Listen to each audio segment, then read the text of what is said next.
All right, ladies and gentlemen, welcome back to the Chang Gang podcast. It has been 8 months since the previous episode, but here we are with a special guest for episode 76. We got Ams, aka Instagrams. What's up? How's it going? What's up? I'm good. How you doing? I'm doing great. Thank you so much Thanks for. for. Yeah, I was gonna say exactly. thank you We're for gonna say the having. same thing. Yeah, perfect, perfect. And we have a lot of viewers at the same time. This is live streaming on Twitch right now. Before we get right into it, I want everyone to know that we have a few commands for this podcast. We have exclamation podcast, which is a summary of why I do these type of things, and it's to get to know my friends on a more personal level. Because I feel like it's very difficult to kind of get to know people from time to time, especially if it's like on a surface level when they're streaming. So I utilize my platform to try to like break certain boundaries at our guest's level of comfort, of course. And then we got exclamation guest, which is a specific and direct link to Am's Twitch channel. You guys could follow her. She's on a hiatus for now, but when she's back, you guys could show lots of love. And then other than that, we got our partnerships right here. We got Rogue Energy and we got Into the AM. For more information, we got exclamation AM and exclamation Rogue. All right, folks, it is time. Thank you again. Let's get to it. Ams, let's start things off with a basic introduction. Let us know a little bit about yourself and we'll go from there. Oh my god, I feel like I'm in college.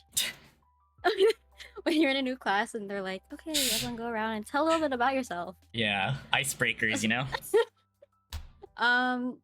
Let's see. What did I normally say? Hi, I'm Ams. I don't think I've said this before. I'm 26 years old. I'm turning 27 next month. I was a full-time streamer. I'm currently on hiatus. I'm back to work, and I am so happy to be here on the Chang Gang podcast with Wilson. Yay, let's go. Happy early birthday. I'll be sure to say it again once it's your actual birthday. Thanks. Of course. Okay, so more icebreakers type of questions. How would you describe your personality? I'm very real. I think that's usually what I say. I used to say growing up, I used to be like, "Oh, I'm very bubbly, I used to use the word bubbly a lot, very energetic, but I think recently I've been like using the word real. I think I'm very real, as in I'm the friend that you go to when you don't want to hear, like, when you want to know, when you don't want. I don't sugarcoat anything. Does that make sense? No But I try to fluff. say it, and I try to say it nicely. So I think for AMS of 2023, I've been trying to keep it real, with like how I feel and like just life overall, I guess. I think that'd be the best word to describe me this year. I feel like it changes every year though, Yeah. if that makes sense. I understand Yeah. that. And would you consider yourself more of like a introvert or an extrovert? I'm an introverted extrovert. And how would you describe what that is to those who don't know? So I want to say I'm more so an extrovert. But I am introverted if I don't know you very well. So I can I can hold my weight in like a public setting and with like people that I don't know. Like I'm good at like small talk and things like that, but it goes so far, if that makes sense. Yeah. But once I, like, let's say we have something in common, I will not shut the fuck up. Like, I will stop talking. I will keep talking to you. So I'm introverted in the sense where like I like to keep to myself, or I'm like scared. I'm like a little bit shy, but I will also want to make the other person or like the other party feel comfortable too, because I know what it's like, just like meeting someone for the first time, and it's just like really awkward because both of you are shy and you're just kind of sitting there like, oh, so when you both are sitting there awkwardly and you both try to ask something and you say it at the same time, and you're like, oh no, you go first. Oh no, it's okay, you Yeah. go first. And it's kind of like awkward, but I try my best to make the other person feel comfortable. In turn, though, inside I'm like screaming. Eternal screaming. Yeah, happens Yeah. a lot. Okay, for sure. And other than streaming, what you briefly mentioned, what would you say your current hobbies and interests are? Current hobbies and interests. This changes a lot. Um, For sure. I think right now I don't watch a lot of shows, like TV shows and things like that. But like right now, me and Roger are kind of on a Netflix kick. I think it's also Ooh. because we don't like see we like when he's not here, like when we're not physically together, we try to find things to do together. And because I'm not playing Valorant right now, we've been like watching a lot of shows together. Hmm. So I'm kind of on Netflix kick. Other than that, traveling I always say is probably my number one hobby. Um, before COVID, I would always try to go to like at least 3 new countries a year. Um, and oh no, I'm supporting my friend online. I love lurking in people's streams. I think a lot of people know that I'm like a chronic lurker. Yeah. I really like lurking and supporting my friends and kind of just watching in the shadows when they don't know and then clipping something embarrassing that they don't realize I'm there for. Mhm. But other than that, right now it's like the traveling and the shows. Yeah. For sure. We're definitely going to deep dive into all of those, talking about Roger, Twitch, Valorant, traveling itself. But you mentioned Netflix shows. What are you currently watching? So we're currently watching Community. Do you know Community? Have you Yes, heard of it yes. before? Okay, so like I Sitcom. used Mhm. to watch it back in the day when it first came out and like wait for every season. But he's never watched it before and he's never heard of it before. So I've been trying to find shows that are easy to watch and I think um he would find funny because usually when we're watching we're both like doing something on the side. So something easy Okay, to watch, yeah. something kind of short. Like do you know what I mean? Lighthearted. Yep. So yeah, exactly. So he's been enjoying that. I've been enjoying that. I love Community, so it's a nice easy watch. Awesome. Okay. We're going to jump into your background, kind of like your upbringing. So, talking about Mhm. that. So, how would you explain what life was like growing up? Like, what's your background like? What was the diversity? Yeah, you could get into any specific details you'd like. Oh my god, this is where the trauma. I'm just kidding. So, Already? oh my god, already. So I was born and raised in Vancouver, BC, in Canada. Um, and my mom and dad immigrated here. So my mom is from the Philippines and my dad's from Singapore. So they immigrated here. They lived here for a few years before they had me. And then I've actually been living in the same apartment since my mom moved here. So I've been living here for 26 years, the same place. Wow. Yeah. It's crazy because like I've seen other families kind of come and go. I've seen other kids grow up too. So I grew up in Vancouver, went to public school, like elementary and high school. We don't have middle school here. So like elementary and high school here. Um, since the age of 4, I think. The age of 4 is at kindergarten. It's just been me and my mom. So my dad kind of left the picture, and so it's literally just been me and my mom, single mom raising me, for most of my life. Mm, Um, and yeah, I don't know. I think the only child, because I'm an only child. I The see. only child single mom dynamic was really hard in the beginning. I think especially with like an Asian mom who came here for the sole purpose of like having a better life for her child. We butt heads a lot.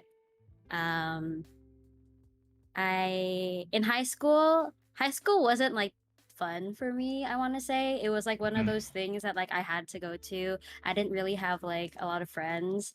But I think the only thing that like kept me going was like I was so when I growing up, music was a really like impactful part of like my childhood and like my adolescence. So I was in community choir, I was in church choir, I was in choir at high school. I graduated with a music scholarship from high school, but I think because of like that strong like Tiger Mom upbringing, like that wasn't something I even thought about going into, yeah. like music. So I ended up going into business because I wasn't sure what I wanted to do. Hmm. And I thought it was smart because at least every aspect I feel like of work, there's some kind of business mindset involved in it, right? So I went into business, I got my business degree. And then COVID hit. COVID hit. Yeah. And it's funny because like right when I graduated, so I graduated college in 2018. So from 2018 to 2020, I was traveling. I've never taken a break from school. So I was always in summer school.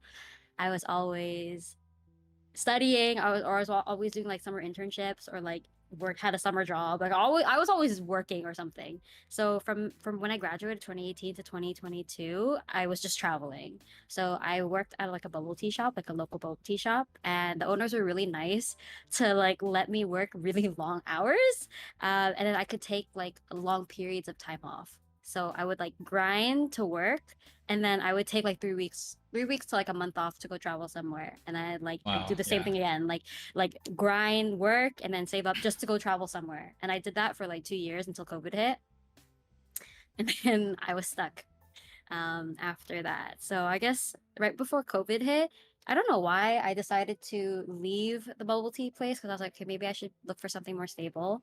That's when I somehow stumbled upon medical aesthetics. I don't know how familiar you are with medical aesthetics, Wilson. Not too familiar, but we'll definitely talk about all of that. Yeah, so I somehow stumbled onto like a medical aesthetics job, and I was working throughout COVID. So I was one of the rare cases that I actually had a job during COVID. So even though the city was on lockdown, I still had to go to work, Mhm. go to the clinic, and we would take care of like COVID patients that were surplus from the hospital. So basically, the all the urgent patients that had to go to the hospital, they'd stay there, and everyone who wasn't as urgent, they would come to us. So I Yeah. was still working throughout all of COVID. Um, and then once COVID kind of died down, I left that clinic and I moved to another clinic closer to my house because the original one was like an hour and a half commute. And that Mhm. was so brutal every day, like there and back. And I'm at the same company still. And that's what I'm doing right now. Right now, I am scheduling. I just tell people I'm a scheduling manager, but it's really I'm doing the work that my manager doesn't want to do. So she gives it to me. Uh-huh. Does that make sense? No, it But I does. still have so I'm in charge of like the schedule of like the staff and like patients and things like that. Got it. Yeah. Yeah, Mm. thank you for that overview of what I think that your was life was overview. kind of like. No, that's Yeah. perfect. A lot of things to talk about from that. So based on what you said, we'll deep dive into more so Vancouver first before talking about your family. That's how I'm gonna like get Mhm. into this. So growing up, I know you mentioned it was just you and your mom for the Mhm. most part. How would you describe like the diversity in Vancouver since you've lived there your whole life? How would you like describe the people, the city itself? Um, Vancouver is very diverse. I want to say, like, based off of like other places I've traveled to, it's a very diverse city. I believe statistics. I think I checked this recently with my mom because she was talking to Roger about it. Like statistically, I think Caucasians is like the minority now. Hmm. Is and like basically it's a very like developed country, so there's a lot of people from Latin America, from Europe, from Asia, and a lot of, I think the majority of people who like come here, they're like abroad, like studying abroad students, because we have Vancouver has a lot of like international schooling, Hmm. basically where people can come and learn English. They can stay here on a student visa, and then they can, after they're finished their student visa, they can apply for a work visa. So it's actually easy, very easy for them to integrate to get PR if they really wanted to, if you're a student. So I think Vancouver is very diverse. What I say about Vancouver is that we are it's very hard to meet people in Vancouver. And what I say is like, if you don't already know someone, or if you don't already know people, let's say you moved here from Toronto, or let's say you moved here from Cali, right? Yeah. And you don't know anyone, and you're like, I wanna go somewhere, I wanna go to Vancouver. It's so hard to meet people because I feel like a lot of people, I think the norm here, or it's like the unspoken rule, is that we are very friendly, but that does not mean that we're open.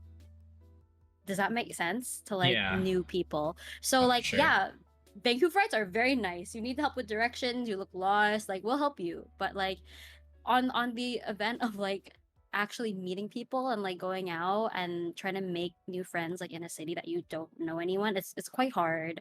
So a lot of people stick like even people I know, they're still friends with like their high school friends, or like they're still friends with their college friends, or if they don't have friends like that, they make friends with like their work friends, and now Mm. that's their friend group, right? So I think like it's quite hard to like meet people here, which is one of the things I really don't like, which is why I'm very grateful for Twitch, because I actually met a lot of people from Vancouver on Absolutely, Twitch. yeah. So now, like, Kim and Gio, I hang out with them like a lot, and I really love them. They've become like a very like integral people in like my life. But I think if you don't have like another outlet like that of school, work, or anything like that, or even mutuals, it's quite hard.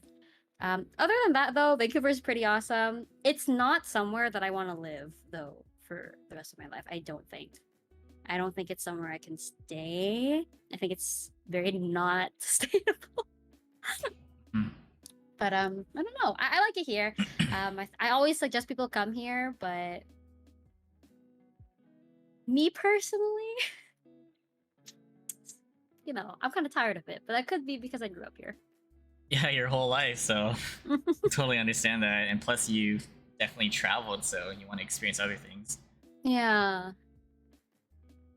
Okay. So, thank you for the talk about Vancouver, the diversity and stuff. More specifically about your upbringing, like your family. I don't know how comfortable you are talking about it, but do Mhm. you want to discuss like that transition, that change from having both parents to your father leaving? Like, Oh my god, what I did you go don't through? mind. Okay.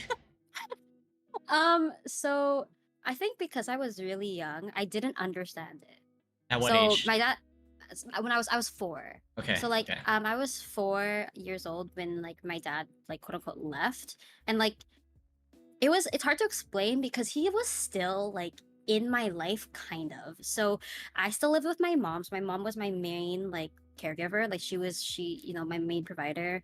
Um and it was kind of like one of the things growing up. When you're a child, they want to keep you, the parents still want you to be in touch with your dad, or like with both parents, right? So like Yeah. from ages 4 to 12, I would say, is when I would still see my dad. So he would come like every other week on the weekends, and I would go out on Saturdays with him, Saturdays or Sundays, and he'd like take care of me on the weekends. So that one was pretty consistent, but like I don't think I understood what it meant for my parents not to be together, because I saw both of them. I just thought, oh, dad doesn't live with us anymore, you know? Yeah. And I think because um, I lived with my mom like all the time, and I only saw my dad like a couple times a month. There was like this good cop, bad cop kind of thing where like they really get you as kids. So like my mom was the strict one, right? Because she was the one that had to make sure I ate my veggies and stuff. I'd make sure I ate it. So I was really bad at eating growing up. Make sure I eat properly, make sure I did my homework, make sure like I did chores. Like she was the one who was like on my ass, right? Whereas my dad, even though I didn't see him as often, he was like the nice one. Like, do you know what I mean? Like, Yeah. oh, I'm good. I'm when I see you, I buy you toys, and like I give you candy, and I take you out. And in my mind, like I understood this now. I understand this now. But in my mind at the time, I was like, oh, dad is more fun. Right. And like I remember like my mom would get really frustrated at me because like whenever we would fight, I would always say like, oh, I want to stay with dad. And like now, like saying it out loud, I can hear how I probably hurt my mom. Hmm. But like I think she also understood that like I was a child, right? I was like 10, like 9, 10. Um and then I think it wasn't until like after high school, so grade 12 is like when I would see my dad 12 years old is when I would see my dad frequently. And then when I got into high school, so from 13 to 18, my dad was like in and out of Vancouver. So like I don't know where he was, honestly. He was like working, I guess, outside of the province or outside of the country, and he would come see me every few months, right? And so it was the same thing. Whenever he come see me, he'd take me out, we go out to eat, and it'd be fun. He'd give me gifts. Like, do you know what I mean? It was like nice. And then I was still being like I became a really rebellious teenager. So like me and my mom really butt heads, you know? Like she was Yeah. still really strict, and I felt like I couldn't go out with like I would have to like go to school, and then I wasn't able to go out after. I had to go straight home. So like while my friends, maybe they went to the library to study, or maybe they went to go get bubble tea, right? After school, like I couldn't go to any of that. So like it was really strict, and I think I started resenting my mom a little bit. And then it wasn't until college, So when I finally got to college, I got a job. My first job, I worked at Shoppers Drug Mart as a cashier. It's the equivalent of Walgreens, right? It's the Canadian Walgreens, I say.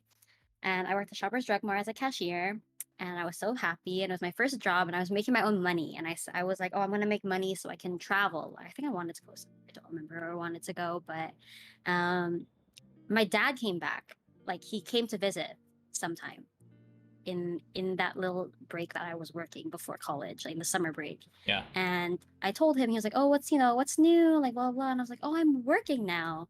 And then he's like, "Oh, that's so good. I'm so proud of you." And then this is when like I think I started understanding, because when I started working is when he started asking me for money. And like Wow. Hmm. yeah, and so like obviously me, it's like, oh, like he gave me so much, like he provided me so much, quote unquote. So I had no problem with like giving him money. You know what I mean? Yeah. Because I was working, right? My parents helped raise me and they supported me growing up. So I had no problem like giving him money if he needed money. And I didn't see him very often. It wasn't a lot. It would be like $100, like a couple hundred. It was fine. So I would like, give him money, and then like he would like go off, and then I'd be in college. Um, Going to school, I was paying my own tuition. My mom saved a bit of for me, but like she kind of like struggled growing up, like during my upbringing, because like we were always renting, and she always had to work like 3 4 jobs. So I paid for my college tuition, and I was paying. So that's when I really had like, I guess, a mindset or like understanding of how money worked, right? Like, oh, I Hmm. have to work now to pay for my school. And so my dad like would come in and out, and then I remember one time I really didn't have money because I just paid tuition. It was like a new semester.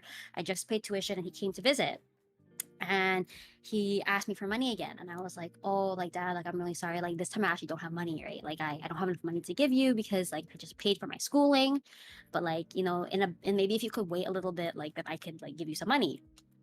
And he was like, "Oh, I like really need it now." And I was like, "Okay, like I'm really sorry." And then he asked me, "Can you ask your boyfriend if he can lend me money?" Like my boyfriend at the time. And I was like, "Oh, that's weird." Hmm.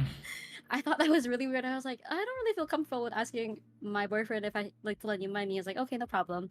And so I guess after he left, I didn't know he he he messaged my boyfriend on Facebook, because I guess he found him on Facebook, and he asked.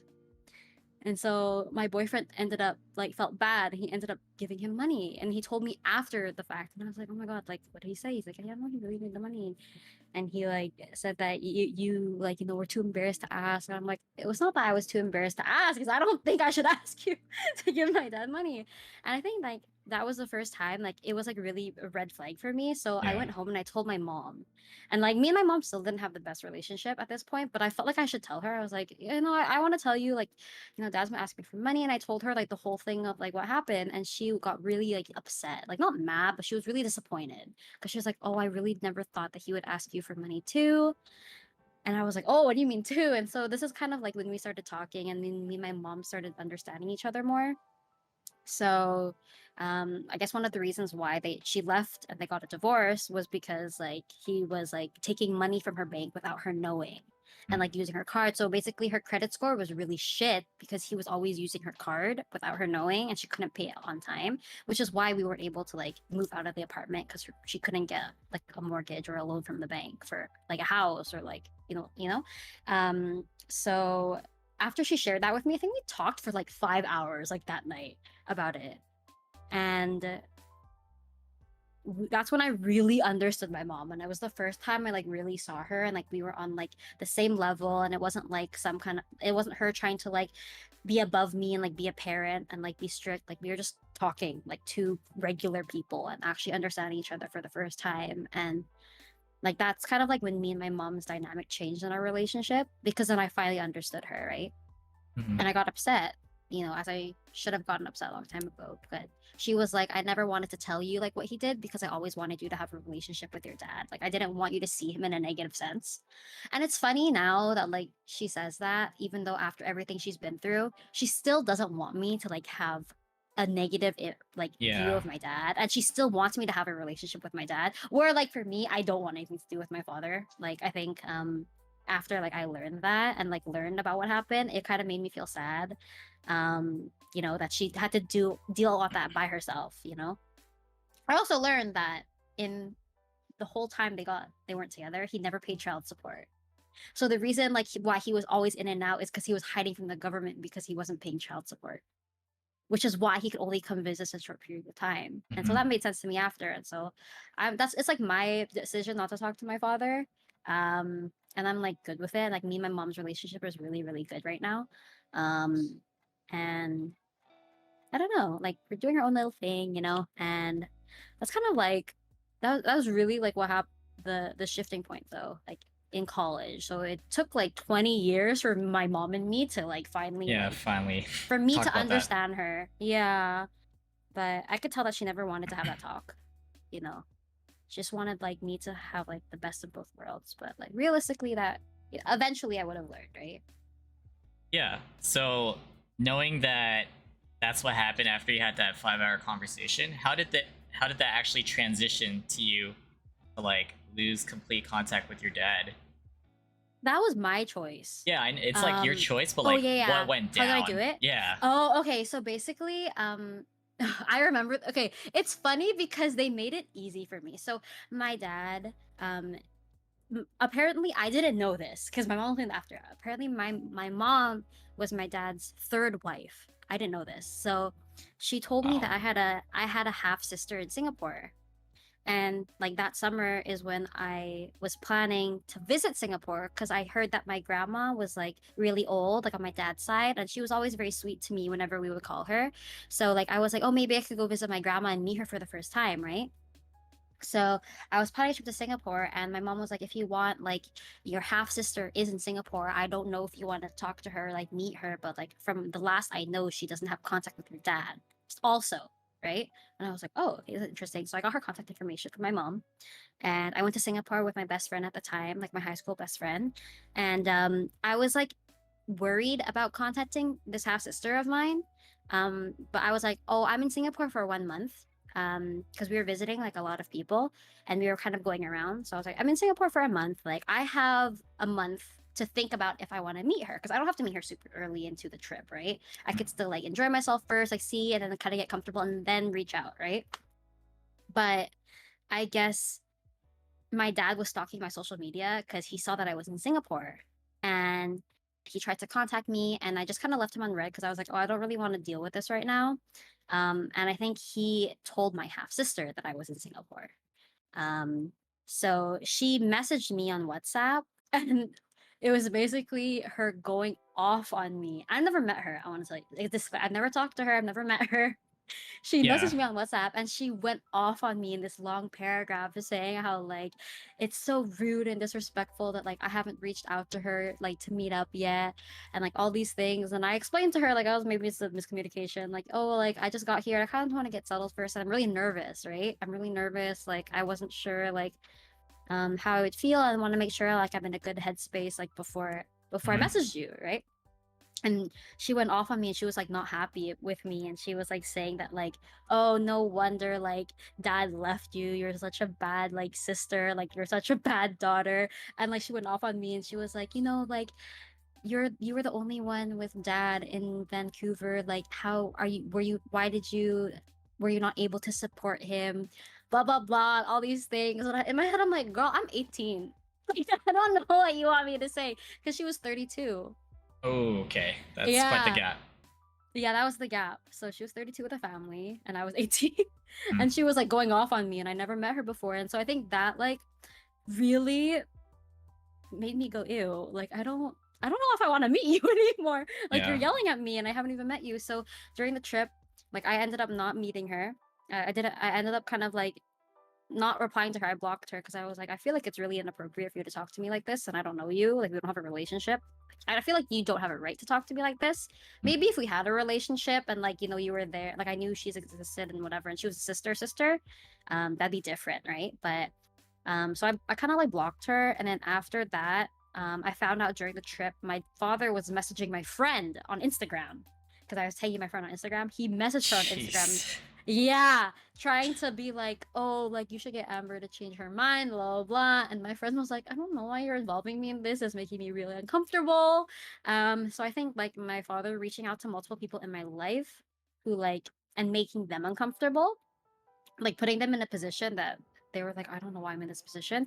I was like, I think I messaged him and I was like, I don't think I want to talk to you. And like, if I ever feel like I want to talk to you, I'll reach out to you again. And he didn't understand that. And I think he would always still try to message me. Even though like I blocked him on all social media, he would like make new social media accounts or like email me. And try to find ways to contact me. Um, it's kind of like one of those things where it's like I kind of explained and broke down to him like very detailed like why I didn't feel comfortable like seeing him anymore. And it's kind of one of those things where he didn't understand. Like people like he couldn't see what wrong he did, like what his fault was. Um and so I don't know if that's like cuz he's old or if it's like like I don't know. I found that all most Asian men in my life are very stubborn, or most Asians were very stubborn. Like, do you know what I mean? Their pride, they don't want to admit something's wrong. Because I feel like even for my mom, it's hard for her to like say sorry and things like that, which is like fine. But I think he just couldn't see the fault, and I think if he was able to see his fault, I would have been able to like forgive him and like maybe build a relationship. But I think because he always like victim blamed himself or like always said like, oh, I always like I raised you, I like tried to give you the best life, and like discredit what my mom did, who's the one who raised me. I don't know, it didn't sit right with me, so I just like stopped replying to him. And I mean, like, don't get me wrong, every few years he'll email me still. It's like in my junk because like I keep like recording it as spam. Every few years he will. It's like the same email. Um, I don't know. I feel like he's like in a cult now because he's always saying something like, one day, like he was like, you better hope that one day you can kneel in front of me and I will wash away your sins. Like he thinks he's Jesus or something. Okay. Anyways, I'll get an email like that from him every now and then. But no, I'm not in contact with him nor my stepsister or my half sister. That's kind of how that happened. Yeah, so this was like since college, and then that's where Mhm. everything escalated from there. That trip. Yeah. Yeah. I think I was Wow. like 18, 19 at the time, or like turning 19 at the time. So that's how he was out of the picture. Do you Yeah. have like other family members like around, or is it just you and your mom in Vancouver? Um, well, uh, it's just my mom and me who is like direct family. Like Yeah. any of her brothers and sisters are all in the Philippines. We do have some family here, which is like her cousins, like her first cousins, because I think that's who she moved to Vancouver with. So a whole bunch of them moved to Vancouver and they raised their families here. So I do have a few second cousins like here, but most of our direct family is back in the Philippines, yeah. Okay. And out of curiosity, do you speak other languages? Absolutely not. Okay, so it's English with your mom, and it's Mhm. always been like that. Yeah, because like my mom spoke like Tagalog and Ilocano, which is like another Filipino dialect, and my dad spoke Cantonese and Mandarin and English. So like they spoke in English together. So that's why they raised me speaking English. Yeah. So like they could understand each other. Yeah, but I only grew up speaking English. I see. So as an only child, like, how do you think that affected you growing up? Like seeing other kids with like their siblings, cousins, stuff, and you have like a single parent. Like, do you think that affected you as a child? Yes. Um, I was very lonely. I remember that too. I was very, very, very lonely as a child. Because like all of my cousins, they all have siblings. So there's always two of them. So whenever we went to a family thing, I was the one without the pair, and I was the one in the middle. So everyone was either 3 or 4 years younger than me or 3 or 4 years older than me. So I was not old enough to hang out with like the older Yeah. kids, or I was stuck with the babies. Like, do you know what I mean? Yes, absolutely. So I always felt really like lonely at like family gatherings and things like that, which is actually one of the reasons why I stopped going to them. I go to them every now and then because like I'm older and like me and my cousins have a better relationship now. But like at one point in time, it got so lonely that I would tell my mom like, "Oh, I don't really want to go because like I don't know who I'm going to hang out with. I'm just going to kind of sit there by myself, you Mhm. know?" And so I stopped going. I was the first one in my family to like stop going to like family events like frequently. But it was very lonely. Yeah. Super lonely, yeah. Especially because my mom was really strict growing up. Like I couldn't go out with my friends. So like I would literally come home to be by myself. Yeah. I And wished mhm. I had a sibling though. I tell my mom this. I was always like, oh, I wish I had a sibling. Yeah.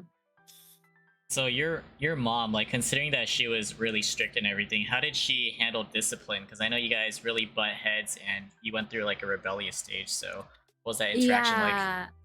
I think so for the most of my upbringing, it was like it was like scare tactics that really got to me. So Yeah. like um I think she tried her best. Okay, so obviously when I was younger, she would like just beat me a little bit, but like as I got older, she couldn't do that anymore because like I'm bigger, right? So it would be like scare tactics, like, oh, I'll take away your phone or I'll turn off the internet or whatever, right? And I'd be like, oh no, like this is the only place I could talk to my online friends because I had no friends. So it was scare tactics like that, that really worked until I started getting rebellious. So when I started getting rebellious, um, it's when I stopped asking for permission, essentially. So instead of asking her like, "Oh, can I go hang out with like, can I go out after school with my friends for bubble tea?" I would be like, "I'm going out after school with my friends for bubble tea." I would still be like, tell her, "I'll still be home by 4, or I'll still be home by 4:30." Like I give her a time of when I can't come home, but like I started like saying I was going out instead of asking permission, and she didn't like that Hmm. because I think in fairness, like she watched a lot of true crime documentaries. So in Yeah. her mind, I think she was scared that I was gonna get kidnapped, which is fair. That's a very fair like fear, right? Hmm. But that made her really uptight. So when I started like saying like, no, I'm going out, like blah blah blah, like we would argue, like we would like literally like yell at each other. Not scream, but we'd be yelling at each other. Like I'd be like, I just wanted to go out for another 30 minutes. Like I'm already out of school. It's on the way home. Like for me, to me, it made sense. Like I wasn't going out of my way. But to her, it was like, you're not coming home in one piece right away. And I think the big shift though, where she stopped quote unquote being strict, was not what happened with my dad, was not the conversation that we had. It was before that conversation. So when I decided to go to Singapore for that 1 month, I was in the middle of college. So I was in my first year of uni, and I was supposed to apply for my second year courses. It was enrollment season, right? And I decided to not enroll because I said to myself, I really need a break. Like, I really need a break. I took a full load of my first year and I was so burnt out. And so I made this plan and I was like, okay, I'm going to tell my mom. I literally had a PowerPoint presentation and I was like, okay, I'm going to not enroll for 1 semester only. 1 semester, because I would freak her out if I didn't enroll for the whole year. 1 semester I wasn't going to enroll, and I had a job already lined up for me, an internship. So I'd be working part time at the bubble tea shop, and then I'd also be doing this internship like with a marketing company, right? And then my goal was to like work enough money so I could go to this trip for Singapore to learn more about my family from that side, right? And after that was done, then I go back to school. Like I'd enroll in spring semester, whatever. And so I remember sitting her down. She came home from work one day. And I was sitting at the dinner table. I was so scared. And she came home from work, and then I was like, "Mom, can you sit down?" And she looks at me. She goes, "Are you pregnant?" And I was like, "No, I'm not pregnant. Can you sit down?" So she sat down, and I was like, "Okay, Mom, I know you've been asking me about my courses for next semester, but I'm going to not take courses next semester and take them in the spring semester." And she's like, "What do you mean?" She's like, "You're so funny. Like she's like, "No. Just like enroll for your courses." And I was like, "No, Mom. The enrollment date passed. Like I purposely waited for the enrollment date to pass Yeah. and I couldn't sign up anymore." And she was just like, "What do you mean?" Like her face changed. She was like, "What do you mean?" And I was like, "I just need a break. Like I'm really tired." And she started crying, like full on, like crying a river, like an ocean. She just couldn't stop crying. And I felt so like bad. Like my heart felt Hmm. so bad. And she was like, "I worked so hard for you, and like you're not gonna finish school, like blah blah." I'm like, "No, no, no, I'm gonna finish school." Like I just had to reassure her I was gonna finish school. um this was my plan. Like I showed her my plan, right? And she was like crying. She was like, "I'm so upset. Like I worked so hard." I'm like, "I know you worked hard for me." I felt so bad. Like I had to have that, like I had to create that for myself, because like I knew if I kept doing like intense schooling for 4 years, I would be dead. Like, do you know what I mean? Mhm.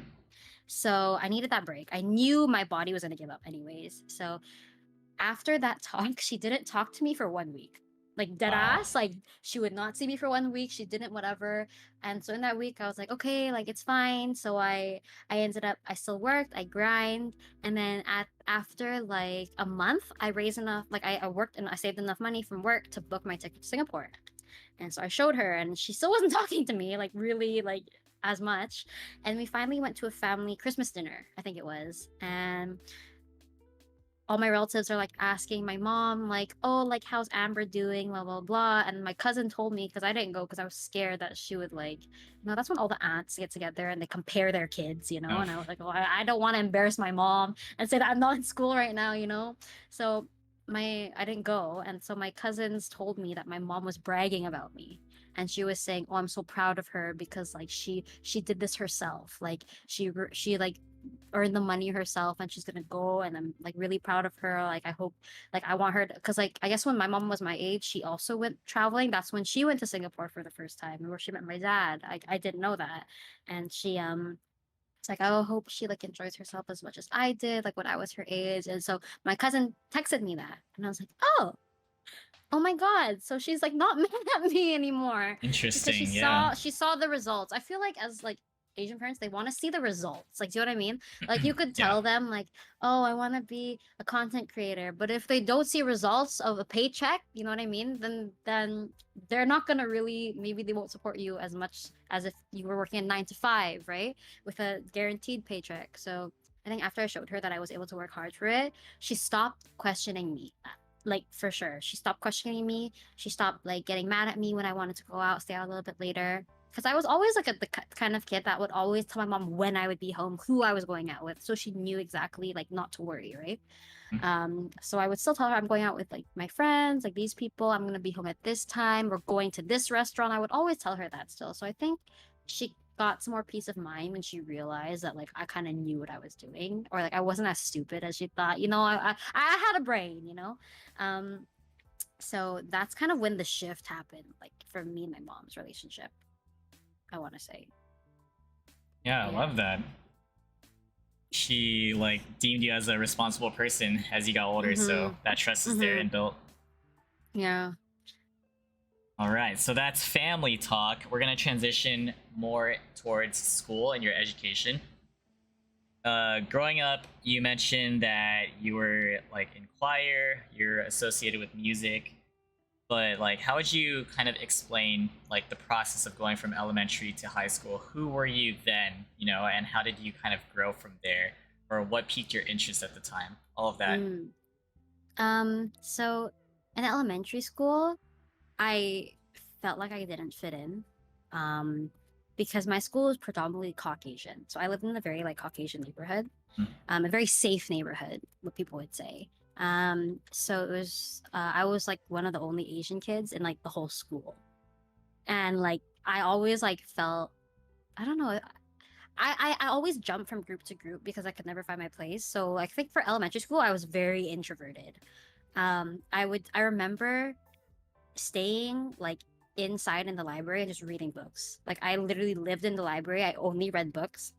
I have like, I think when I left high school, me and my mom had to donate over like 120 like books, like children's chapter books to like the Salvation Army because like I kept buying them like as a kid growing up, or kept asking her to buy them for me. So elementary school I was very introverted, and so when we transitioned to high school, that was the first time like I was in a high school where the majority was Asian, like and I've never like been around so many Asians before. So it was kind of weird for me because I also didn't know much of my background.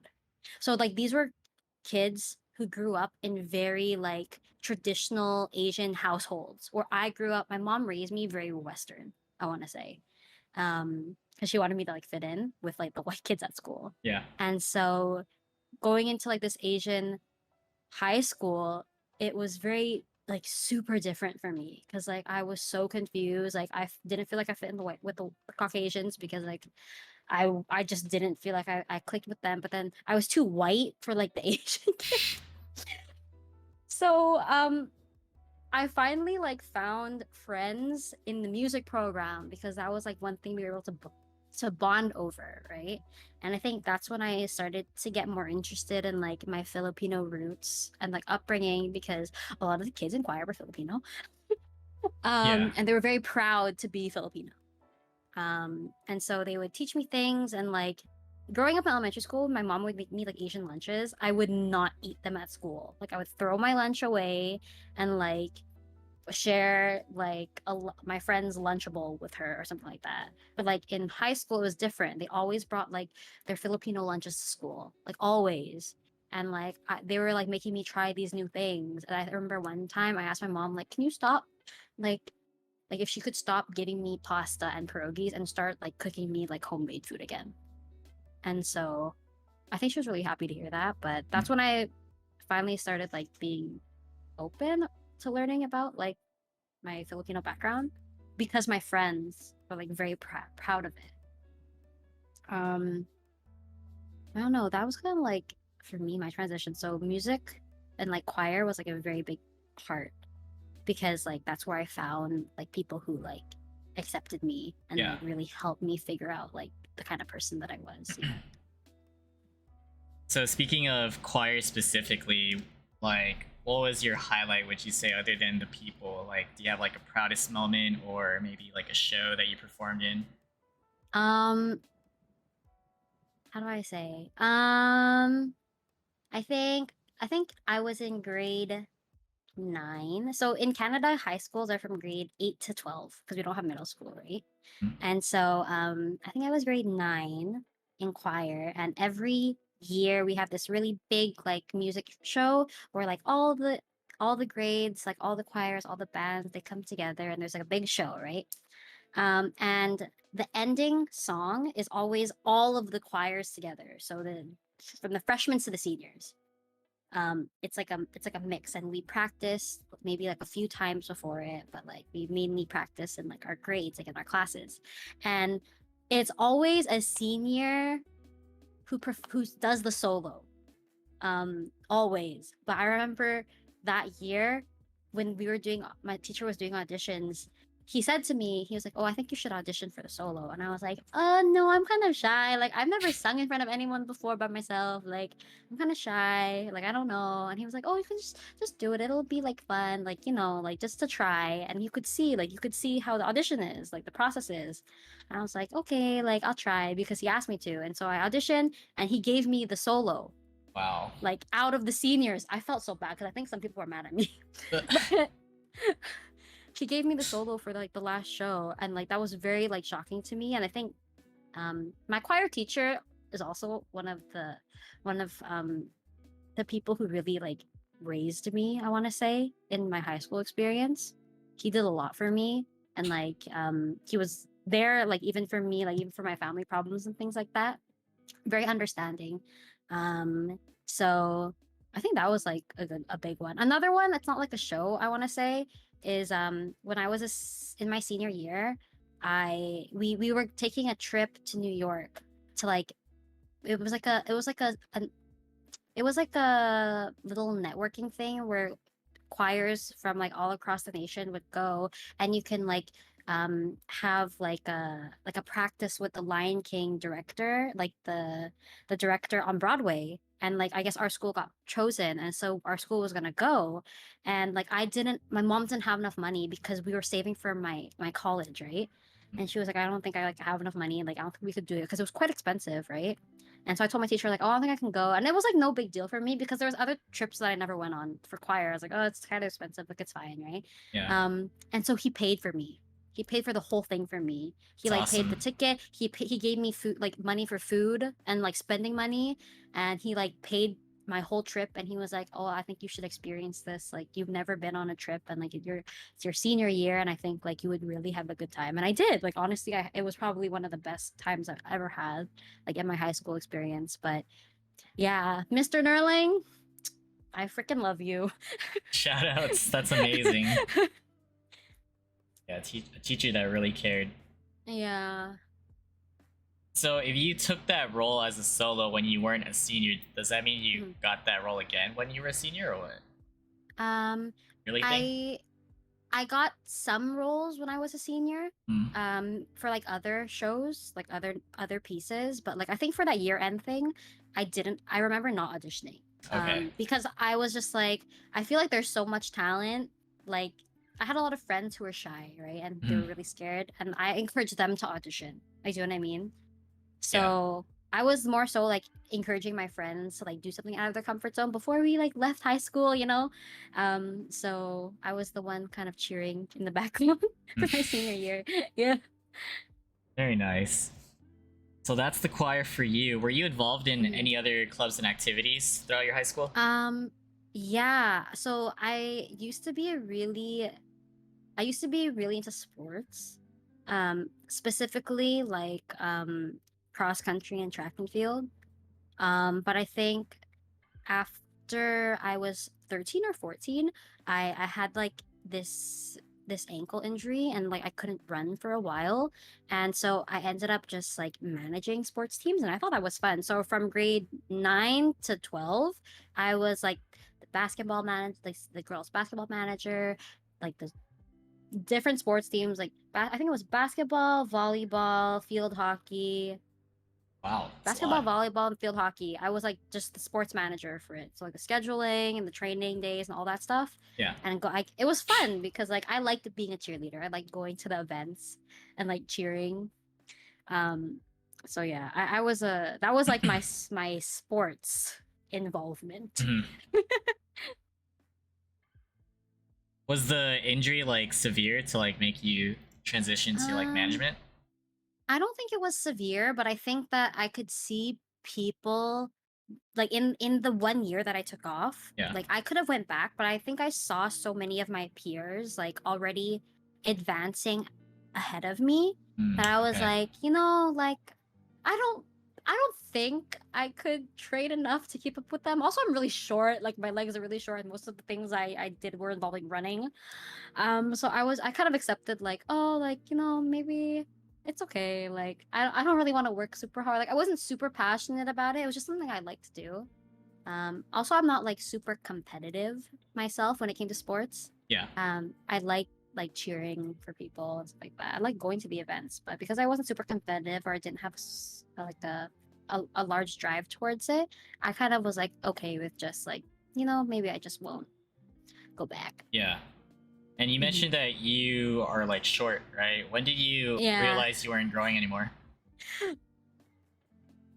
Freshman year of high school. So, because Okay. in all of elementary school, I was taller than everyone. I was the Dang. tallest in my class. And then summer happened, so it was like the transition between elementary to high school. I didn't see anyone for the whole summer. I came back uh from summer, and everyone was taller than me. All the guys had their growth spurts. All the Mhm. girls had their growth spurts, and I was here the same height. Dang, that's tough. It's okay. Aside from like sports and clubs and stuff, how did you perform academically throughout your entire education? Oh my God, C's got degrees.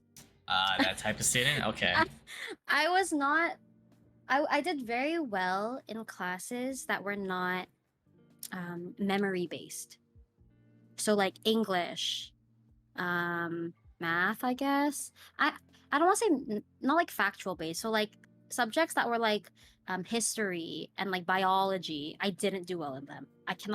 Hmm. I don't know why, but I cannot retain information for the life of me. Yeah. But like classes like English and like math and like chem, like I did better in because like I don't know, I guess maybe I was good at bullshitting. I don't know, maybe Mhm. math made sense to me. Like I like, doing I don't know. I didn't but I definitely did not do good at like any kind of memory based, informational based class. Yeah. So my grades were very drastic. There were some classes I would like always get straight A's, and some I just passed. So my GPA would like it met in the middle. Even now, you know. Mhm. Was that a problem for your mom? Yes. Yeah. Uh, I think like she wanted me to go into sciences, right? I think she wanted me to like go into some kind of like science.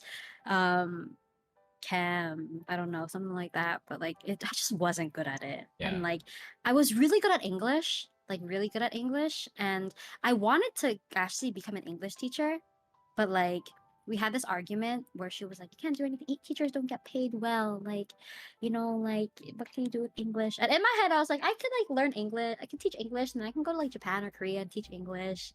That was like my head thinking, right? But like for her, it was like, but when you come back, like, what are you gonna do? Like, it's not gonna be viable. Okay, so that's why like after high school, we settled for business, like movement. So I thought that was logical. But yeah, it was hard. High school Yeah. was hard. My grades were not the best, and like my school was one of the more academically competitive schools. So if you were not on the principal's list or honor roll, because we have this like assembly where like they show everyone with really good grades, and you get called to the stage with your like certificate. Mhm. Basically, my grade, I want to say 95% of kids got that because everyone was so fucking smart. Okay, so smart. And so if you were not smart, they could see because everyone was looking at you sitting in the seat still while they were on stage with their certificate. Yeah, it was really hard, but I showed her that grades are not always important. Mhm. Yeah, and earlier you mentioned that you got a scholarship. So what was that for, and like, how did it play out? Yeah, so I ended up getting a music scholarship in my year, like in my senior year. Mm. And I think it was like for a couple grand. But the thing is like I wasn't going to go into music, right? Yeah. So I talked to my teacher at the time and I was like, I'm not really going to music. I don't know like what I can do with this, and I don't want to like waste this, right? And he was like, "Oh, it's okay. Like this scholarship is like it doesn't have to be towards music. Like, it technically it could be towards like the arts, whatever the arts considered arts." Mhm. So because I was in business and like there's business marketing, because like I first started off in business marketing, that was considered a qualification for me to use the scholarship still. So yeah, but yeah, I ended up getting the music scholarship, and I think my teacher gave it to me. I thought you could only use it for music, but I think he gave it to me because he knew that like it was a little bit hard for me. And so he ended up giving like four away or something like that. Usually you can only give two away, but he ended up giving four away that year, like in my year. So it was really nice of him. But yeah. Nice. Okay. So with everything you did in high school, what would you say your high school stereotype was? Like, what were you known as? Oh my god, I was the annoying short girl. 100%. And when I say that, I mean like I wanted to go into high school different than elementary school where I didn't talk to anyone. I wanted to talk to everyone. Yeah. But I think it turned out I know a lot of people.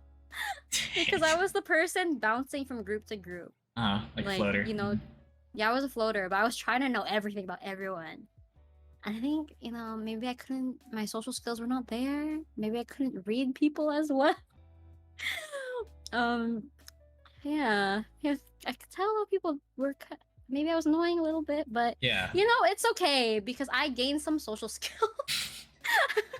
The annoying short girl. Yeah, exactly. I didn't expect that. I was thinking like maybe the choir kid or like the No, management kid. I'll tell you something funny though. Okay, so I had a cousin who was a year older than me, and we went to the same school, Mhm. and we always made it a thing where he was kind of cooler. He was one of the cool guys. So I knew not to talk to him in school. I knew not to talk to him in school. I didn't want to embarrass him. But there was one day we had our free period, like our spare period, and I guess we had it at the same time for the year. And usually when in your free period, there's just like one like corridor that everyone hangs out at that you can kind of only hang out at just to not disrupt the classes, right? So we're hanging at the corridor, and I don't know what my crackhead energy was on that day, but I was like running around yelling that day, and my cousin and his friends were there, and his friends looked at him and they were like, "Who the fuck is that girl?" And he goes, "I have no idea." And he told me that the next Damn. day when I saw him for dinner. He was like, "You were so annoying," and I was like, "Huh, I don't remember what I was on." But yeah, he was like, I had to pretend like I didn't know you," and I was like, "Okay, it's okay, okay, it's okay." Fair play. Yeah. Oh, that's funny. Okay, so considering that you were a minority in elementary and then you transitioned and you felt like you're like in the middle, not like with the Asians Yeah. or Caucasians, Yeah. have you ever experienced any form of bullying? Yeah. Yeah, so what went down and how did you kind of approach it or handle it? I don't think I handled it. I think I just cried. It was in it was in grade 10. I was 15. I remember this so well because Mm. I have trauma. I was in my Justin Bieber phase. My Belieber phase. It's when like Baby and One Time came out, like that kind of Bieber, and I was Yeah. obsessed with him. Like I was a fan. Like when I say I was a fan, I was a fan. Die And hard. everyone knew I was a fan. Like my locker, when you opened it, Justin Bieber.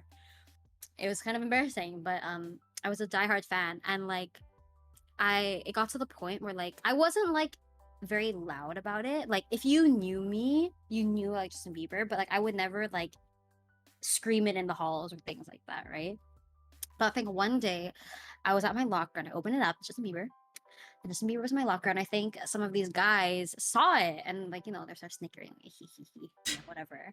Um and I was like, I didn't really mind it. But then like after that day though, for like the next month, when I took the bus, because they took the same bus as me, they would like literally like bully me like on the bus and just like make fun of me about like um Justin Bieber, and like how I don't know why this came into my race came into play, but how I was Asian and Justin Bieber was white and he would never like me because I'm Asian. They would just like bully me about how like just because I just like Justin Bieber, bro. I wasn't even bothering them about it. But they were like Caucasian, right? Mm. And like um it was like a group of five guys, and like they were just always always always like harassing me, like even walking to school they just be like shouting at me from behind me, that's always like bothering me. And then like one day i I think one of my teachers heard them after school, like I saw them like bullying me, and she got so mad because these kids were like they're supposed to be like the good people in school. Like they were like all the teachers liked them. Like you know what I mean? They had a good personality. They were the sports kids. So Mm. she like overheard them and like saw them as we were walking away from the school because she was going to her car. She got so mad and she like started like yelling at them and like lecturing them in the middle of the street.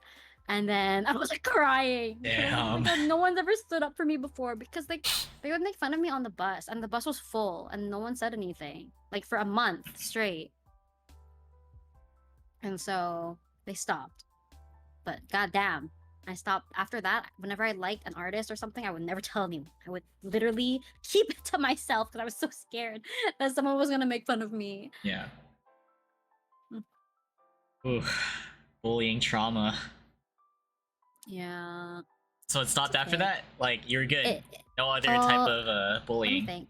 I think, yeah, I don't think so. I think after that, it's like the typical like maybe there's some drama here or there, you know what I mean? But Yeah. like never bullying to my face. Never bullying to my face. If that makes sense. Yes. Yeah. Okay. So on the flip side, have you personally ever been the bully? Yeah, elementary school. Okay. So what happened then?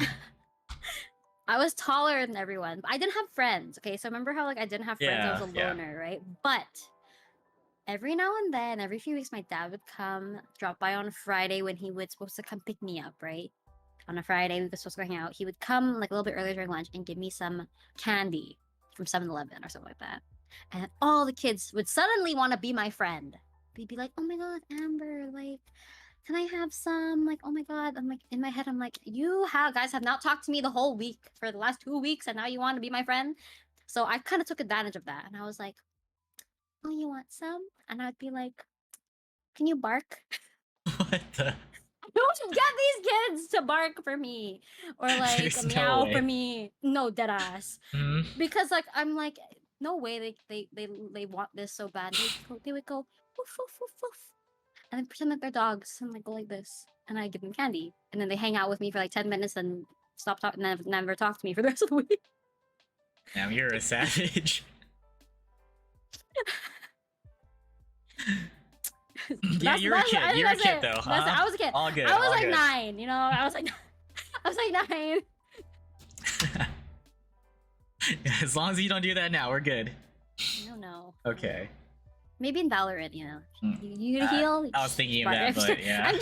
The correlation's kind of crazy. All right, finishing up the high school talk. Did you have a prom or homecoming, and if so, did you attend those sort of dances? Yeah, so we didn't have homecoming. I think that's an American thing. That's like a football thing, right? We didn't have homecoming, but we had Okay. prom. And prom is only if you're a senior. So we had senior prom, and I went with my high school sweetheart at the time. Yeah. And it was on a boat, which is the worst idea ever because we could not get off and it was so claustrophobic. But anyway, it was on a boat, and I did not have a good time. I did not have a good time. I think it's because I was claustrophobic.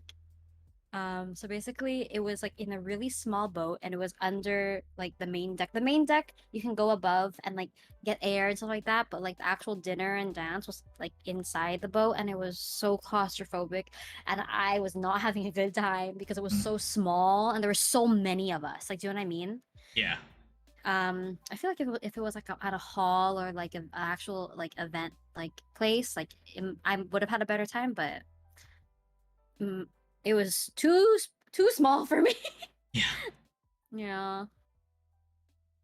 Okay, so that's the prom story, or like a brief description about it. Honestly, my prom, I don't know why. I feel like everyone who I've asked here, our prom is not fun. Like it's just like Mm. another dance. Like you dress up, but like at the end of the day, it's like it's something really special about it. Got the Compared to like pictures though, the right? American, yeah, we got the pictures were there.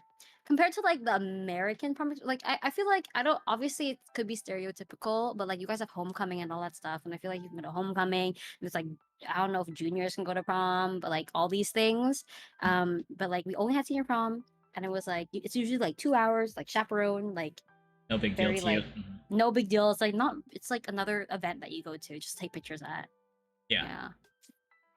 All right. So transitioning to your college life up until today, you decided to get into business. How did you decide on which school to attend, and how would you describe like how your life changed throughout the course of that? So we decided school to attend based off of what we could afford. Okay. So and like where I live. So like I live in a I live, when I say I live in Vancouver, I live in Vancouver. And like when some people say that they live in Vancouver, or I think it's like when people say they live in LA. They live in LA, but they don't live in LA. They live in Irvine or like Anaheim or somewhere in the around LA, like OC, right? It's Yeah. just easier to generalize like, oh, I live in LA, you know? True. So I think when people say they live in Vancouver, they could live in like Richmond or like we have like other outskirts, right? But I live in Vancouver, like central Vancouver. And like for me, transit is very accessible. So I picked a school that was close enough to my home, because if my mom needed help, I would just come back home quickly, right? So I picked a school close to my home and a school that I could afford because I was paying for my own tuition, right? Yeah.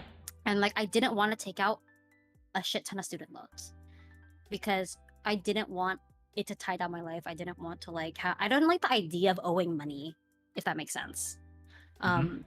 So I I picked a nearby college, and my plan was to do that for 2 years and then transfer. That's usually what a lot of people do 2 years. You save hella money and you transfer for the last 2 years, right, to like a university. But I ended up not transferring because I found out from my professors that they taught at the university I was going to transfer to. And they literally were like, all of us in the business, like we literally work both universities part-time because we can't get enough hours. So like you're literally getting the same curriculum here as you are if you went there, but you're saving like so much more money. And It's we would still be crazy. your teachers. Yeah. And so I was like, oh, so they were like, if you guys were any of you were planning on transferring, just stay because we'd still be your teachers. Like the only difference is like school, right? And we were like, oh, okay. So like I ended up not transferring because of that reason. Because they convinced me to not transfer. They were like, it's stupid. Like you're gonna waste so much money. Like, and the commute was even longer. I think it was like an hour, 15-minute commute as opposed to my 20-minute commute. So yeah. So that's how we kind of picked like where I'm gonna go. It's close to home. It was like more manageable for us financially. I don't know. It was a good school. I liked it, but I never really had like a hardcore college experience, like dorms and things like that. Yeah, You know? involvement in clubs Yeah. and stuff. Yeah, no. Do you think you changed like socially outside of college? Like what, like in your spare time, what were you doing? I literally was just studying. I was I just felt like I wanted to because I took that semester off for my mom, like for myself. I felt like I had to prove something after. You know what I mean? Yeah. Like I had to prove something after and like do well in school. So I was like literally I lived in the library. I was so studious. Um but I think yeah, honestly that was my mentality. My study, like how I studied in high school versus like college, is so different. So it was mainly I became very, very studious and very working because if I wasn't studying, I was at work. I think I when I was in college, I worked two jobs. So I worked two part-time jobs. So when I didn't have class, I'd be working. And then when I wasn't working, like I had class or I'd be studying. It was like that was the Mhm. cycle. Yeah. So I could pay off everything. Got it. And then how did you come to that realization like business wasn't it? You know, like what was your mindset like at the time? Mm, I think it's because so at first I thought business was I really thought it was it. I was like, it's so diverse. Like maybe one day I'll want to open my own cafe because I was so into like cafe hopping and like bubble tea shops at that time. Hmm. I really thought I was gonna open my own like business, but for me, I felt like when I finally had internships and stuff like that, it was so boring. Like I had to sit in an office, like from 9 to 5, with like a 30-minute lunch every day. It was the same thing. Like it, like I'm. Don't get me wrong. I'm very good at administrative work, but like I just don't think I could do that. Like it was so boring. And like I think after like I had my first like office job, like part time. It was so boring and I was so bored. And it's not like I don't want to say I'm a creative person because I genuinely don't feel like I'm a creative person, but I just needed something a little bit more, like a little Hmm. bit more hands on or a little bit more, like, it had to be a little bit more something. So I think that's, but I still finished school. I still wanted to finish school. I still wanted a degree, right? So I went through it. I pushed through. I finished it. I think like when I graduated, that 2 year period when I was just traveling, it's really when I really was trying to figure out like what I wanted to do. Yeah. I think we'll just like talk about the traveling since you did take like a 2 year travel. Like you experienced 2 years of like good traveling and stuff. How Mm, did you like decide on those locations and give us like a few highlights of your travel experiences? mm. So I was lucky that I had a friend at the time who worked for an airline company. So I was lucky Nice. enough to be her plus one. Meaning, whenever I traveled, I had to fly standby, but I only had to pay taxes for my seat. That's it. So like I would usually on average within North America, I would only pay $20 for a flight. So if I were to go from here to Oh. like Cali, it'd be $20. Sometimes it would be $12. Like if like the flight was really empty, it'd be $12. But like if I wanted to go to like Europe or something, it would be like $50. And then if I wanted to go to like Asia or something, it would be like $75. So I was really like taking advantage of that. Hmm. If like to the best that I could.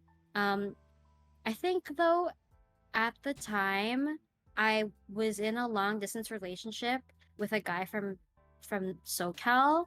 So like a lot of it was spent going back and forth between Vancouver and SoCal, which is why like I freaking love SoCal. I think because I spent the most time there, not in Vancouver.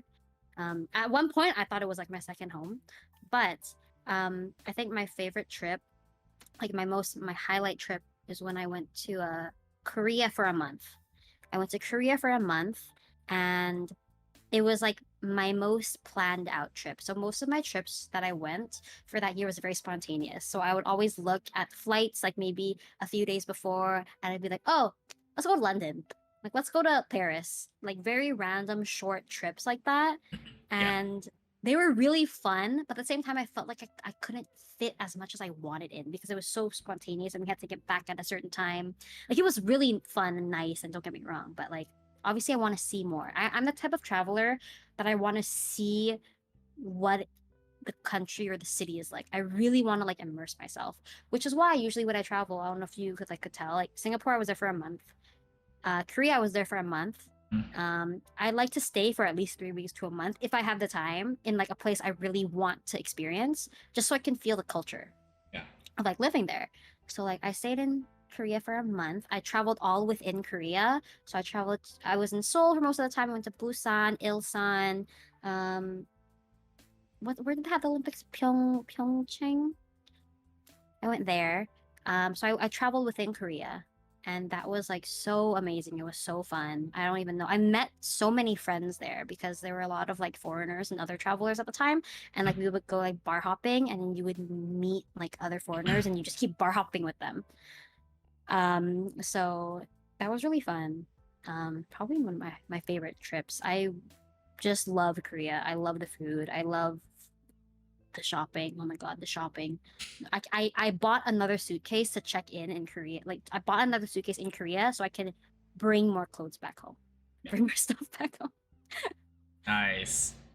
So you Um feel like as like a traveler, like for 3 to 4 weeks or even more than that, do you feel like it's like a good balance of relaxing and actually fitting a lot in your itinerary?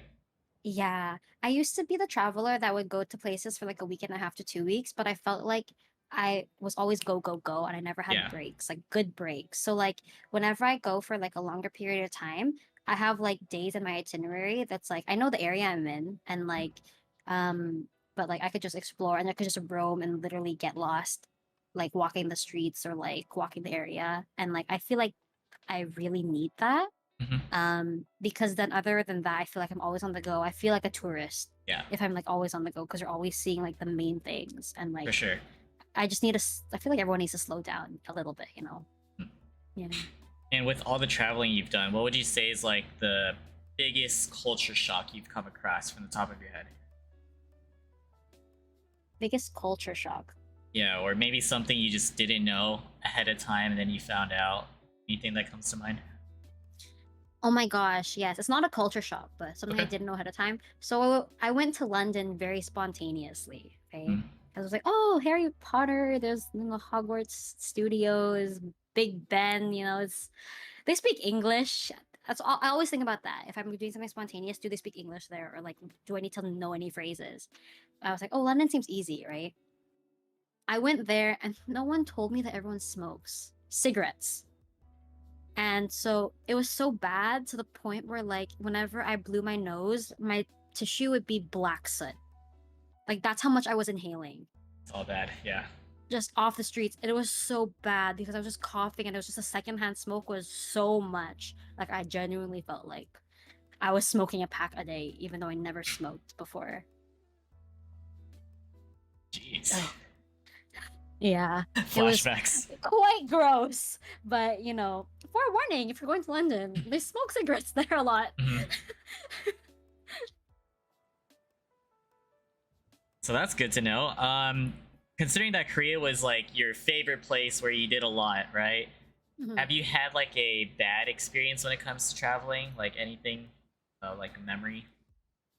Bad experience when it comes to Yeah. traveling. Either with the people there or just maybe something that wasn't like fitting your potential or thoughts, expectations. Mm, I don't think anything regarding the city or place destination I traveled to itself. Okay. I think maybe so like when I used to travel when I was younger, I would always travel with the same people.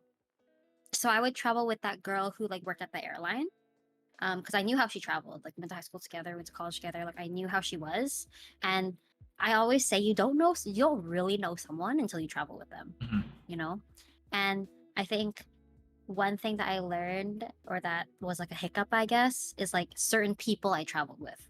Yeah. It so like I realized like after traveling with a few people, I'm like, oh, I like you as a friend, like hang out with you here, but I cannot travel with you. Like even if it was for like a day, like people are so different and like their travel styles are so different and like how they plan things are so different, right?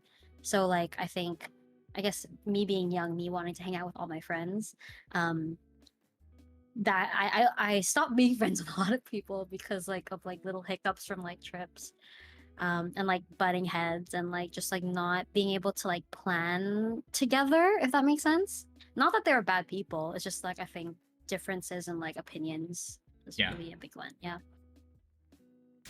Yeah, that's But actually other than good to that, know. yeah, other than Traveling that, with all the people. countries were pretty good. But yeah, traveling with people was is Mm. definitely one. So like I think that's why when whenever Roger came here for the first time, I was kind of worried when he kept extending his trip here because like we were like living together, right? And it was our first time living together. And you know how they say when you don't know your partner until you live with them, right? Yeah. Thank freaking God. And it's so smooth, so fine. We get along Nice. great. We get Nice. along. That's good. That's good. So like why did you kind of stop traveling? Like I know it was like a lot, right? That 2 years. Mhm. Like was it strictly because of COVID or do you feel like It was strictly because of COVID. Like I think if it wasn't for COVID, like that year 2020, I had a Japan trip for I was supposed to go to Japan for a month. I Yeah. had a Japan trip lined up and I had a Hawaii trip lined up and I was supposed to go back to the Philippines with my mom that year. So I had big trips lined up and we had to Uh-huh. cancel all of them. And then after like COVID happened because I started working, right? Full time, I just got into the work life, like the Yeah. work culture, like working For 5 days sure. a week, 8 hours day, and it kind of ate up my life. So for me, it's like I would love to travel again, but like I don't know if the job that I'm at right now, Mm. I only have 10 vacation days a year. Like, do you know what I mean? Like, Yeah. if I really wanted to do it, I probably would have to find another job that would be more flexible with that. Are you still in contact with the girl that you traveled with a lot? We kind of not really falling out. She during COVID we kind of stopped talking, Yeah. and I know that she doesn't work for them anymore, the airline. I think during COVID, like they also let go of a lot of people. So I'll see her online here and there, but Okay. we mainly only talked when we were like, "Do you want to go somewhere?" Do you know what I mean? Yeah. For sure. So just not as close anymore, but it's all good. Doing your own things. Yeah. All right. We talked a little bit about your work experiences. You talked about working at the drug mart, bubble tea, and then the medical field. Do you want to like go in order of how you got these jobs? Briefly talk about it and how you transitioned to where you're at today. Yeah. Yeah, go for it. So the drugstore, it was just like a college job, like a high school like summer job, like an entry level cashier position. I picked that location in particular because it was near my house. Okay. And I wanted to make sure that like I would be able to go home like in a timely manner because like it closed late, right? Mhm. So I picked one close to my house and it was nice too because like we got a discount in the whole store, which means my mom got discounts on like milk and eggs and bread and things like that. And so it was nice. So I worked there for 2.5 years, and then while I was there, got another part-time job at a bubble tea shop, like at a boba shop, and I think that was my longest job. I think I worked there for almost 5 years. Holy. 5 years minimum wage, but I freaking loved it. I would go back, honestly. Was I it a loved chain or? it wasn't a chain, it was a mom and Okay. pop shop. A mom and pop shop. I saw them grow from one store to three stores. Um, but it was a mom and pop shop. They were so freaking sweet.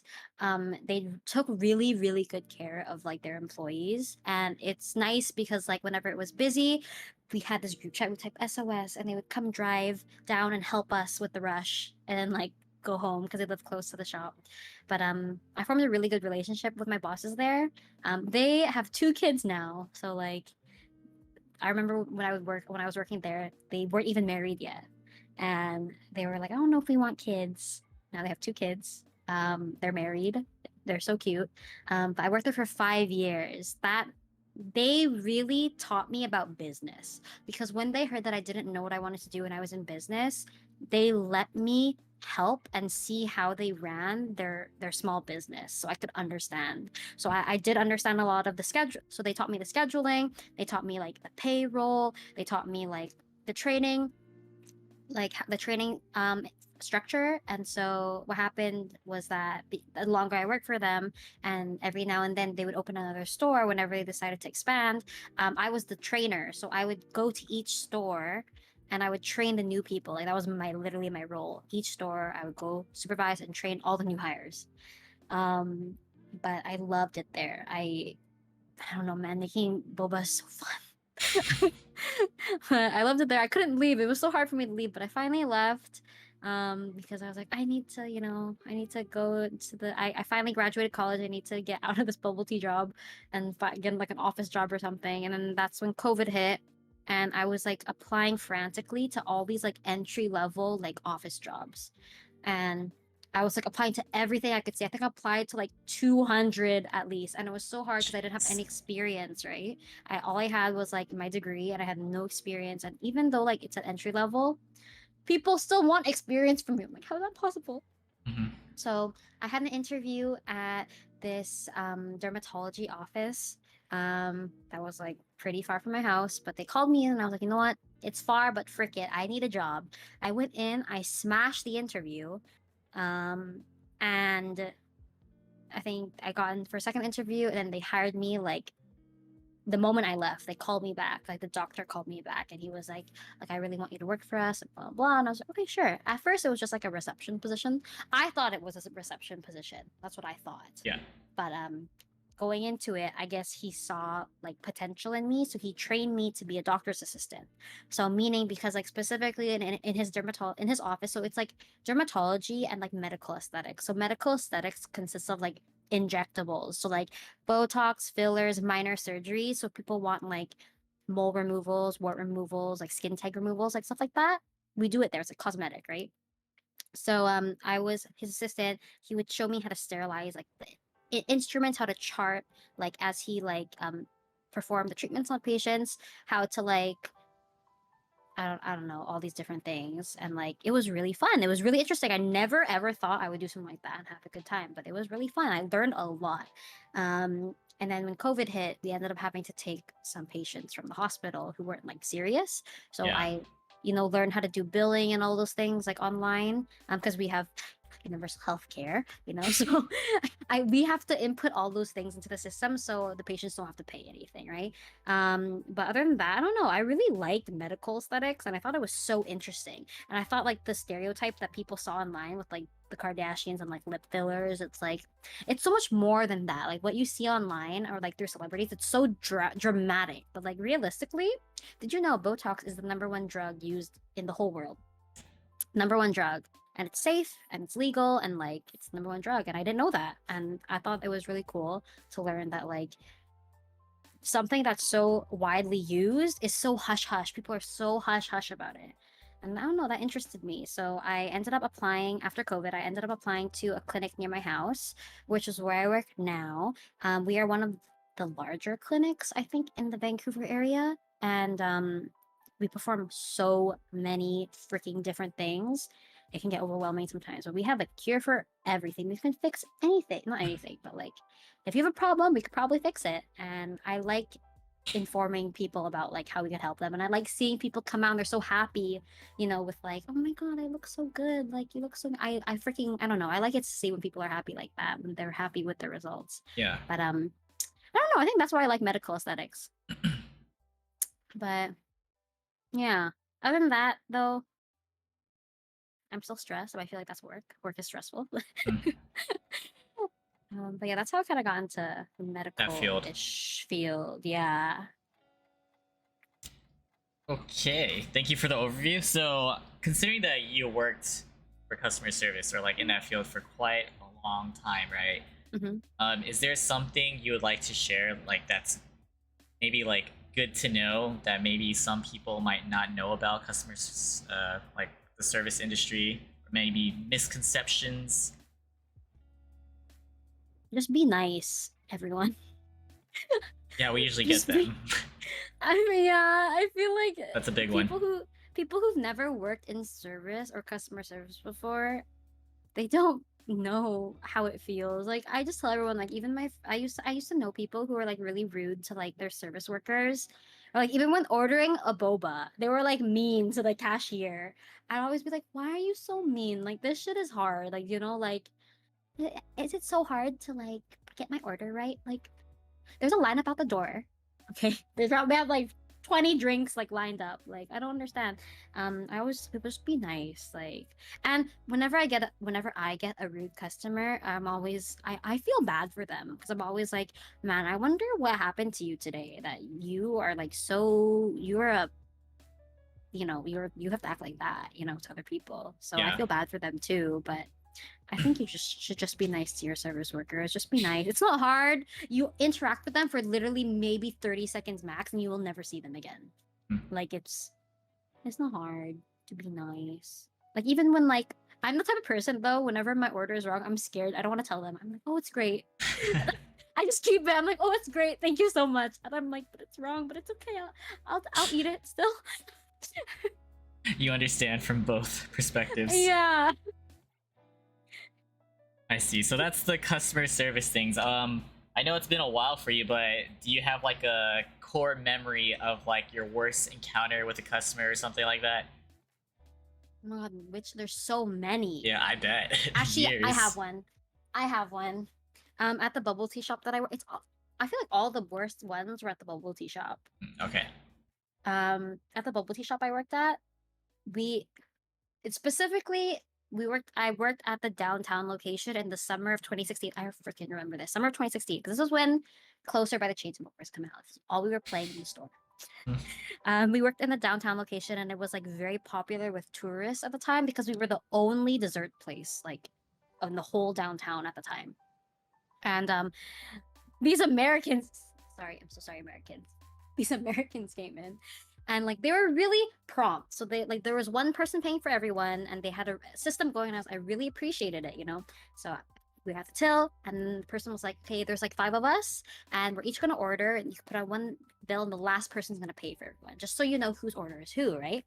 She's like, "Okay." So we always like the girl at the till, like she took all the orders. She's super sweet. I put her there for a reason because she's so sweet, Yeah. and she always double checks the order. That's why I put her there. I scheduled her there that day.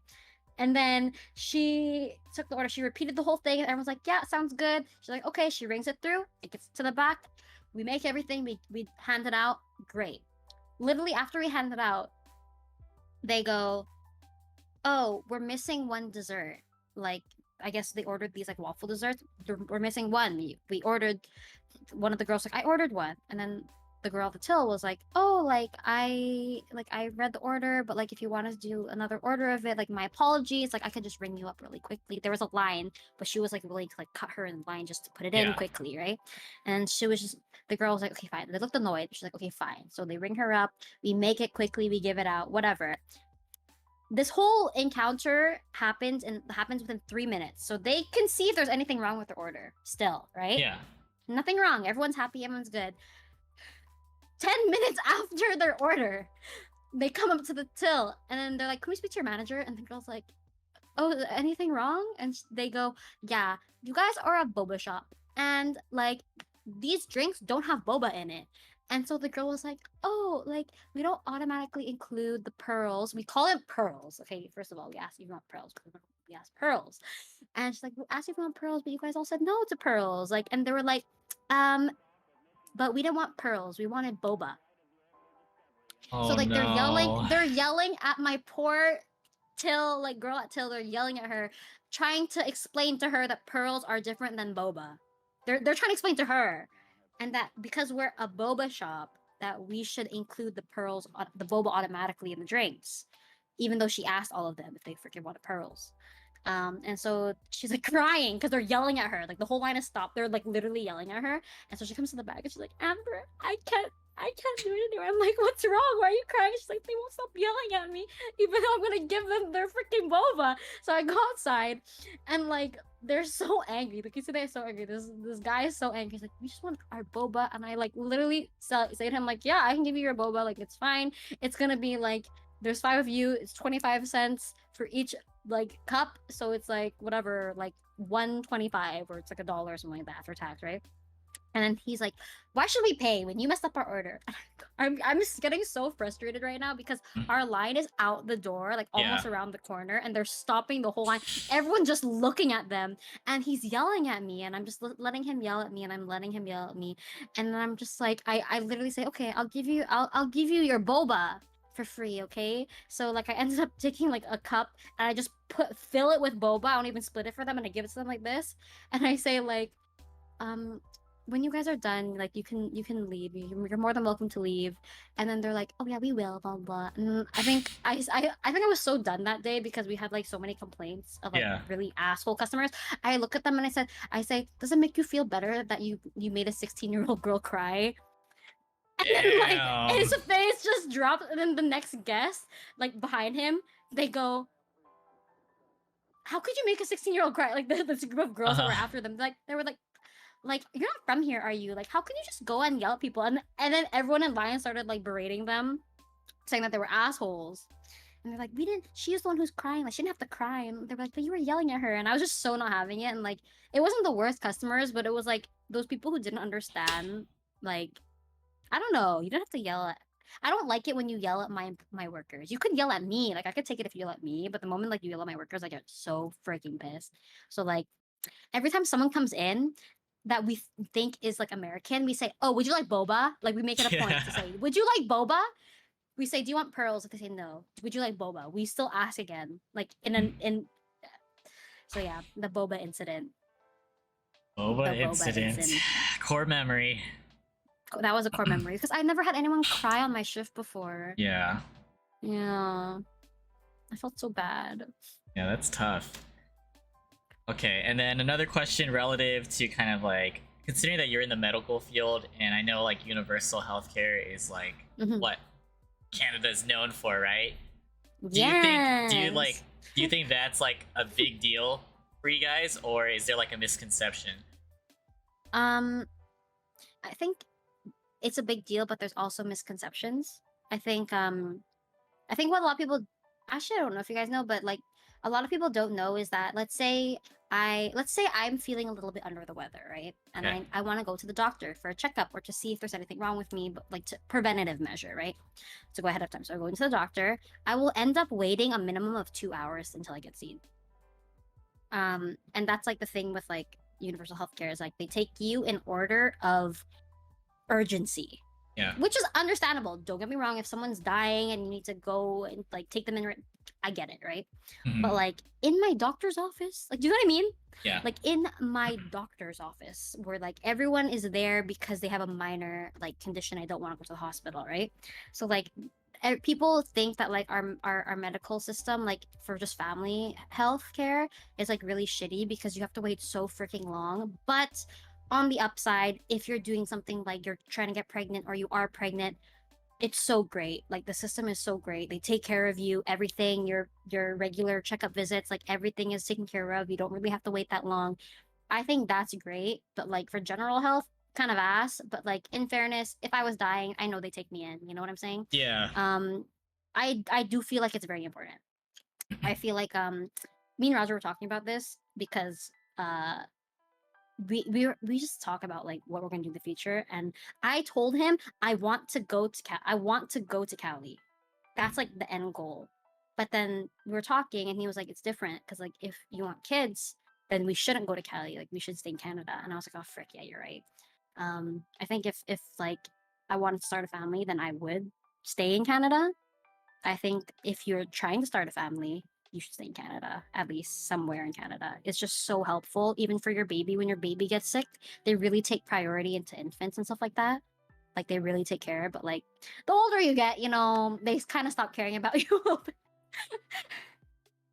Yeah, for sure. It's nice though. Yeah. All right, thank you for letting us know about that. It's pretty cool. Yeah. No. Okay, and last thing about work with your current position, what's like the coolest thing that you learned to do? The coolest thing that I've learned. Yeah, from that workplace.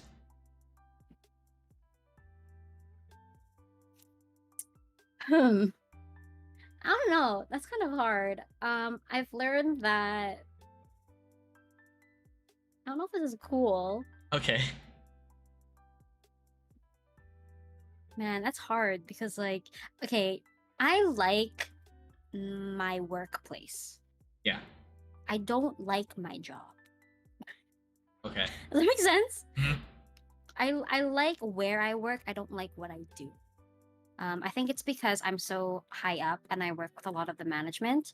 Is that I can see I could see the abuse of power, and like that doesn't make me feel good because I can't do anything about it. Right. So when like I have like employees asking me about certain things, why their day off request got denied, or like why they can't whatever, or like why do they have to do something that's not their job? It's like I have to kind of like be like, I'm sorry, like I don't have power over it, but you kind of have to, you know what I mean? Otherwise you get in trouble. And like I think one thing I learned, I want to say, is that I learned that working in an office like this is that it's all the top dog, like the top of the line, it's always about business. They don't really care about your employees. I think that's something I learned. It's not a good thing, but it's like something good to know, I guess, for me, because I was so naive going into like a business like this. I was like, oh my god, they're bigger, they're probably going to take care of their employees more, like, do you know what I mean? But Yeah. I learned that at the end of the day, it's a business, right? Because I used to be the worker that went above and beyond. I actually, at our last Christmas party, I won an award that was always says yes. Something like that. I always say yes, and I got a little certificate for it, and then made me realize like I am not getting paid enough for how much I'm saying yes to things for people. So I think it made me realize to work what you get paid, what they pay you. And I always tell people that. I tell people like who work under me, I'm like, if you want to take on extra work, you're more than welcome to, but you are not obligated to. I think I learned to be more of less of a pushover. I used to be very pushover. I overworked myself so bad because I really wanted people to have a good impression of me. I think I was a hard worker, but Yeah. oh, I'm an adult now. You know, I don't have to. I don't have to overwork myself. Yeah, you've learned. Yeah, it's not like a cool thing, but I think it's a very helpful thing for the future, if that makes sense. Yeah.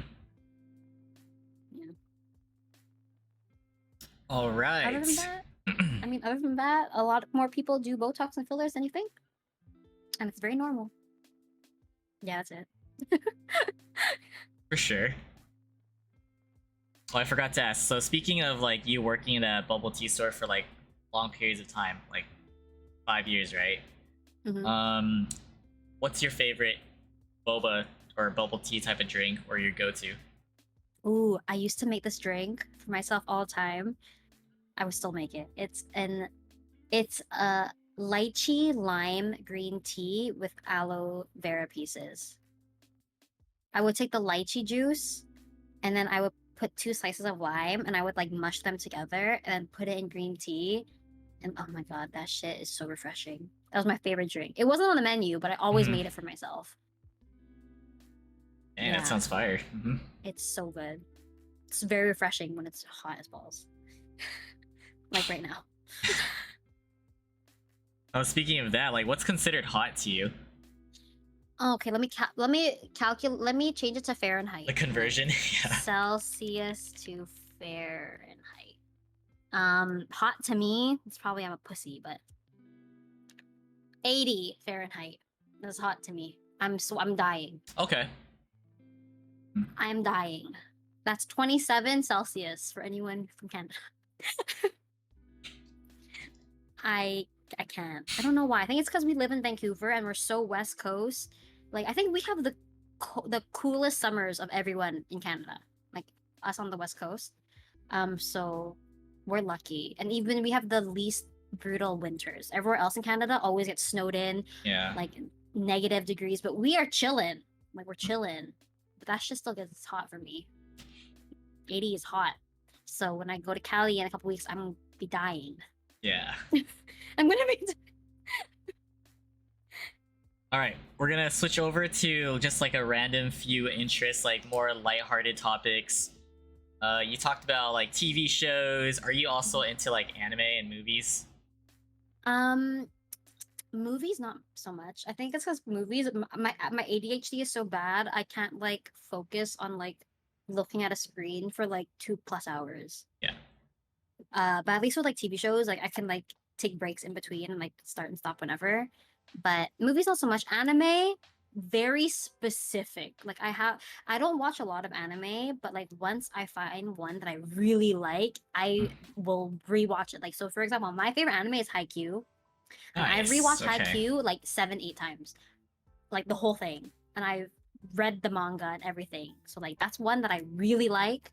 Another one is like Sailor Moon is like my childhood growing up, but I have watched that so many times, even like the new versions, like the remade versions. I don't know, really nostalgic to me. Um Other than that, like I don't really watch a lot of other shows. I feel like everything is too long. Does that make sense? Yeah. Like One Piece, Naruto, there's too many episodes for me.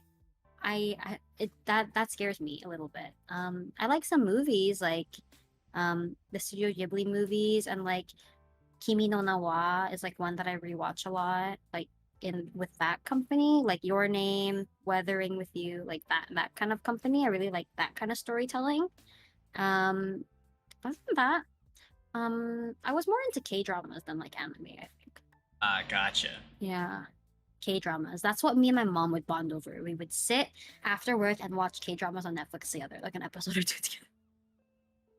It's nice. Mhm. And speaking of Haikyuu, who's your favorite character? Nishinoya. Roger just got me a Nishinoya Funko Pop. I freaking love Nishinoya. Uh, Nishinoya. nice, That's my Roger. short king. My short.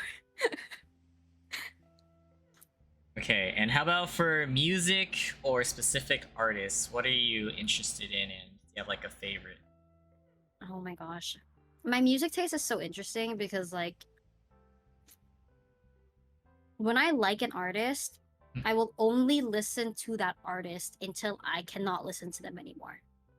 I'm very like I'm a very stereotypical fangirl in a sense where I'm very dedicated to the one whatever I'm listening to until like I get bored of it. So like it doesn't mean that I like the music. It's more so I like the artist. Does that make sense? For like music in general, I listen to anything. So anything that I like the beat to, anything that I like the melody to, I'll listen to it. So like for me, I can't say there's a specific genre I like, but I mainly relate to like artists. So like for a long time I was a big Swiftie, like a big Taylor Swift fan. I still am. I think she's like a great businesswoman. I feel like she really made a really good name for herself. Like she built herself from like the ground up. All the stuff, well, like there was drama when she like left her label and whatever. That's why she's remaking her songs. Like I really Mhm. respect people like that. Um, who else? Like Ed Sheeran. I was really obsessed with Ed Sheeran for a while because I really respected like how he was really authentic. He wrote his own music. He did all of his own loops. Like he did all of his own like um I don't know, like everything, like for his own albums, and like how he was like a nobody, and I like the underdog story too. So I like I connect with artists who I who give me a good story or like give me a reason to like cheer them on. Other than that, like I just listen to music very casually. I used people don't know this, but I used to listen to a lot of country because I was really into country like back in high school. I went to like country shows and stuff like that, concerts and stuff like that. Mhm. Um, Country, pop, K-pop, like EDM, like all different things. Like oh my god, BTS! I love BTS. Can't forget about BTS. I love BTS. Same thing, story based. Like I love their upbringing. I love how like they're one of the first Korean boy bands to like break the scene of like the traditional boy group and be I don't know. I like stories like that. So when I kind of Yeah. learn more about an artist or group, I kind of become more connected with them. But like music in general, I've never think recently I've been listening to a lot of Hispanic music. I don't know why. I Wow, just have. variety. Mhm. Yeah. I've been listening to a lot of Bad Bunny, a lot of I don't know. I have a friend who I told him to link me his Spanish playlist so I can like, you know, find some new music and I've been listening to that. So it's really what I'm like in the mood for. But Yeah. yeah. Yeah. Okay, so that's music and artists. Okay, so if you have any of the following, feel free to talk a little bit about it. Either Mhm. tattoos, piercings, and your decision for like dyeing your hair or like the different colors.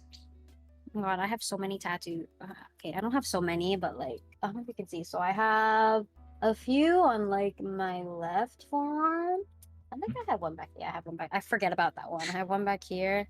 I have one here. Oh yeah, yeah, there I think. And I have one on my thigh and my ankle. Hmm.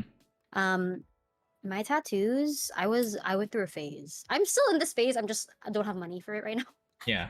But like I really wanted like a half sleeve, and like at one point I was like I want it to be a really meaningful half sleeve. So the first tattoo that I got was actually I'm gonna say this portrait of me and my mom, like this outline.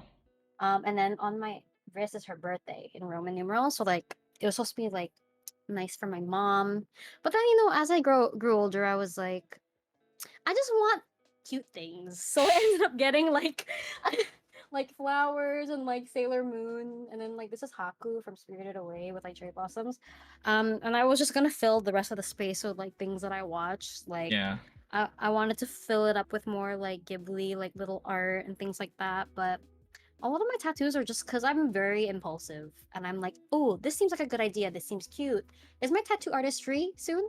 If yes, I will get it. If not, I won't get it. Oh, so it's all the same artist?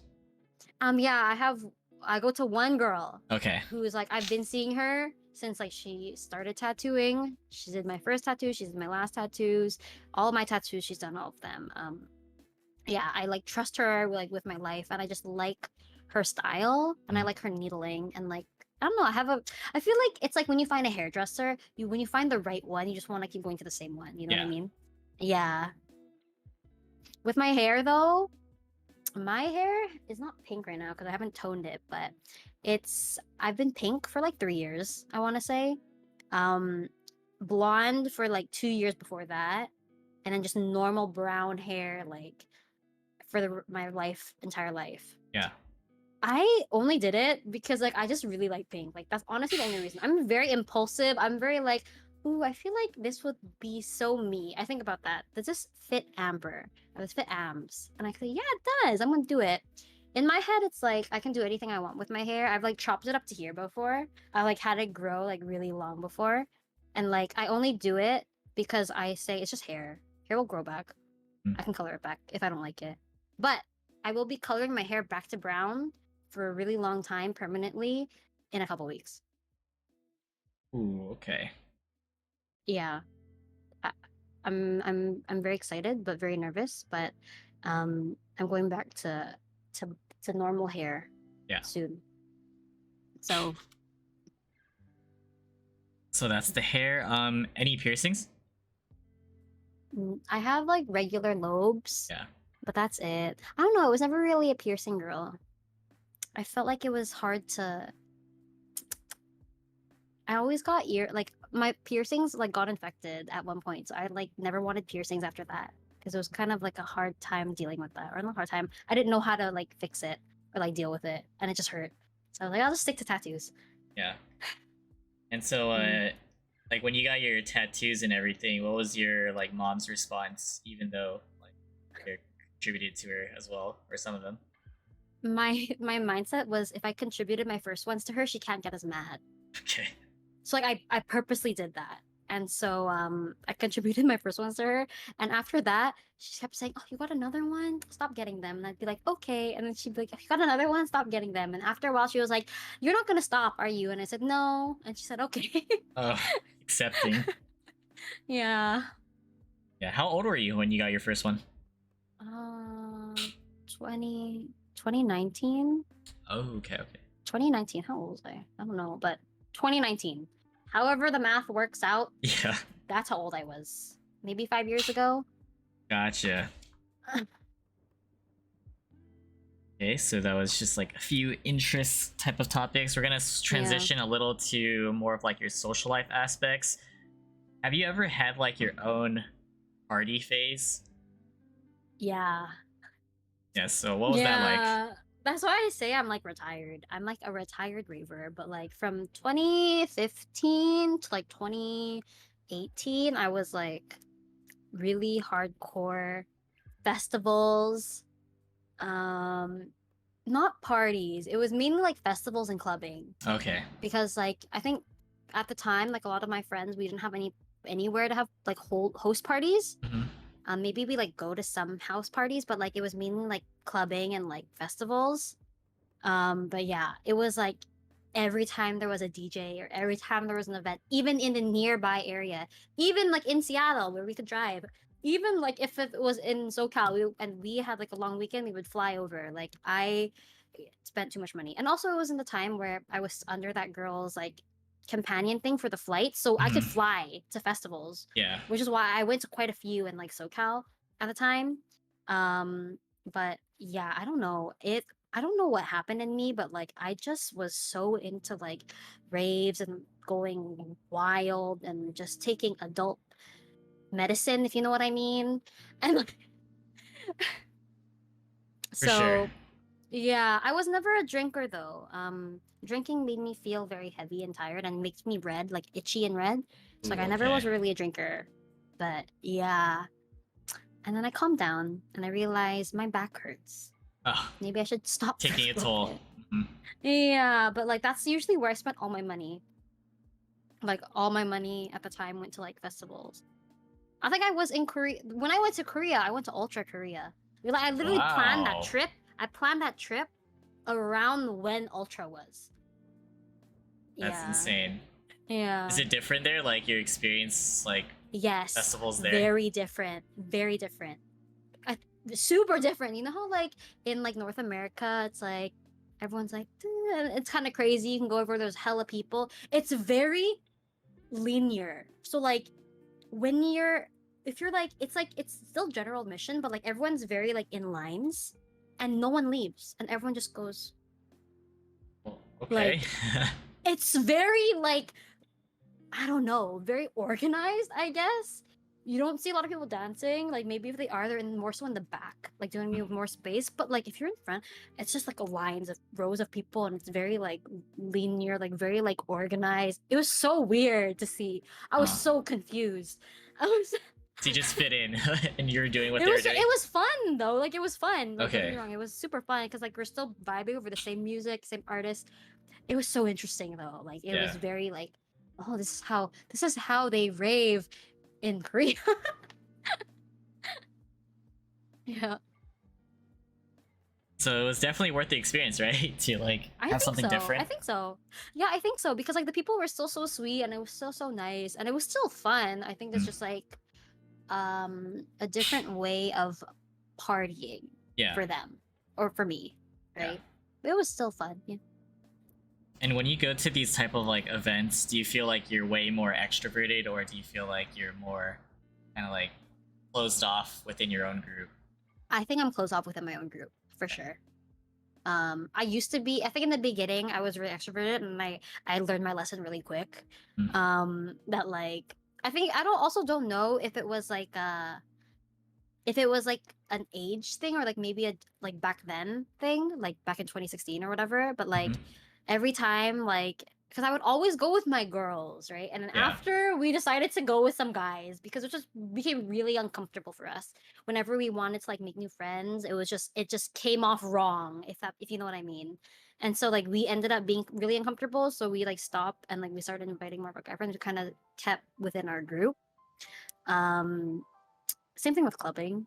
Uh just kind of keep within our group, but Yeah. like you know if we run into people, you know, and we see people, we my friends like our rave mom and dads, they'll like see people, they'll take care of them, they'll adopt them in their group. I think they have a good gauge when they're sober of like who's okay, because I think when you're lit, like for me, my sense of logic is out the Okay. window. Yeah. Yeah. Do you prefer like raving over clubbing, or how would you Yes, express that? I do. I prefer raving over clubbing. I think I don't know why. I think it's probably like the atmosphere and the music too. Yeah. Club music, like there's only one event in Vancouver that I'll go to if my friends really want to go clubbing. It's called Real Love, and it's like probably one of the most popular club nights here. It's when they play old school R&B music all night. Like other than that, every club here plays such trash music. Like really bad like remixes of like what's hip and pop, and it's just like really bad. And it's a lot of it is like a lot of like older men now going to the clubs like by themselves, like literally specifically to like talk to girls, Yeah. and it's like not comfortable. So like I don't like clubbing in that sense unless like my friends really want to go, then we'll go. But I just really, I don't know. I like the festival scene a lot better. I feel like it has changed a lot since like before when I was talking about it. People are a lot more nicer. You can really talk to more people. It's more of like a community vibe kind of thing. And I don't know. I really like it a lot more. It just feels a little bit more safer to me. There was one time, I think it was during Countdown 2019, right before COVID. I was in the States. I was in Countdown 2019. I was like gone. Like I was like God could not move. Like I was like crying on the floor, and like I lost my group, and then these people just came, picked me up, they fed me water, like they took me to the side, they took care of me while Wow. I was like losing my shit until I like sobered up, and then they helped me find my group. That's But awesome. like I like that because like I've seen people in clubs pass out and they get kicked out. They just get kicked out right Yeah. away, right? Because you know you're not supposed to get that wasted at a club. But yeah, I don't know. I like festivals. I like the environment so much more, the community environment so much more. I think it's so much more fun. Yeah, you can kind Mm. of do whatever you want. You can sit in the stands, you can like be on the floor, you can like walk around. Like I don't know, I really like it. Yeah. Yeah. Similar to what I asked you about, like your work experiences, what's like the worst encounter you've had at either a club or rave? Oh my God. There was one time we were at a club and my friend was really wasted and I was sober because I was taking care of her. It was her birthday. Yeah. And this guy kept trying to like touch her and like dance with her, but she like couldn't even stand. So like I made her sit down and like I went to go get her water and I told one of our mutual friends to like watch her while I got water. And like I came back and this guy was arguing with my friend that like, oh, she's with me, like I got her, I can take care of her. And I was like so like my mama bear came out and I got so mad and I like went up to him and I just like started scolding him and I was like, you shouldn't be taking advantage of like her, like when you don't know her, like you shouldn't be lying also to like our group just because like I'm the one that's been taking care of her. You think this girl doesn't know her.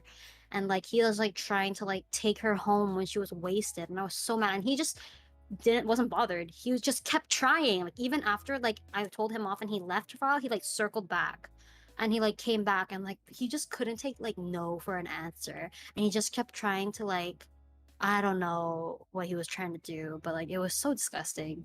And it was scary because she like Yeah. didn't know what was happening, right? So yeah, that was scary. We had to like call the security, like with was the front, call the bouncer that they were bothering us, and then the bartender helped us like get a cab home. Okay. Yeah, Nice. yeah, yeah. That was not fun. Yeah, Mm. does not sound fun at all. At least you guys Hmm. are safe. Yeah. Okay, and then you mentioned that you don't really drink and everything, but what was like Hmm. your first experience like? Oh my God.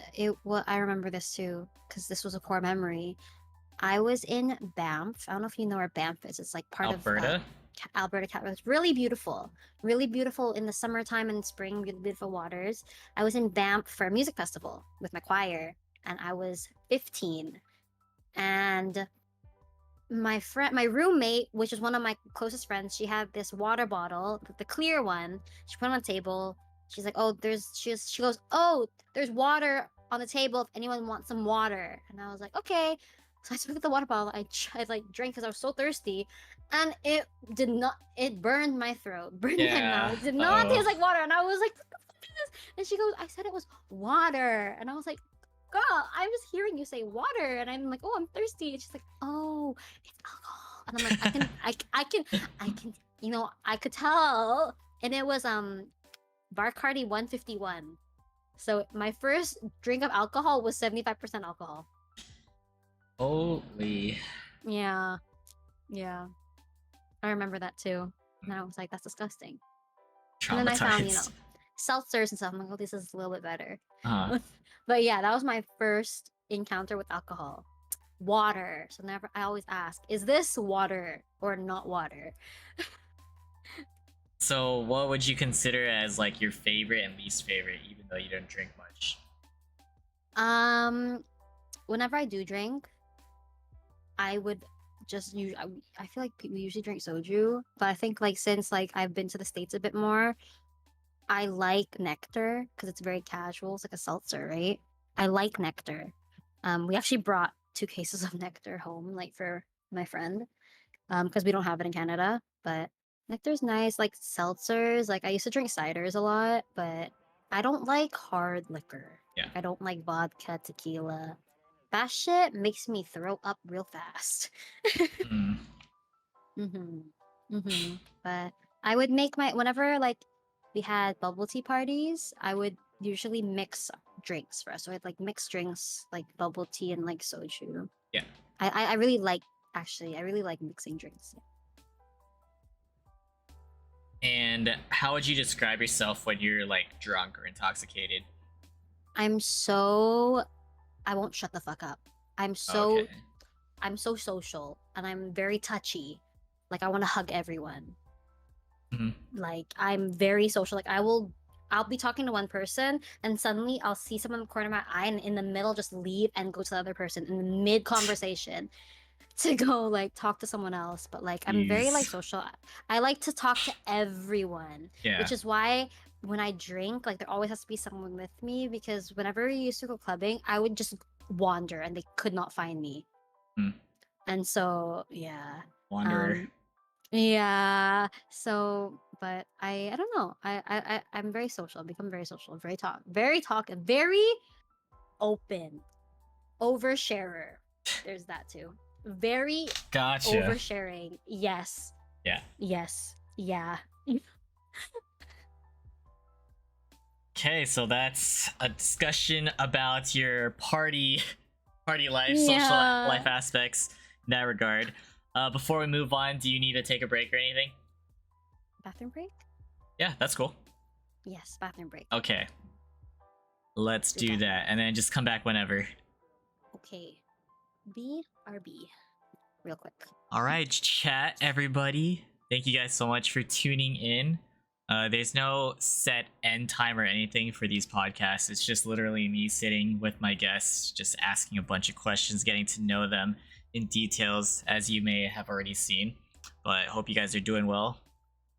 Get that bathroom break if anything, snacks if needed. But just know I do appreciate you guys. Alerts are offline. And yeah, this is episode 76. What's up, Ian? Alright, I'm also back. Welcome back, Hams. Yeah, welcome back. Also got a snack too. So you got your What did mochi. Mm-hmm. I got like a pastry, like with a hot dog inside. Oh my god, is it from 85? Yeah, yeah. Oh my god, I love 85C. We don't have that in Canada. For sure. You guys have like something similar? Yeah, but I don't think it's as good to be honest. Hmm. I think it's like really. What's up, everybody? Thanks for tuning in. Yeah, just let me know when you're ready. No worries. You can snack I'm and ready. everything. I've been chilling. Fine. Okay, don't mind me also snacking, doing doing our thing. So we're gonna talk about more heavy stuff, more personal things. We're leading into relationships. So my favorite topic. Oh, nice. So similar to how you kind of explained like how you got your jobs and everything in chronological order, feel free to go through the relationships, like how you met, how things like transpired, and where you're at today. Oh my god. So, let's see. How many of them were there? So my first relationship was when I was in high school. My high school sweetheart, as you could say. Okay. He was like my prom date. He was like my friend from like freshman year to like he was my locker mate from freshman year to senior year because we were in the same homeroom. And like it wasn't until senior year that like we like actually went out because we were really good friends beforehand. I also feel like honestly it's the high school mentality where the pool is not that big, you guys. So you end up like seeing people that you would never see an option as an option. And I feel like that happened with me. So I saw this guy in high school for 3 years. So like it was, I think like when I was 16 to 19. This is the one that my dad asked for money. Oh, And okay. then we broke up. Not I broke up with him not because anything was wrong with him, like genuinely. It was because like he felt, this is so sad. He felt boring. I mean, like in the sense like we're really young, and it felt like he didn't know what he wanted to do with his life. And like I felt like I was guiding him, and like I was like, "Oh, you could try this, you could try this," but like I don't know, like I just didn't like the idea of having to like guide my partner through what they wanted to do in life, if that makes sense. And like I was young Mhm. and it was my first boyfriend, so I was like, ah, let's just break up. And you know, it was a pretty mutual breakup, honestly. Like we just broke up. Um my next relationship was a long distance relationship with this guy from SoCal, and we met when I went to, do you know what a debut is? Like when a Filipino girl, like her 18th birthday party. I do not. Okay, so basically it's like a quinceañera, right? Mhm. But it's like for Filipinos, and it's when you turn 18, Filipino girls. And it's like you're coming of age, like you're an adult, and like you have this really, really extravagant birthday with the big dress, like a fancy dress, and you have like 18 girls, like you pick 18 girls at their your candles, and then 18 guys who are your roses, and there's like your closest friends, girls and guys, and like you dance with all the guys, and all the girls with the candle give a speech, and then the birthday girl blows out each candle as everyone gives a speech. So it's like a big Oh, thing. I didn't know what it was called. Okay, okay. Yeah, it's Got called it. debut. Mhm. So basically, I flew to Cali for my really close family friend's debut, and this was when Pokemon Go was a thing, and I can't drive. Okay, guys, cannot drive. I'm a passenger princess, so I was on Tinder, and my bio was literally like, I'm not like literally in SoCal for like 3 days. I'm looking for someone to drive me so I can hit all the Pokestops. Something like that. It was something like that. And then it was like 3 a.m. and I was like bored on the phone the night before the debut, and then I got super liked by this guy. Now I know, do not reply to super likes, okay? Because I would have left swiped him. But I stayed on his profile longer. I was like, oh, he's okay. So I right swiped him, and he ended up like talking to me a lot. We ended up talking the whole time there. He ended up coming, picking me up. We drove around some Pokestops. You know, I got my little Pokemons, you know, that I couldn't catch in Canada. And I went Mhm. home. Peace. That's all I wanted, you know? But then he kept texting me and texting me. Kept texting me, and I was like, and he was like, oh, I like you. And I was like, oh, fuck, I don't know if I like you. I should have taken that as a sign. I was like, I don't know if I like you. And he was like, oh, you don't know if you don't try. And I was like, you know what? You're right. So I was in a long distance relationship with him for 3 years. Wow. And like, I feel like it only got that long because I didn't see him often. Does that make sense? Mhm. Like when I was like at home by myself and like not really spending time with him, doing my own thing, I was like chilling. But then whenever I saw him, I was like, I don't know how I feel about this. Like I wasn't, in fairness, I wasn't really that attracted to him. Like he was like, we got along, and like in my mind, I was like, oh, we get along. Like, you know, that's good. That's the most important thing. But I was still young. Like didn't date a lot of people. So it went on for about 3 years until I found out he had anger management issues, and like he would punch walls whenever we got into fights. So that scared me a little bit. So I broke up with him. After finding that out. And then I was single for a while, and then I started seeing this guy that I knew. He used to be my Starbucks barista, actually. He was my Starbucks barista when I was in college, and we reconnected somehow. I don't remember. And I remember having a crush on him, like back in college, but he had a girlfriend. Mhm. And we reconnected, and he told me they broke up. So we like started seeing each other, and like it was really nice. He was a very sweet guy. He helped me launch my streaming career, you know? He was very nice. But it was like the same thing as like my first boyfriend, where it's like he was like, we were older too, like we were in our mid-20s, and like he didn't really know like what he was doing with his life. And I think because I knew what I was kind of doing with my life, or I like had a direction at least, like, you know, like Yeah. I felt like I was like being his mom. like I should have said this with my long distance boyfriend, like the second one. I was also being his mom because he was like 20 something and he didn't he just was taught his whole life credit cards are bad. And I'm like, bro, you need a credit score so you could take out a mortgage for a house. If you don't have a credit card, how are you gonna build your credit score? And he didn't know that. And, like I had to teach all this to him because his parents like suppressed him and they were just like, oh, like you don't need all of that. Like you don't. I was like, huh. So like I was teaching him and I was teaching my third boyfriend all these adult skills too. And I was like, man, like I'm tired of teaching people like how to live life or like how to adult. Do you know what I mean? So like I really wanted to be with someone who like freaking could adult by themselves. So I broke up with that guy. That one was hard because like there was nothing wrong with him, you know. But like, yeah, I don't know. That one was hard. My most recent ex, that one was pretty public. Is when I was streaming. Mhm. And like honestly, like it was a very like on again, off again type of thing. Like I can't even put a date of how long we were together because like we weren't even officially together. It was just kind of like one of those situationship kind of things, right? So I don't Yeah. even know how long we were quote unquote together, right? But it was so on and off because I don't know. It was like probably my most toxic relationship. But I also think it's because I was the most in love. Does that make sense? Like I think all the Mm. other ones I was like I love them and I like them, but I was never like I never like felt like so in love with them. But like the last one, I think it's because like I like really like had heart eyes and I really like you know like this person. Like I think I let a lot of things like go. Like I let a lot of things slide. Was this Like distance? it was long distance too, yeah. Okay. This one was long distance. This one was e-dating. We can say that. Hmm. But I let a lot of things slide, I think, because like I was so infatuated. And like I had like friends, like my best friends like Eggy and like Lady like telling me like, you know, this is not normal, right? You know, this isn't normal. This is kind of toxic. And I'd be like, are you sure? But like I don't think he meant it. Like I would find myself excusing things for him, right?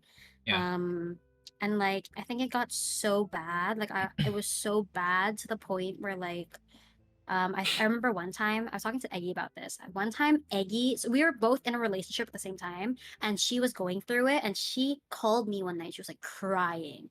She was telling me what happened. I was so mad. I was like, "Oh, how could he do this to you?" Like blah blah. And then I said to her, "Oh my God, is this how you feel when I come to you?" And she goes, yeah. And I go, holy shit. I think that was the first time I like felt like I put two and two together and I was like, oh my God, like she was like, yeah, like this is like how like this is how hurt I feel and like when like you come to me like crying about these things. Like he's doing these things to you. And I was just like, damn, that's our core memory for real. Like and so like I remember that and I asked her like this is how you feel and I was like yeah and then so I that's like when I really started thinking about it. Like I really really really started thinking about it, like everything that was happening. I started like paying attention in detail like more of these things.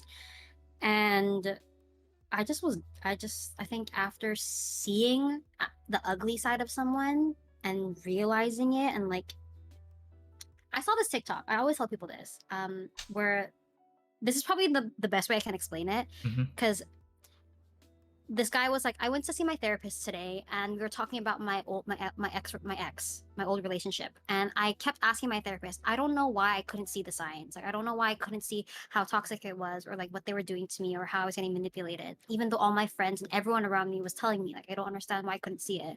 And the therapist like took out their notepad and they wrote something on it, and then they held it like right here. And then they were like right to their face, and then therapist was like, what does this say? And the person's like, oh, I can't see, like it's too close to my face. So the therapist like pulled it away and then was like, what does it say? And then it said like, it's too close for you to see. Because like when you're in the situation and like you're in there firsthand, it's up in your face, sometimes Yeah. it's too close for you to see what's actually going on until you take a step back, right? So when I finally took a step back, like I realized like, you know, like I can still get out of this while I can. So I did. And that kind of put my life in a spiral because they didn't make it easy for me, especially because we were public. And I was making content, and like I was a full-time streamer, and it really affected my progression, I want to say, like my streams and like how I started dealing with everything. And that's one of the reasons why I stopped streaming and took a break like between March and April, between I think February and March. And like if like people were there in my streams, I think I cried like at the end of every stream. Like I just started crying because like I just had so much feeling and I just felt so sad. Like I was getting like, I don't know, like hate and like unnecessary messages and like things that were really like ruining my mental health because like I never came forward about this. You know, I never like told anyone in our group about what happened. I never like told any of my followers or like my community what happened. I just kind of said like, "Hey, we broke up. I don't really want to talk about it, but like, you know, I think he's a great person. We're just not together, right?" But I think it's hard when like the other side is like telling a story even though you're not telling any story. So now it's like all these people are hearing about things that happened that I didn't know about, and it's like, oh, do I want to like keep face and like just like keep things to myself, or do I want to like put my story and my voice out there? I decided not to. I decided to just keep things to myself and kind of like take like stop streaming and like stop really posting on socials to let it kind of die down because I didn't want to fight fire with fire, and like I didn't want people to pick sides, if that makes sense. Like if they Yes. didn't know what happened, I didn't want people to like pick sides, and like I didn't want people to hear about what happened or think about people in different light. Even though sure, Eggy can fucking tell you, she can go off and say, "Oh, he's a shit person." She can say talk about that for hours, but like for me, it's like I just want to be done with it, you know? And so, yeah, I lost a lot of friends. If you're in my inner Twitter circle, I did not hold back. Like I let everything out because I would never post it on my main. I just needed to get it out. And like it's hard like seeing and hearing things about you that you know aren't true, you know? Because people want to save face. But eh, I'm alive and I'm chilling now and I'm happy, which is like something that I was telling who was telling the other day, maybe Holland. I was telling him the other day, wow, like March Amber would be shocked to see that July Amber is happy. Like I literally thought that this year like would be the worst year of my life and like it would just only go down and like it would just be an effect of like just bad things happening. But I'm really happy. I found my balance. Like I don't care what people say about me. I don't care because like if you're important, you know, you have my number, you can contact me, then that's the people who matters, you know what I mean? Those are the people I care about. Those are the people whose opinions I care about. And I guess like putting myself in like a public space, I realized that mistake now, like how public I made it. Like he was in every stream of mine, like literally. So like I learned my lesson. I think that's good. But I'm just happy now. I know my boundary, and I don't know, I'm living my life, and I'm not letting anyone tear me down. You know, I'm just happy. Yeah. And now I'm with Roger. I forgot about Roger, the most important one. And like he makes me so happy. Like I cannot like I don't know how in like how many relationships like I've never like met anyone who one he's a fucking adult. Like I don't have to tell him what to do.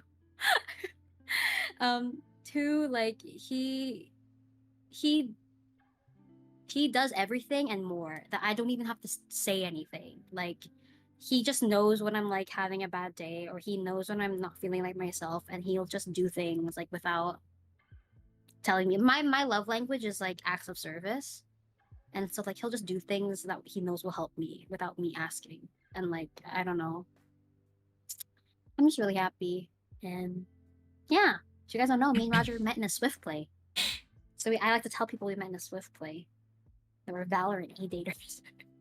I think that's funny, but yeah. Yeah, that's a beautiful turnaround.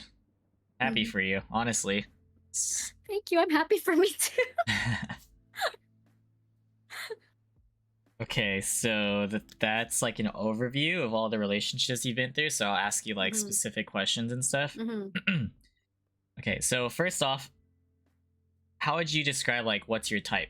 What do you see like in all these guys like Oh my god. commonalities or as you grew up, maybe things have changed? It's funny because I think I was talking to my work besties about this. We're like, what's your type? My type that I like to look at is pretty boys. But I don't date pretty boys. Does that make sense? Yeah. I like to look at pretty boys like Jimin and Jungkook, but I don't like to date them. I if there is a common theme to my exes though. If I look at Okay. them, they're all tall Asian men with glasses who play video games. All of them. All of them. Interesting. Okay. I don't know why. I don't know why. I didn't notice it, but it is the common theme. I don't know. I don't know Okay, how. so that's your I type. just realized it. Yeah, I just What would you say like some of your other red flags are? Because I know you mentioned Mhm. it kind of like turns you off when there's like sense of no direction in life and yeah. anger management, for example. But what Mhm. else? Um, people who are not nice to customer service workers. I've been on a few dates where the guys have been dicks to like restaurant workers and service workers. I don't like that. Um, guys who are not interested to get to know like my specifically my mom and the people close to me. So one thing with Roger that like really like made him different from everyone is that so I don't have a dad, or I say I don't have a dad. I don't have a contact with my dad, but Mhm. I do have a father figure in my life. His name is Evan, and he's like my older brother. He's literally I've known him for like 14 plus years, and he's been there since I've been in high school, like watching me grow up. Like he's literally my father figure. Every time I didn't realize, but every time I've gone to a relationship, I would always introduce them to Evan. Like he was always like the one checking them before I introduced them to my mom. And he's like my father figure. He's like this big guy. Like I see him as my brother, and I remember every time I would tell my exes about Evan, they would not want to meet him. Like they'd be scared. Like, do you know what I mean? To meet him, and then like it'd be like maybe a year into the relationship where I would introduce them to Evan. But then but then when Roger came to Vancouver and I told him about Evan, I don't remember how. I was just mentioning it. He was like, "Oh, I want to meet Evan," and I was like, "Huh? You want to meet Evan?" And he goes, "Yeah, I want to meet Evan." And I was like, "Why?" And he was like, "Why not?" And I was like, "No one ever has asked to meet Evan." And so I texted Evan and I was like, "Roger wants to meet you." And he goes, "Why?" No one's ever wanted to get the same reaction as me. No one's ever wanted to meet me before. And I was like, "I know, isn't that weird?" And he was like, "Yeah, but okay, like we can go out for dinner." So we went out to dinner. And I think like after that, like Evan messaged me and he was just like, "Oh, I like him because he wanted to meet you because I was someone important in your life." And like so he wanted to meet the important people in your life. Mhm. And so like I like that. I'm not like a family person, like my cousins stuff like that. I'm not really close to them, but like the important people in my life, you don't have to be best friends with them, but I do want you to like have an interest in like meeting them or Yeah. like knowing something like about my upbringing because they're like important to me, right? So like that is important to me. What else is a red flag? Um, oh, jealousy is a big one for me. I think two of my exes, because I was streaming, they didn't like that, not that I was streaming, but they didn't really understand the concept of like being a content creator and being a female content creator. They literally thought that like all the guys, like every guy that talked to me just wanted to get with me. It wasn't like networking kind of thing. Like for me, it's like networking, you're meeting new friends, right? But they always thought the worst in like every guy that came into stream or that came into my chat or that I play games with. It was just like so jealous. Jealousy is a really big one for me. Like you need to be secure with yourself. Like, do you know what I mean? Like, especially if I'm gonna be like on social media and I'm gonna be a content creator, I need you to be secure with yourself and at least kind of know if you're not a content creator, you need to kind of understand the space too, just so you can understand like what I'm doing and like not think that every guy that I'm talking to is trying to get with me.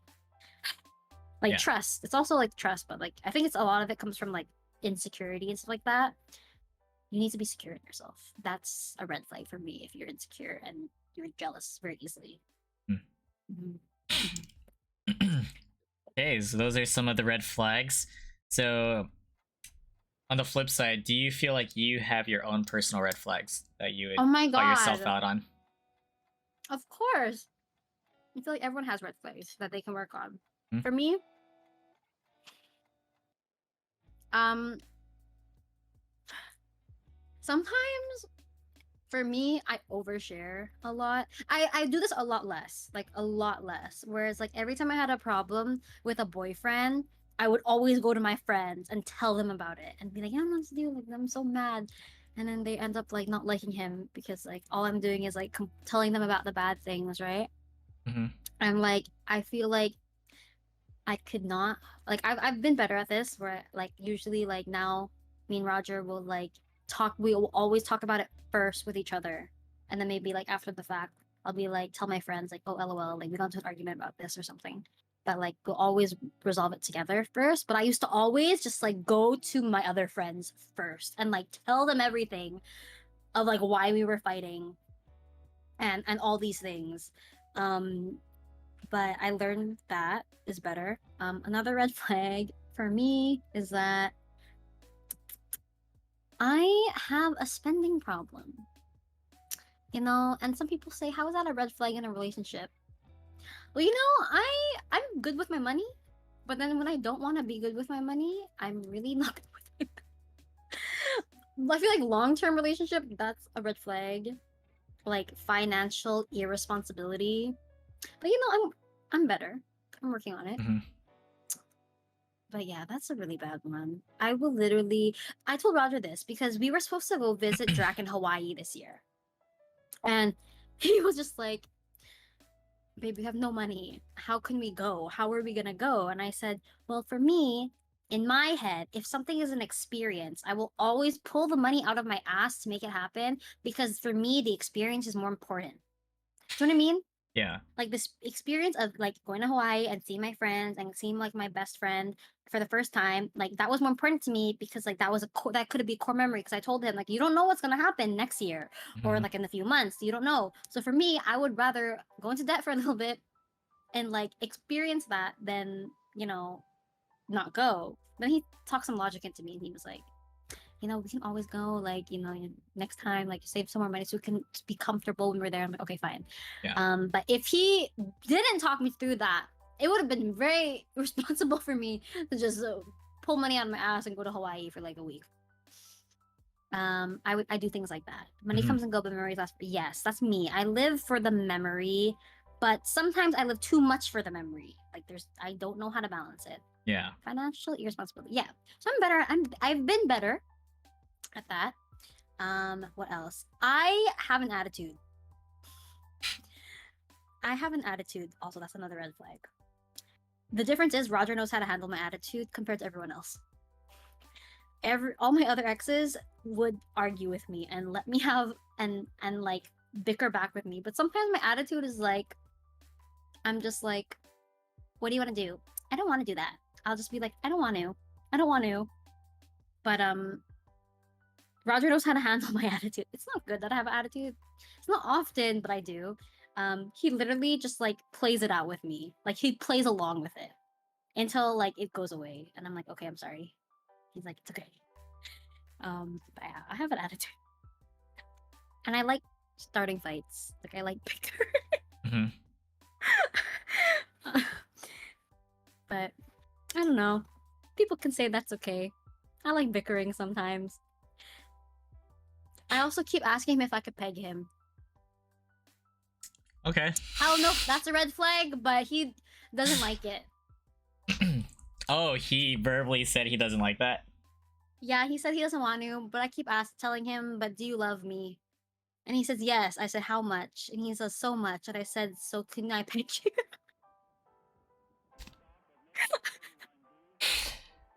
Okay. That's your business. For sure, for sure. I'm sure you Neon guys green will light. work on it. Yes. It's okay, guys. we've come to the agreement that if I'm dying on my deathbed and it's my dying wish, he'd let me. Hmm. Mm-hmm. Dang, it has to Mm-hmm. come to that. Mm-hmm. But he didn't say no. Hmm. All right, so those are red flags, yeah? Yeah. I'm self-aware. Okay, so another thing to talk to you about is you have your fair share of relationships that's long distance, right? How Yes. how do Yes. you personally deal with that, and how would you describe like the ups and downs or like the pros and cons of those like relationships? Yeah. It's funny because like before Roger, it was like so easy for me. And like the shitty part is I feel like it was so easy for me because I like my own time. So like because they weren't here, I could do everything that I normally do and like live my life here and still like see them every now and then, like a few times a year or like in Discord or in video chat or FaceTime or whatever. But like for me I really like my own independence. So like it was easy for me. I actually preferred it than like IRL. But then with Roger, like I literally told him, we had this conversation the other day. He was like, "What do you think is the longest you can go without seeing me?" And I was like, 5 weeks.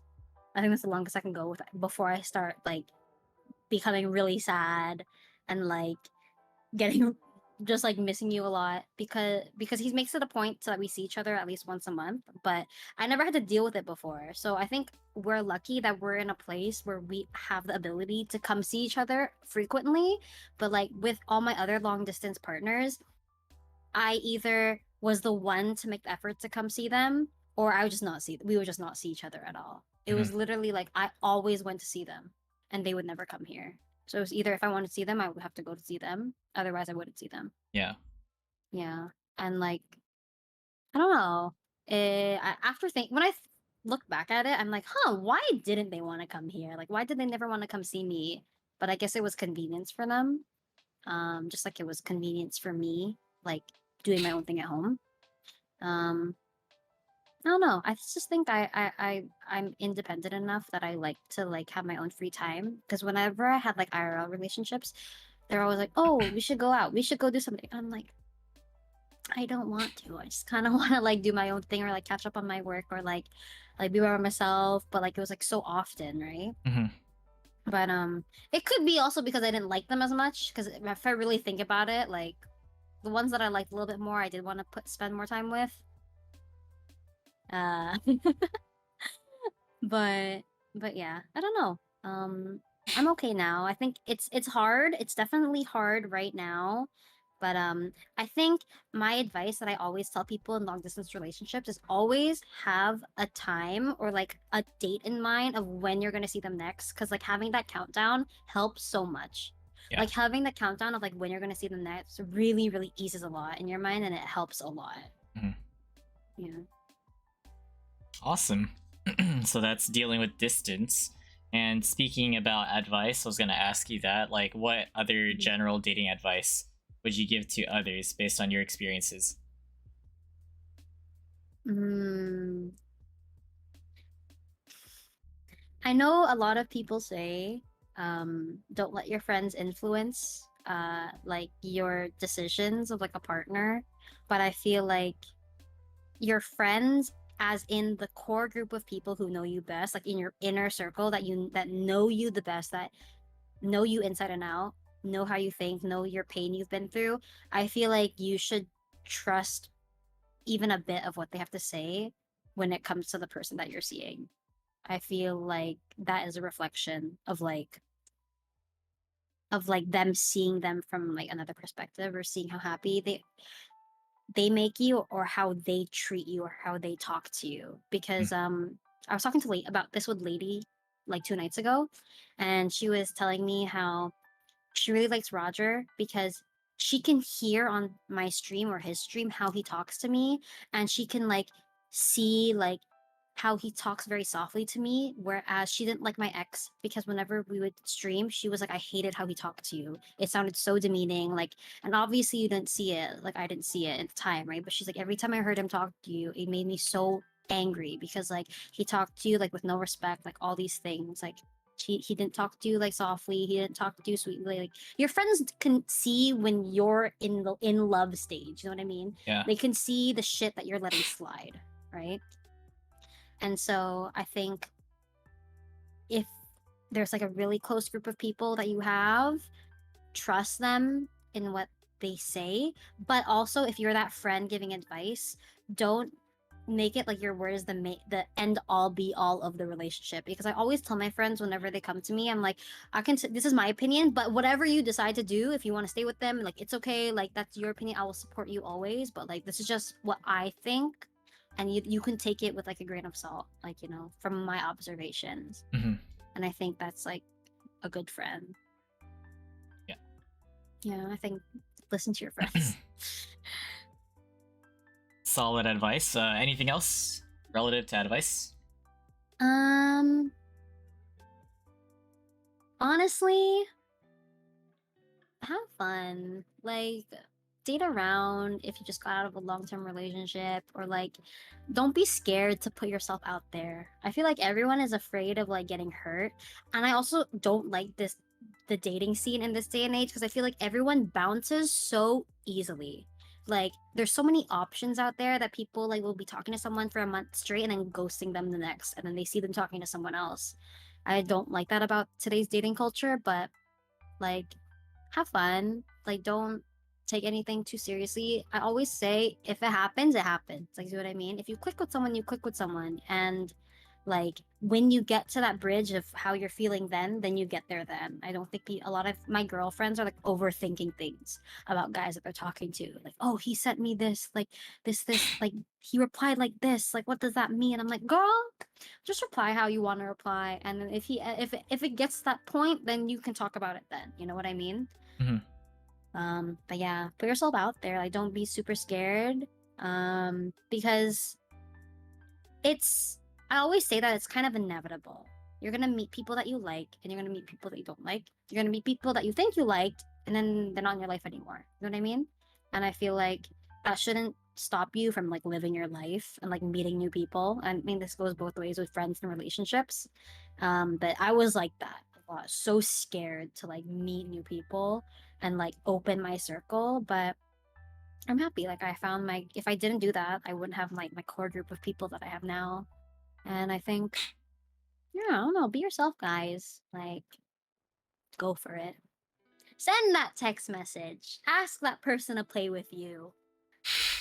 What do you have to lose? I'm saying no. That's it. For sure. Love that. Mm-hmm.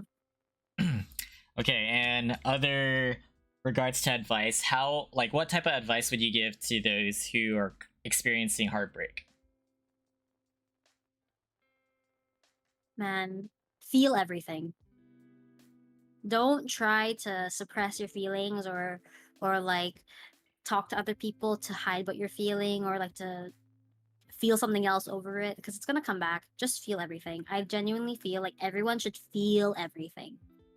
Also block them. I'm sorry, that helps. You can unblock them later, but like in the time that you're feeling pain, I genuinely believe that you should block them.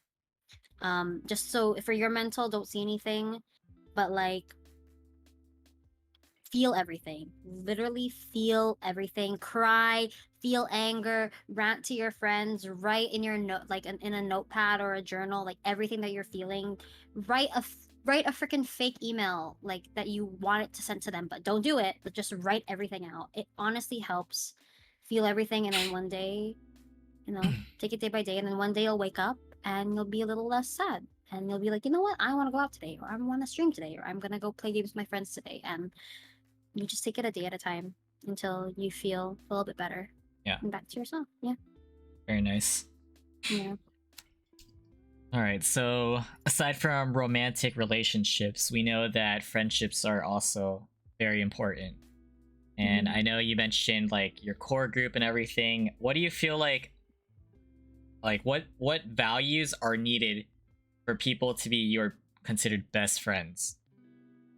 Ah, I feel like for me, um, it's hard because I could say something, but if I think about it, like I could say, "Oh, you need to be a good person, and like you need to have gone through shit with me, and I went through shit with you, and I've seen you at your lowest." All that I could say all that, but like if I think about it, I've lost so many people too that I never thought I would lose. Right?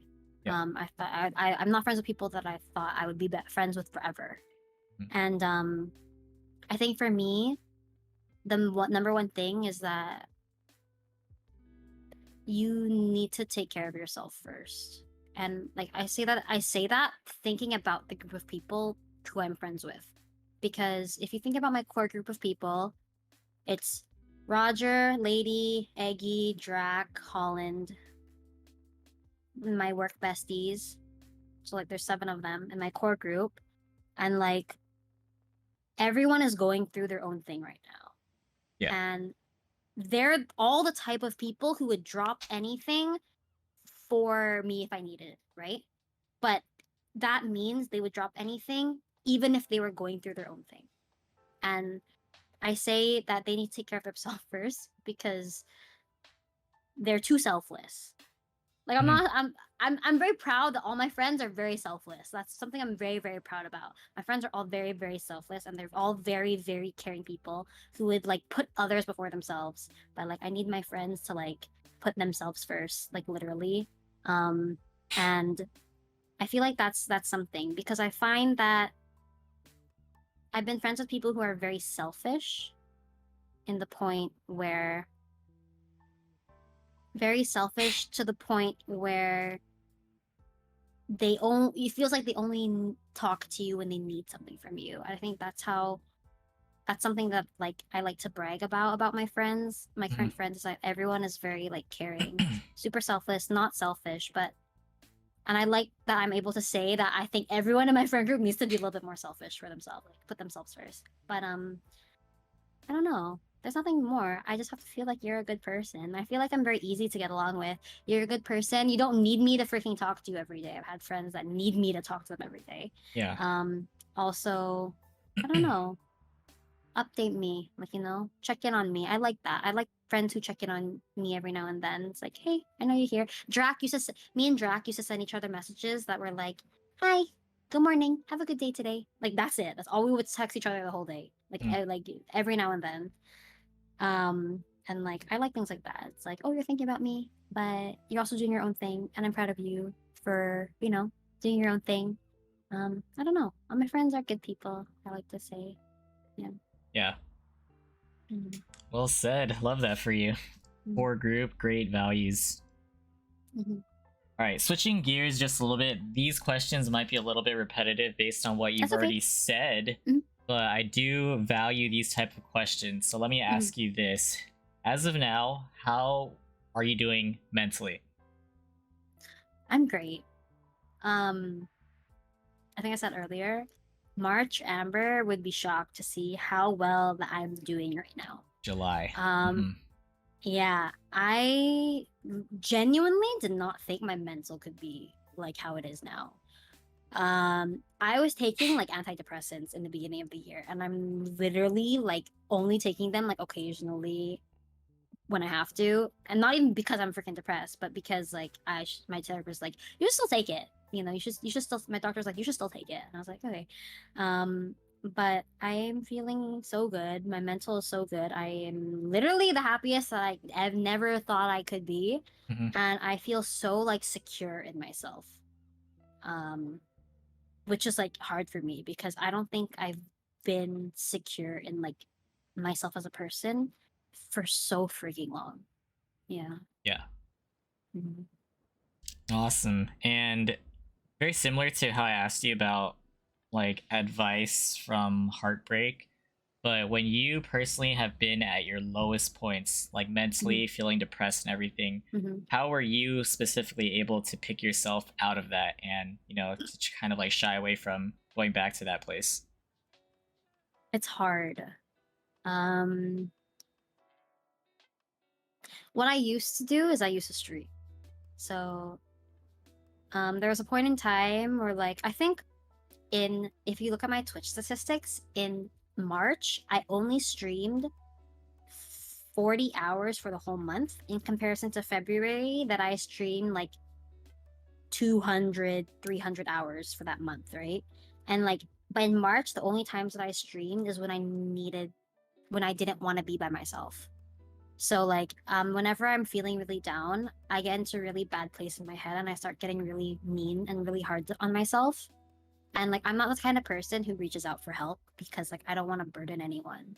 So what I did was I turned my stream on to like make myself feel better and like to talk to people and to ask people how they were doing. And that was like a distraction to myself. Because if like my stream was making other people happy, then I was happy. So I would stream for a couple hours. Um, that's in March is when I all so back in the day I would always stream for like 6+ hours, minimum 6 hours more. And like that's when I stream full time, right? And in March, my streams were only like an hour to 2 hours long a day, just because I needed like company and I was scared to be by myself, but I didn't want to ask for help. So it was like me finding company in my community and like my friends, without like having to go to them and be like, hey, like I'm not in a really good place because I was like scared to say that. Yeah.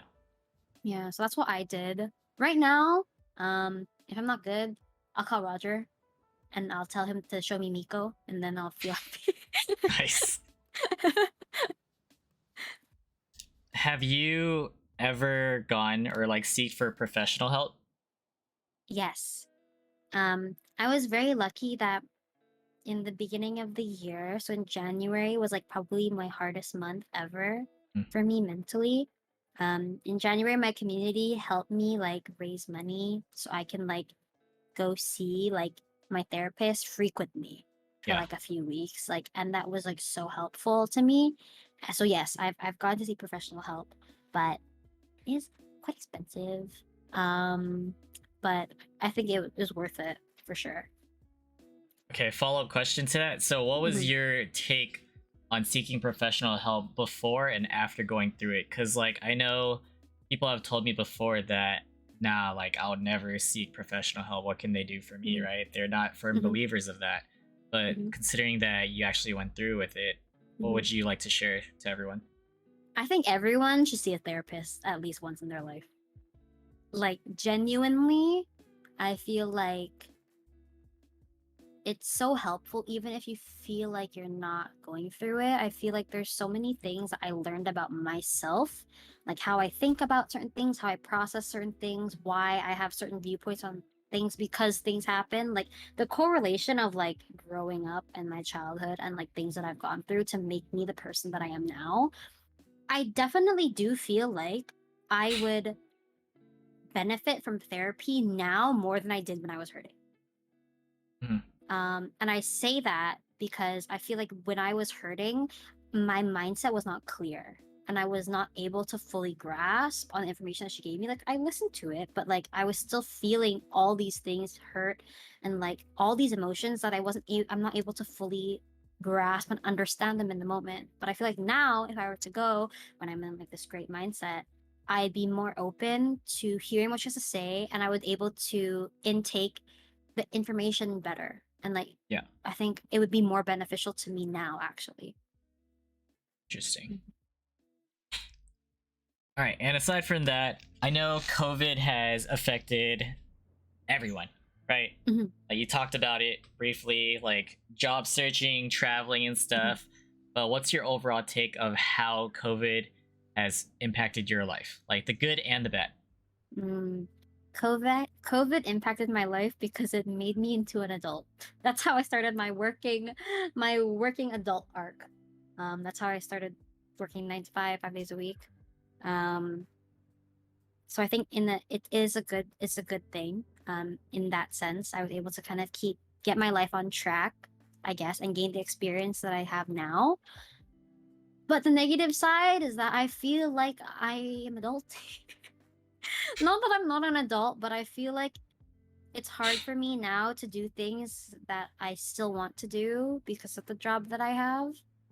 I sometimes I think like what if I didn't work during COVID? Then maybe I'd be able to be more flexible and like still make my own hours and still maybe work with a company that is a little bit more flexible with like things that I want to do. But it just so happens that during COVID, I got with a company that only gives me a certain amount of vacation days. It's like a settle down kind of company, and I'm not ungrateful, but I think about that a lot actually. Like, Mm. what could I have done that I wanted to do if I had the ability to like make my schedule like how it was before? But then I remember I'm not as young as I was, and I don't think I could work the amount of days that I did, like the hours that I did. So Mhm. there's that. I feel like part of me lost, I don't want to say my youth, but like, yeah, a little bit of like my quote unquote youth. Because I was so energetic and I had so much like drive for pre-COVID, but then when COVID hit, I just like settled down immediately, and I kind of miss that about me. Mm. Um, I don't know, bittersweet, I guess. Yeah. A little bit bittersweet. All right, that's the COVID talk. So, as of today, what would you consider as some of your goals and aspirations in life? Mm. Okay, I used to have really big goals and aspirations. I used to always make New Year's resolutions, and like they'd be like for 4 years or 3 years out into the future. But after this year, I told myself I would only make resolutions and goals for like the coming foreseeable future, like for the year Yeah. or for the next few months. Because for me, that was more realistic, and then I could actually put more time into making it happen. So as of right now, like, um, my goals are like I want to pay off my mom's debts because I'm going back to work to help my mom like with her debt, pay it off. Um, that and then after that's done, um, our next goal is to try to get Roger a visa to come here, and Mhm. then our next goal would be to look for like a place like to move out to, like maybe whether it be an apartment or a condo or a townhouse. So those are like the steps of like what I'm doing right now. Yeah. Yeah. Cool. Okay, now we transition to social media. All right. Oh wow, I love social media. Yeah. So aside from Twitch, because Twitch is like the big Mhm, one, a lot of people, mhm. you know, could relate to it. Damn, what's Twitch? What's Actually. So aside from Twitch, what other social platforms are you currently using, and how would you kind of describe them? Like how you feel about them? Mhm. So right now, so I have everything. So I have like Snapchat, Instagram, Facebook. I have everything, but I use Discord, Twitter, and Instagram the most. Um, Threads has become my morning newspaper, though. I don't post anything on it though. But those are the three that I use the most, other than Twitch. Discord, I'm very proud of myself because I used to be very chronically on Discord. And I think it's because I wanted to make sure my community was like well fed. I wanted to make sure it was active, but I think in that sense, like I dedicated a lot more time than I should have into Discord and like other people's communities and other people's servers. So I've actually managed to like kind of like step away a lot um in my process of like being a little bit more offline. Right now I only use Discord to like hang out with my friends and like Discord Roger when we watch shows. Other than that, Instagram is probably my next one. My so Discord's probably my least used of the three, and then Instagram is my second most used because I like to just scroll through to see what people are up to. I'm a visual person, so I like photos and I like videos and stuff like that. And that's also where I send a lot of memes of like the reels to my friends. And then Twitter's probably my most used social media site because it's so easy and everyone is on Twitter, and I get to see everyone all these memes, what people are doing, Twitter circle things. I get to keep up with news, keep up with VCT, like keep up with all these things. So I like Twitter. Um, I have a love-hate relationship with it though. I feel like there's always drama on Twitter every day It's like a gossip magazine in a sense that updates every day. Mhm. But sometimes like it's too much to keep up with, if that makes sense. Like sometimes Roger will be like, "Oh my god, did you see the thing on Twitter?" And I'm like, "What?" You know the thing with the tea with the girl. I'm like, "No." And it's a lot. But I don't know. I like it to keep up with my friends. I really like it to see when people are live, like on Twitch and stuff like that. I don't know. I think it's a good way to connect with people. It's actually how me and okay, I say the people me and Roger we met in Valorant. We met on Twitter because we had a mutual and we have a, when sometimes when you have a lot of mutuals with someone on Twitter and they just follow you and you follow them back because you have all these friends who know them. It's like one of those things. And I like that. I like seeing like who's friends with my friends and like how they're connected and like I like to see that interaction. So I don't know. I like Twitter. Mhm. I also don't like Twitter. But yeah, mostly like Twitter. Okay, for sure. Those are socials other than Twitch, so it's about time that we talk about Twitch. Mm-hmm. All right, first off, how did you come up with your name? Instagrams. Oh my god, I want to rebrand so bad. You RJ, what's up with the raids? Sorry. Thank you, RJ. Appreciate you. I hope you had a great stream. I came up with Instagrams because I couldn't think of a name and I wanted it to be a pun. Like I wanted it to be funny or like a pun, like a play on words. But I didn't think I would stream. That's the thing. So like my name was Instagrams always. I never changed it. Like it was just my name was like Instagrams, whatever. So when I started streaming, it was very impromptu. And when I Mm. started streaming, that's when I started gaining traction. I'm like, frick, I can't think of another username. Oh, I'll think of one later. I never thought of one. It literally just stayed as Instagram. Yeah. I don't even use Instagram that much. I don't even post anything. My name's Instagrams. I just wanted it to be like quirky and like a play on words, but that's how the name came about. I wish it was better. It's very unique, without a doubt. Yeah. All right, there's a lot of questions to ask about Twitch, so we're gonna start somewhere. We love Twitch, yes. All right, so you briefly mentioned, I believe, that one of your exes got you into streaming and everything, right? So what was that like? What was that conversation like? What was your perception about Twitch, and how did you actually get into it? And what was your experience like then?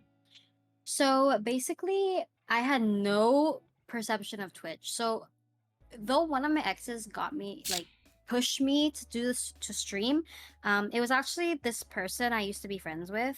She would stream Valorant 2 times a week or 2 or 3 times a week because she worked a full-time job, and she invited me into her server because I knew her IRL.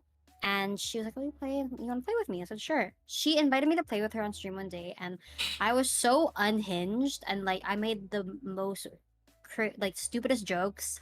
I guess her chat really liked it and thought I was funny, and her friends thought I was funny. So she would always invite me back to play on stream with her, and like I had fun, like just playing games and like making jokes and making people laugh, right? And then after one point or another, people were like, "Why don't you stream?" Like everyone was like, "Why don't you stream? Like you're so funny, like and you're very like personable and like I don't know, like you're fun to watch." And I'm like, "Oh, I don't know. I don't have like a setup for streaming. I don't think my PC is meant to stream. My PC is not meant for streaming, which is why I lag a lot on stream sometimes." But one of my exes, I told him I was thinking about it, but I was like, I was scared to be a face cam streamer because I didn't know how to like coordinate. Like, I didn't know if I could like read chat and like play the game and like be aware of my facial expression at the same time. So that's like when I found like VTubing was a thing. And I saw this girl on TikTok, and she made Valorant VTubers for free. And she came out with a Sage one. It was her first one. It was Sage. It was her first design. She was new to VTubing. She's like, "But it's free. You can use it. There's a tutorial how to do it." So I downloaded her, and I hit go live. And I was Sage. I was a Sage VTuber, and it was nice because like I didn't have to worry about like my facial expressions. My VTuber was moving and things like that. And like I didn't know anything about it though. I was like, wow, this is an avatar that I could use when I play games. And it went really well. And so after a month, I commissioned that same girl who made the Sage VTuber, and I was like, "Hey, can you do a custom like model for me?" And she was like, "Oh." no one's ever asked me before, but like I could try. So like I was her first customer too, which is really insane because she's so good now. She's like popping off now. And I gave a chance on her and she gave a chance on me and she made my first VTuber and I became a VTuber. And I is all because of that one community was like, you should stream. Like you're really funny. Um so that's how I did it. Became a VTuber. Yeah. I didn't know anything about Twitch though at all. Yeah. Nothing at all. No one prepared me for anything. Yeah. So compare your journey on Twitch from when you started streaming to now. Like, how have you grown? Oh my god. I don't even know where to start. I always thought that I was a social person, but but I I don't think anyone could have like prepared me or described to me the feeling of like connecting with people via Twitch or like making or creating and cultivating your own community. I feel like that really caught me off guard in a good way because I really enjoyed it. And like at one point, my whole thing was like I really wanted to foster like a safe place for my community. And I really wanted to foster like a safe place for the people who are watching me. To just be friends with one another, which is why like I became very active in my Discord server and I would do a lot of community things. So like I think my first thing was like I made a lot of different friends from a lot of different groups. Like they're all friends now, which is crazy, but they're all friends. I'm so proud to say this because they always say this. They're all friends because they met on my Minecraft server. Me and my partner at the time, we were like, I want something that will bring everyone together and everyone can meet people because I just really wanted people to connect. I felt like I had so many friends who would get along with these friends. Like I'm like, I feel like this person would get along with this person, but like how can I just introduce them to each other without like being weird and like in a Valorant game, you know? So we made this Minecraft server and everyone met and there was a voice chat in it and it was so fun and it was up 24/7. So even when I was sleeping, I was streaming, people would still be on it, they'd still be hanging out and the next thing you know, all of these friends that I had, they were all hanging out with each other. The ones that I knew would get along, the ones that I didn't expect would hang out. Like it was just so amazing. And I feel like for me, I became someone who was very like shy or not shy, very scared of what people would think of me online. Even though I was very social, I never thought I would put myself out there like that to someone who I want people to like know who I am or like have heard of me because like I'm proud of like my friends. Like I like it. There was one time I was in a Valorant game and someone was like, "Oh my god, are you Lady Valorant's friend?" And I was like, "Yes, I am." I wasn't even offended that she didn't even know my name. I was like, "Yes, I am. I am Lady's friend. She's my best friend." That made me so happy. Like I love being associated with people that I appreciate and look up to. So I just wanted like people, I don't know, I wanted to show people all these really cool people that I knew. I wanted everyone to know all of my cool friends. And like I feel like my channel stopped being about me and it started being like about like the people I not really I hung out with, but like the people that I really cared about. Like, you know? Mhm. It's like, yeah. So that was one thing. Yeah. I don't know. I It's think amazing. that's one thing how I grew, but I, yeah, I don't know. Okay, so how about like the categories and like the scheduling? Because I know hmm it fluctuates. hmm What are your thoughts about like before and when you make your comeback? Because I know you've been juggling around like full time to a hiatus hmm to part time, hmm etc. Yeah, so when I started streaming, I was streaming twice a week because I had a full-time job. So it was strictly twice a week on Tuesdays and Thursdays at nighttime. And then when I started streaming full-time, I was like, I'm gonna stream 4 days a week. I'm gonna stream Monday, Tuesday, Thursday, Friday. um, and then it after that in the new year in January when I was going through it, I was like, I'm gonna stream whenever I feel like streaming. And then it got to, okay, that's a little bit chaotic. I'm gonna make a schedule. So it's not gonna be the same every week, but these are the days I'm gonna stream and I'm gonna post it weekly. You know, I'm gonna stream on Monday, Wednesday, and the next week I'm gonna stream on Saturday, whatever. I post a schedule out, and then I realized that's too much work for me because what if I'm not feeling it one day? So I went back to the thing of like I'm only gonna stream when I feel like it. But then that felt like a lot, and so like I and now I'm not streaming. I think if I were to go back, it would be when I feel like it. I always have this feeling like when I want to stream. Um it's different from like, oh, I should stream because I'm playing with a game. I'm playing a long time today. I should stream. To like the feeling that I get when I actually have this I always have this gut feeling when I should stream. Mm. Like when was the last time I streamed? It was like very impromptu. Maybe like after the hiatus, I did one stream for like a bit. And that day, I think it was like 15 days ago, it was very impromptu. Roger was in call, I think, and I was like, I feel like I should stream. And he was like, stream. I was like, I don't know. I don't know if I should stream, but like, I just feel like I should stream today. And he was like, stream today. So I streamed. I don't think it was long, but I streamed that day, and it's like that was a really good day. And it's like I don't know why, or if it's like my mind or my gut telling me like you're in a good mental state to stream today, and I feel like you should stream today. I usually go off of that if I should Mhm. stream. Um, I've been getting it a little bit more recently, but I don't think I'm ready yet because I'm still like have so much things to do like IRL. But I think like I was thinking like I was probably gonna stream again like mid August, like next month or something like that. For sure. Yeah, so schedules are not a good thing for me, but it's usually like me going off of my gut feeling of when I should stream. Mhm. Mm. And how about like the category? Like, what type of streamer do you want to like consider yourself as, or what do you have planned? Oh my god. I always thought I saw myself as a Valorant streamer, not as like someone who's good at Valorant, but someone who you like watching play Valorant, Mhm. and that was like funny and like enjoyable. Um, also because, so I don't know if you know this, but like back in the day, I would always only solo queue Valorant. I would solo queue Valorant, Swift Play, and Spike Rush because I would feel more comfortable talking to people. So like my content was the randoms on my team. It could go either way. It could be so unhinged or Mhm. like not, or it could go really good way. But that was scary in a sense. Do I still want to be a Valorant streamer? I don't know. Part of me is thinking of like coming back um as a just chatting streamer or like even like a podcast. I've been talking to some people, but like I feel like I need something a little bit more casual. Maybe even I used to do variety streams. Like really back in the day, I used to just be a variety streamer. I would do variety streams every Tuesday. Um, but I don't know. I wanna be one of those streamers that like I could play whatever and like my chat would have a good time. Or like people will come in. Yeah. Yeah. All right. Awesome. So, other things to talk about, like based on your experience overall with streaming since like 2022, right? Yes.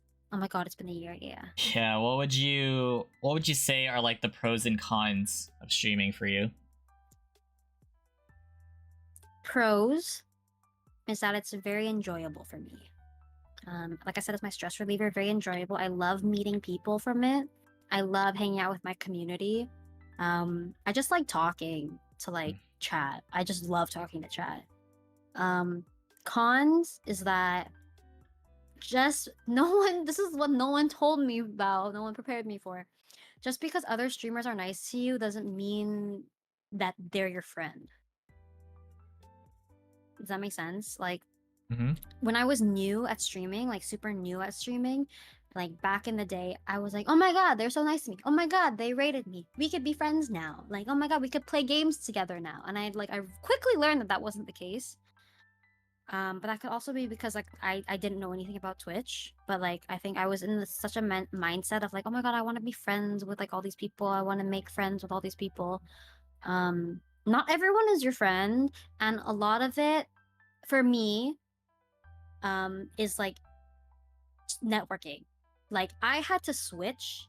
Like when I started streaming full time from part time, and it was my livelihood. Like it was how I was making my income. I had to switch my mindset to business mindset. Now this doesn't mean that I was fake, and like I don't consider people my friends. I will literally play with any streamer who asks me to play with them. Like off stream, on stream, I'm here for the games at the end of the day, right? Yeah. But like, I always had to feel, there was a point in time where I always felt like I owed people something. Like, oh, if they rated me, like, oh, I have to go like raid them back, or I have to go like go say hi. But then realistically with my schedule, I can't. I don't know when everyone's gonna go live. I don't know like if it's gonna line up like that. And like I always felt like bad. Oops. I always felt bad.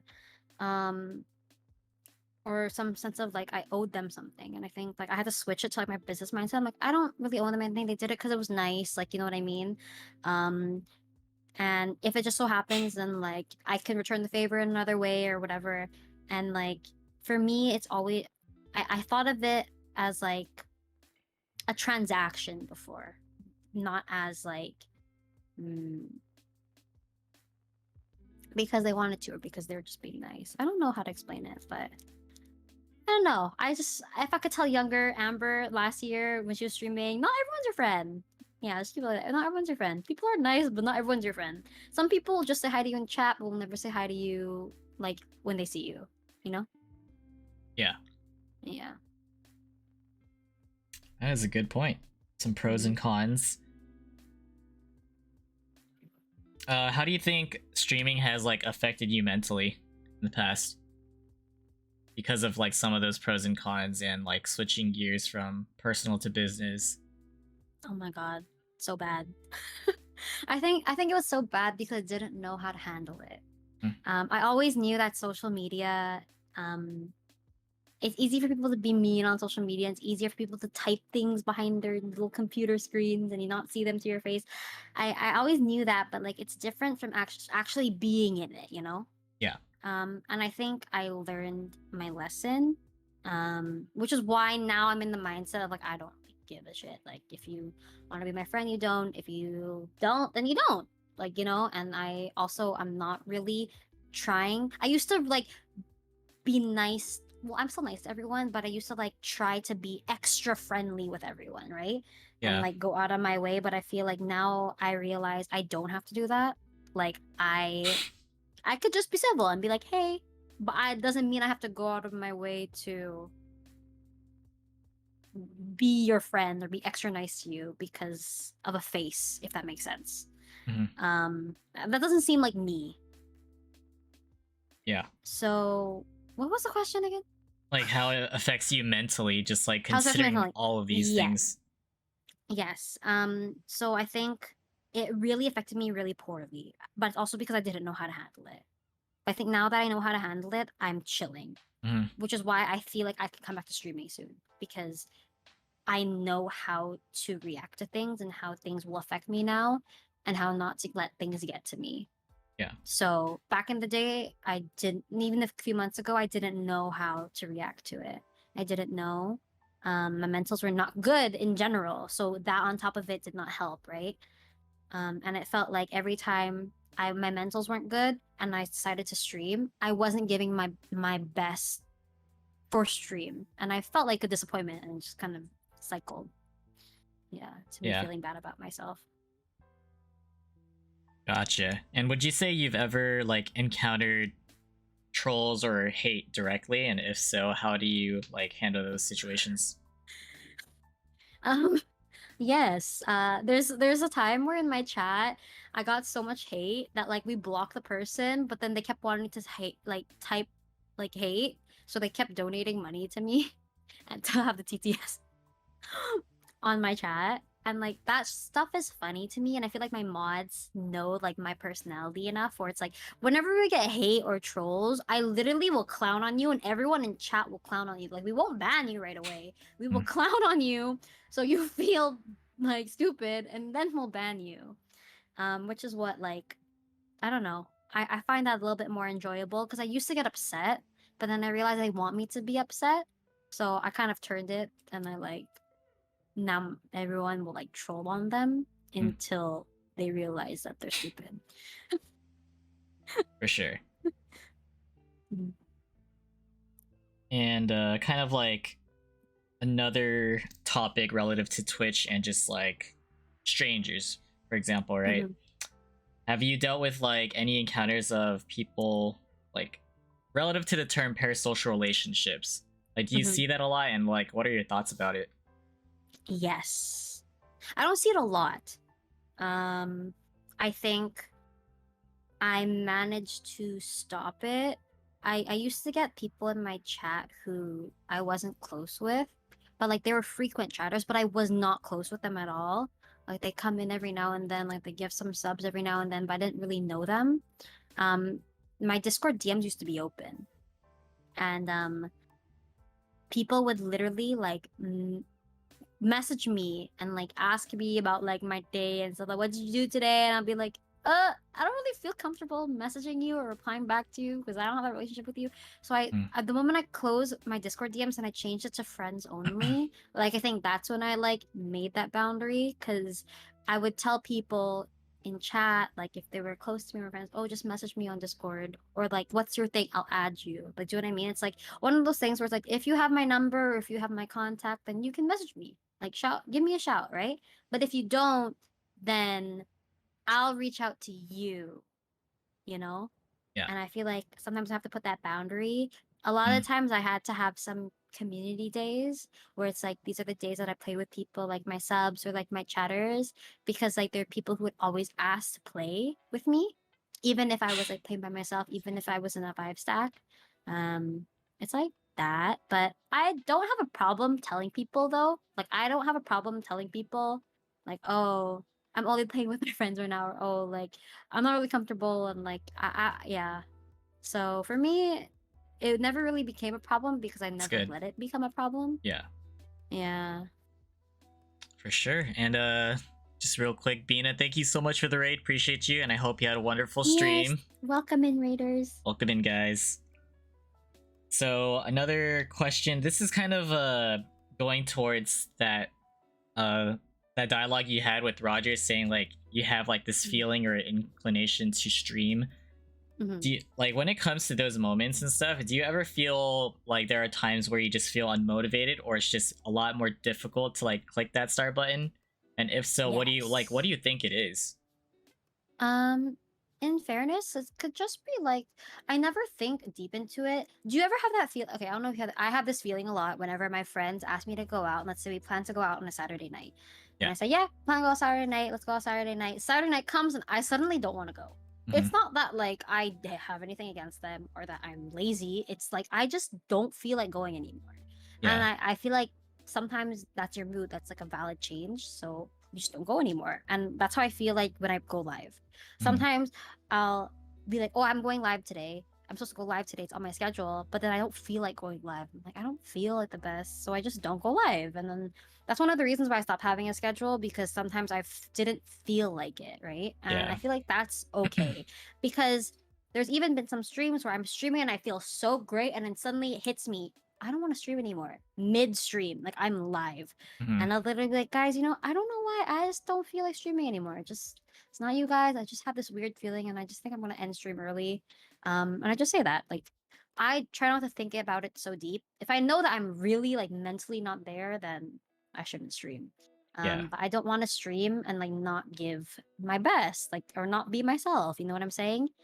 Mm. And it's okay to not feel like it. It's okay to not want to go out. It's okay to change your plans. It's okay. Like we can't control how we're feeling, right? So, Sure. I try not to be so hard on myself if I just don't feel like streaming anymore. I'll just make it up another day. Okay. Mm. And as of now, like, what would you say your goals are when it comes to streaming? Do you have anything specific in mind? Come back and stream. Mhm. Most important thing. Other than that, I think I don't know, coming back and stream. I think that's my main thing. I think once I start streaming again, I want to start cultivating like my community back up again, because I know I've been MIA. And I've been MIA. I'm very involved. I'm one thing I really I really like about myself is that I'm very good at remembering people in my stream and things that they tell me. So let's say someone came in and they tell me like, "Oh, like I'm gonna go now. I'm gonna go out to whatever with my friends," and they come back next stream and I'll be like, "Oh, how was that thing with your friends?" I'm really good at that, and people are like, "Oh, how did you remember that?" So I like being able to have that kind of relationship with like my chat. So that's one thing I want to keep doing. Yeah. I want to keep being able to like make that kind of relationship and that impression on people. Um, yeah. So they feel like they're being heard. Like they feel they're not just typing, you know? Mhm. Yeah. So that's like your current goal right now. Beforehand, like Mhm. especially when you went full time, and I think it's really Mhm. important that you mentioned switching gears to like business mode and stuff. Do you feel Mhm. like your goals were like a lot different back then? And if so, like how did you handle dealing with like stream results, stream summaries, Mm, numbers, yeah. metrics, right? Like what was your Yeah. mindset about all of that then and now? So now because I'm doing this, I'm probably gonna be doing this casually back again. I don't care. Mm. Whenever I did it part-time or casually, I never looked at numbers, I never looked at metrics, I never looked at that. Like I would get the stream summary on Twitch and I would like literally look at it and then be like, whatever, and then like mark it as read. I know a lot of my friends do care, but when I was streaming full-time, it was so different. I looked at numbers like once a week on certain days, and I always looked at it strategically and analytically, like why was there a decline for this day? Why was there less views on this day? Why was there more views on this day? Did I do something differently? Did I get rated? Like, was there an event? Like, who was streaming on that day? I literally look at everything so analytically to decide how my next stream could be better or how I can improve my next stream. And Yeah. I always saw numbers like that. I never looked at it like, oh, I only had this many like viewers, or oh, I only had this many like gained this many followers, or oh, I never looked at it like that because I saw my friends suffering from like chronic, I don't know, chronic stream summary statistics, and they would be so Yeah. sad. And I hated seeing that. I never wanted to be like that. So I always Mm. tried to look everything from like a business mindset so I didn't hurt my feelings. And like it helped because I did see growth. I saw growth. It worked for me, you know what I mean? Yeah. And I like it. I like seeing growth. Even when I saw a decline, I was like, could have been a bad week. I say, a lot of people were streaming that day, or like maybe there was an event, maybe there was a festival, maybe there was a rave, it was EDC weekend, things like that. You know what I mean? Yeah. I take all those things into account, Mm. and I feel like it was better for my mental that way. But I also think it's just easier for me to switch like that. Yeah. For sure. It's really nice to hear your perspective about that. So Hmm. definitely cool. And thank you, Kyle, for the raid. Thank you for Appreciate the you. raid. Welcome in, Raiders. Hi, Connie. Hi, Terry. Thank you guys. I hope you had an amazing stream. Continuing the podcast. Okay, another thing that you talked about, which I find to be very interesting, is being a VTuber.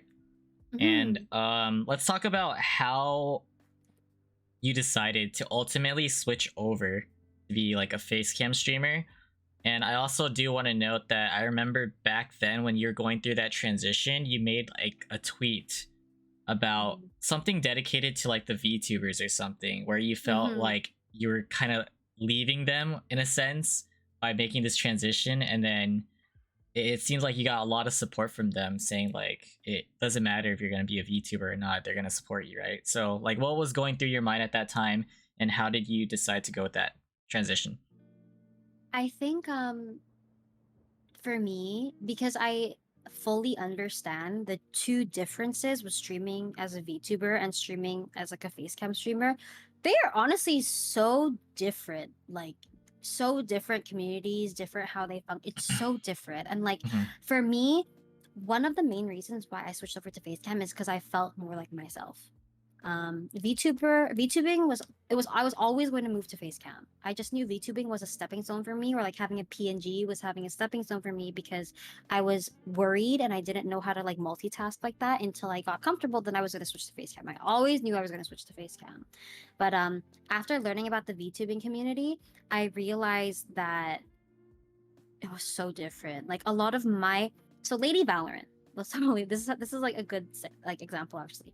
Lady Mhm. Valorant is a face cam streamer. When we met, I was a VTuber, and she told me like, You're like the first VTuber that ever talked to me, like ever interacted with me, that like wanted to play with me and things like that. She's like, I've never befriended a VTuber before.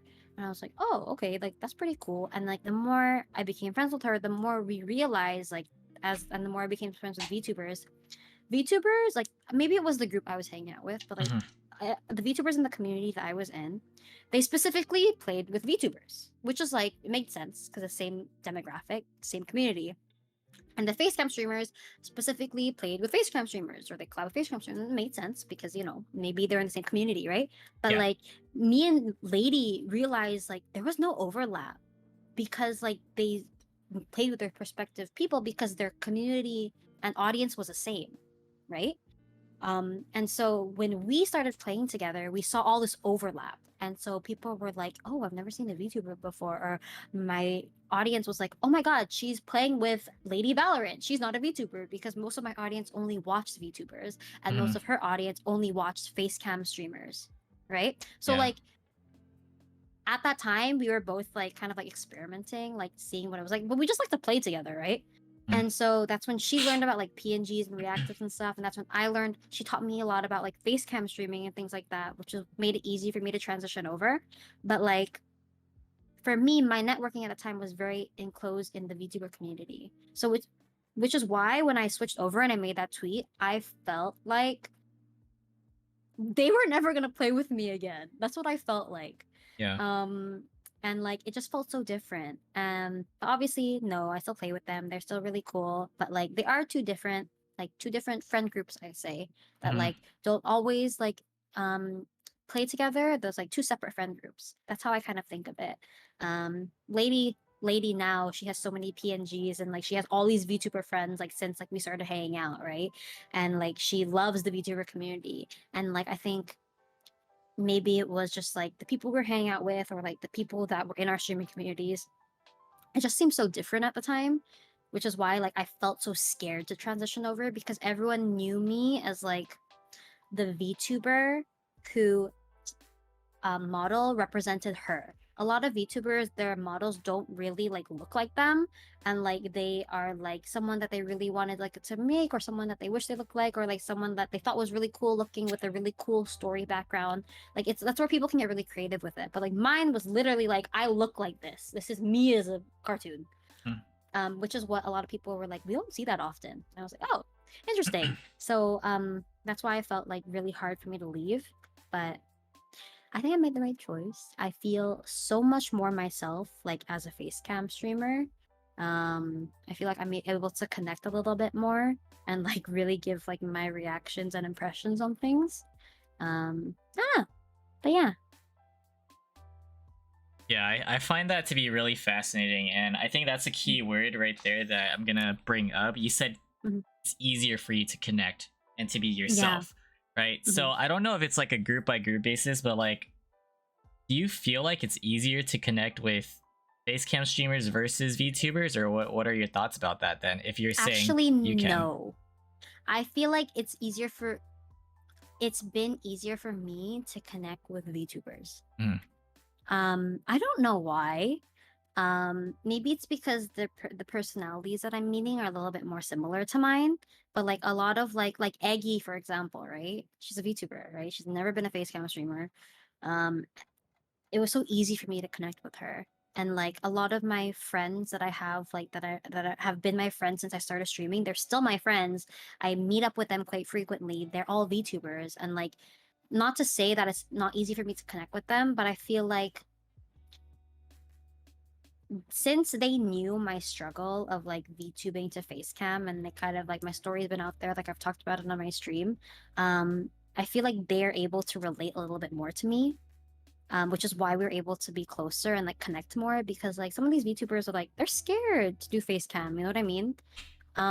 They still want to connect with their audience, but they're nervous, or like they've been a VTuber their whole life and they're like nervous to make a change, or like they're worried what people will think about them. And like I feel like because they have a friend who's like done that already, it's like nice for them to like ask questions to me and like connect with me and like tell me their fears and tell me like their struggles and like tell me like what they're thinking because like I literally went through it. Whereas like for facecam, like facecam streamers, like don't get me wrong, it's the same thing. I can connect with them, but I feel like it's the struggle aspect where it's like, oh, I never showed my face, and then suddenly I want to show my face. Whereas facecam streamers, like a lot of them have usually been a face cam streamer, right?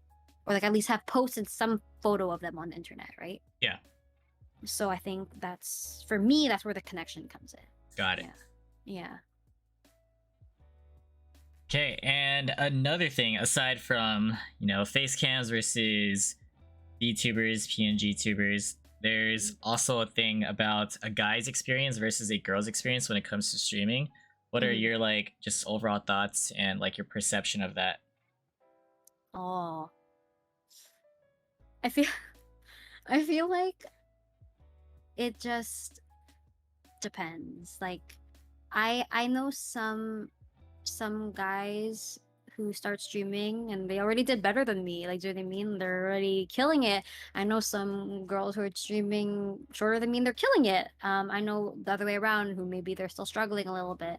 And I feel like it's all I think I want to say I don't like, my gut tells me that doesn't matter, but like statistically speaking, it could matter. I've never looked into things like that, but like I feel like it really depends on how you market yourself and the type of demographic that you're going for. A lot of people that I met think they can just turn on their camera and just start streaming and it'll be fine and the people will come to them and whoever finds them will find them. But I feel like a lot of it is about marketing. It's who you're networking with. It's like what you're putting yourself out there as, like what kind of audience, what kind of demographic you really want to reach. Like if you want to reach a certain type of, if you're a guy, right, and you want to do well, look at what guys are watching. Like look at who they're watching, what kind of demographic, what are they streaming towards, where are they promoting on. Like I feel like you need to focus on that kind of thing to see the audience that you want. If you're a girl and you don't want all these guys in your chat, right? Look at, I don't freaking know. Look at some female streamers who mainly have a female demographic audience and like see what they're doing. Like, do you know what I mean? I think there's so many factors that can help you on your track to success, and I don't think gender at the end of the day has anything to do with it, because the top streamers on Twitch are guys. Like the top streamers are guys. And people say it's easier for a girl because we can get shrimps and things like that. Like sure, but at the end of the day, why are all the top streamers guys? That's like what I'm wondering. Like that's saying something. That's saying that they're able to do it. Guys like watching guys because they're funny, and like I don't know. I think it just really matters on like how you put yourself out there and like how you want to market yourself. All right, awesome.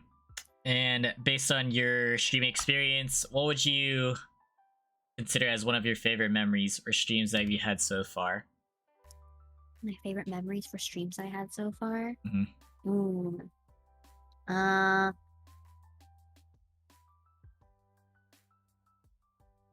let me think. I think one of my favorite things to stream is actually Minecraft.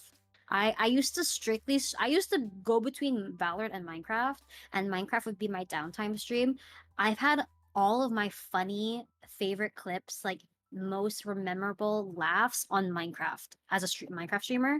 But like I think my favorite streams, like my favorite time, mm, I think a really big one for me is I was rated by like a streamer that I really looked up to, and like that like surprised me. I was rated by TokiB, like when I was rated by TokiB for the first time.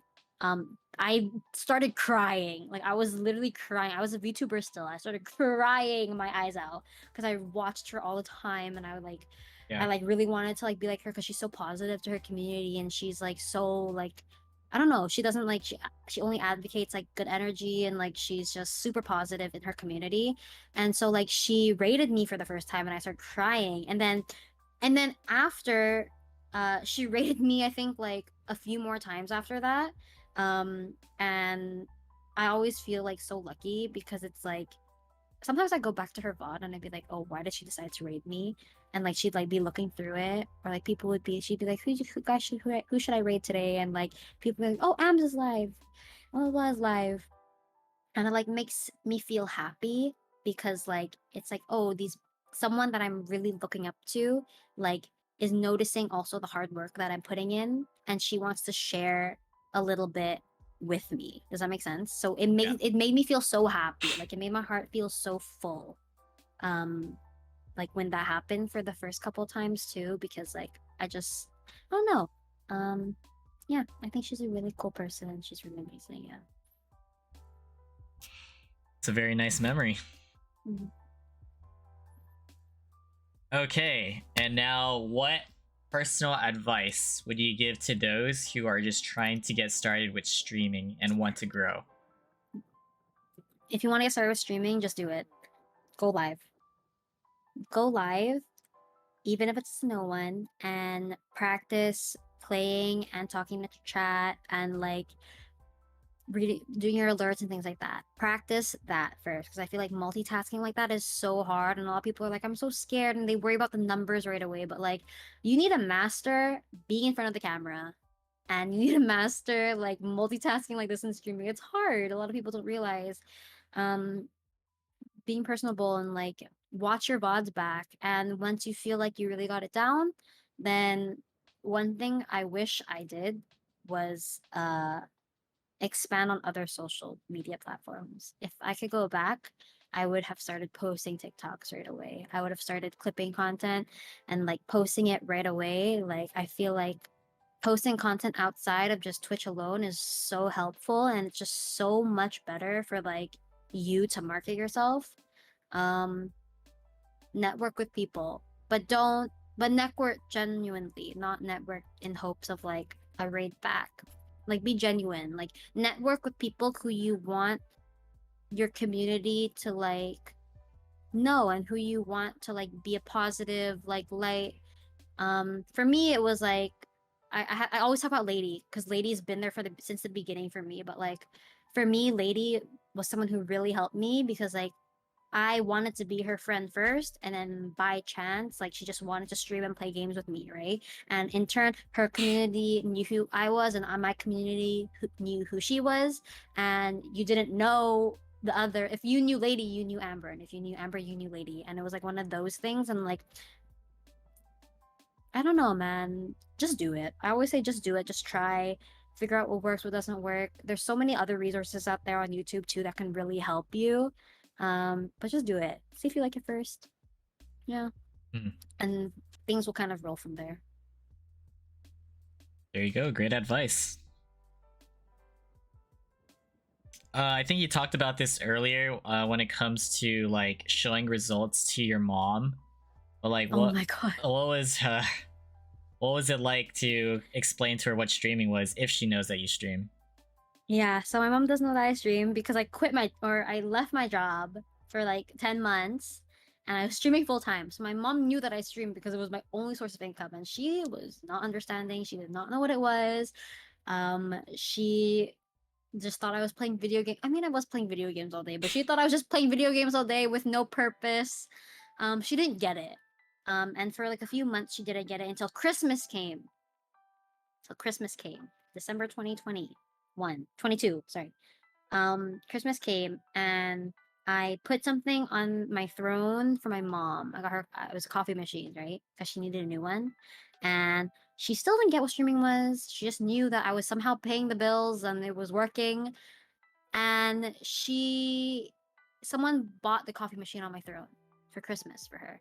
And it came to her house in an Amazon package. And she was like, she kept saying, "Why are you getting all these Amazon packages? Like, I don't understand like what you're ordering." And I'm like, "I'm not ordering anything. Like, people are just like gifting us things, mama." And she was just like, "I don't get it." And so she opens the package. She's like, "What's this one?" I'm like, "Just open it. I think it's yours." She opens it. And it's the coffee machine that she wanted. And she's like freaking out. She's like, "Oh my god, how did you get this?" And I was like, "I didn't get this. Someone got it for you." And she's like, "Who?" And I'm like, "I don't know. Like, I genuinely don't know who got it for you, but someone got it for you." And then I think that's when it clicked for her that like I was actually doing this full time and that I could actually like pay rent and like do this full time and make money because she didn't get it. Like even though I was paying rent, she didn't get it. And so that's when it finally clicked for her and she stopped questioning. She stopped nagging me like, "Why are you playing video games all the time?" She would be like, "Actually, why are you not playing? Why aren't you playing video games?" When I wasn't streaming. Why aren't you playing video games? You should go live right now. So I was Wow. like, "Okay." So she saw the um she saw that I was able to sustain. I think Asian parents just want results, right? If they can see something physical and tangible, like monetary or something, that you are making money somehow and living off of it, I think that's all they want, right? Because I feel like a lot of people, when they do content creation, the parents are like, how are you gonna live off this? How is this sustainable? And they have no results, right? So I think that's what happened. She's super supportive now. So whenever I go live, I just send her a text. I'm like, Mom, I'm live. And she's like, okay. Okay. Mhm. Awesome. Very. It's cool that she's accepting of it. Yeah. Okay, talk about some of the Twitch meetups that you've done already, and after like, I guess your first experience, like, what changed for you, or what was it like just going through with that? Um, for me, I always thought of Twitch meetups as like just meeting my friends online because like I've already before Twitch, I've had friends online that I like met up with anyways. Like so I've just like online meetups. So it's just like I was meeting my online friends. I think my first time having a Twitch meetup was at TwitchCon though. It was at TwitchCon last year in San Diego, and like that's when I did a face reveal. I posted a photo on Twitter of my face, even though I was a VTuber still, because I wanted to meet people still, right? So I posted my face on uh Twitter, and then I went to TwitchCon and I met up with so many amazing people, and it was so fun seeing everyone. And it was funny because I just touched up my hair pink, and I'm so short and I couldn't see anyone, and I would have people like text me, "Stop walking! I see you! I see your pink hair!" I'm like, okay, I wait here. But like it was really fun. It was a really cool experience. TwitchCon in itself, if you guys are going this year, it's so inspiring. Like as a streamer, like I have never felt so motivated to create content after TwitchCon. That's when like I started looking at everything strategically in a business mindset after TwitchCon. So like even though I was like streaming full time for like a month and a half before TwitchCon, after TwitchCon is when like I started looking at my whole stream differently. And it helped a lot. But I think I met up with people at TwitchCon. There was a Vancouver meetup that I did a while ago. I see Kim and Gio on the regular, anyways. Um, and then whenever I come down to the Bay, I see you guys too. I don't even think of that as Twitch meetups anymore. I just think of Mhm. it as like us hanging out. And that's usually how I see it. But I think that they're so fun. There have been a few though that I've done meetups with, and they're not like how they are online. Um, so it's hard for me to like grasp because like for me, like I sometimes I'm like quieter, right? But then like I feel like um if I'm talked to, like I could still talk, right? Like how I normally am. But there's some people who are very, very different than how they are like online. That surprises me a lot. But then I realize again that it is the internet and people can like have a different persona. Yeah. Other than that, I've only mostly had good things. I just see it as meetups with friends now rather than like Twitch meetups. But yeah. Yeah. Kind of like transitioning to what you just mentioned, and also before, like how you can't really be friends with everyone in that Mhm. sense. Like, I'm sure you've dealt with like your fair share or have seen a lot of like drama that comes Mhm. with Twitch. Mhm. So like how have you been able to like get through that, especially if like communities are very like shared, you know? Ah, well, I think for me, it's just not good for me because like I think before when I was very like going through it, I was very emotional. So I don't think I was able to like handle things properly like how I would want to do them now. Mm. I think I'm very emotional. But I always try to keep things like what I have to say within my group. Like I always try to not say things out. It's okay. This is a good example actually. A shared community that I had drama with was my own community when me and my ex broke up because we literally shared the community. Like everyone who was in my community knew who this person was, and like it was very hard because it was like it wasn't just a community thing; it was a friend thing. And like when that happened and like shit kind of hit the fan, um, the best thing that I had to do was just kind of like not feed into it. Like I had to not feed into it. I kind of had to take the high road. I had to be like the bigger person and just like keep my mouth shut. I was like the person I was like, if you really wanted to know and you really wanted my opinion and you messaged me about it, I would tell you. I would not be afraid to tell you about it if you came to me directly. But I was not about like this hearsay kind of things. Like people online, like if you message me, I'll be honest with you. But if you don't and you just like all this hearsay, then there's no really point for me to do it. So I tried not to feed into it. I still think I try not to feed into it because at the end of the day, like if there is drama with friends or whatever, technically it should stay between like the two people involved, right? If it is involving a community, I feel like the least that you can do is like if you are public, like inform your community. Like sometimes people would ask like, oh, where is insert name here? I'd be like, oh, like we don't really talk anymore. But yeah, that's really it. We don't really talk anymore, and I kind of just leave it at that, right? Because I don't want to put also a negative like mindset Yeah. onto my community if they don't see the person as a negative person, right? But yeah, people love putting their nose into things, which is why like I'm very strong about like people will tell me like, oh my god, this person was asking about you. I'm like, okay, they can ask me then. I'll tell them if they really want to know. But Yeah. yeah, that's kind of like how I handle things. For sure. Yeah, Twitch drama is real. It could be like any sort of drama, even in person. Okay. So aside from Twitch, have you ever considered transitioning to Kick, or do you have like any thoughts about that? Oh my god, actually yes. Recently, yes. I'll tell you a story. Yeah. I have a new coworker at my work, and her boyfriend is Trainwreck. And she was like, Lucy, she was like, she said to my friend, oh my god, you should switch over to Kick. And I was thinking about it. I was like, you know what? Kick seems nice. Like it does seem nice. It feels like everyone who I know who switched over, they just said it's just like a Twitch. You just have to start again. It's fresh. Like it's just the same shit. It's just you have to grow again. And in my head, I'm like, it might be nice like starting fresh. In my head, I was considering streaming again on Kick, like if I were to come back. But I don't know, man. I like Twitch too much. But I'm thinking about it. I'm telling you though. Yeah, so like knowing that some of your friends have already transitioned or are streaming on Kick, are you like watching them there too as of now?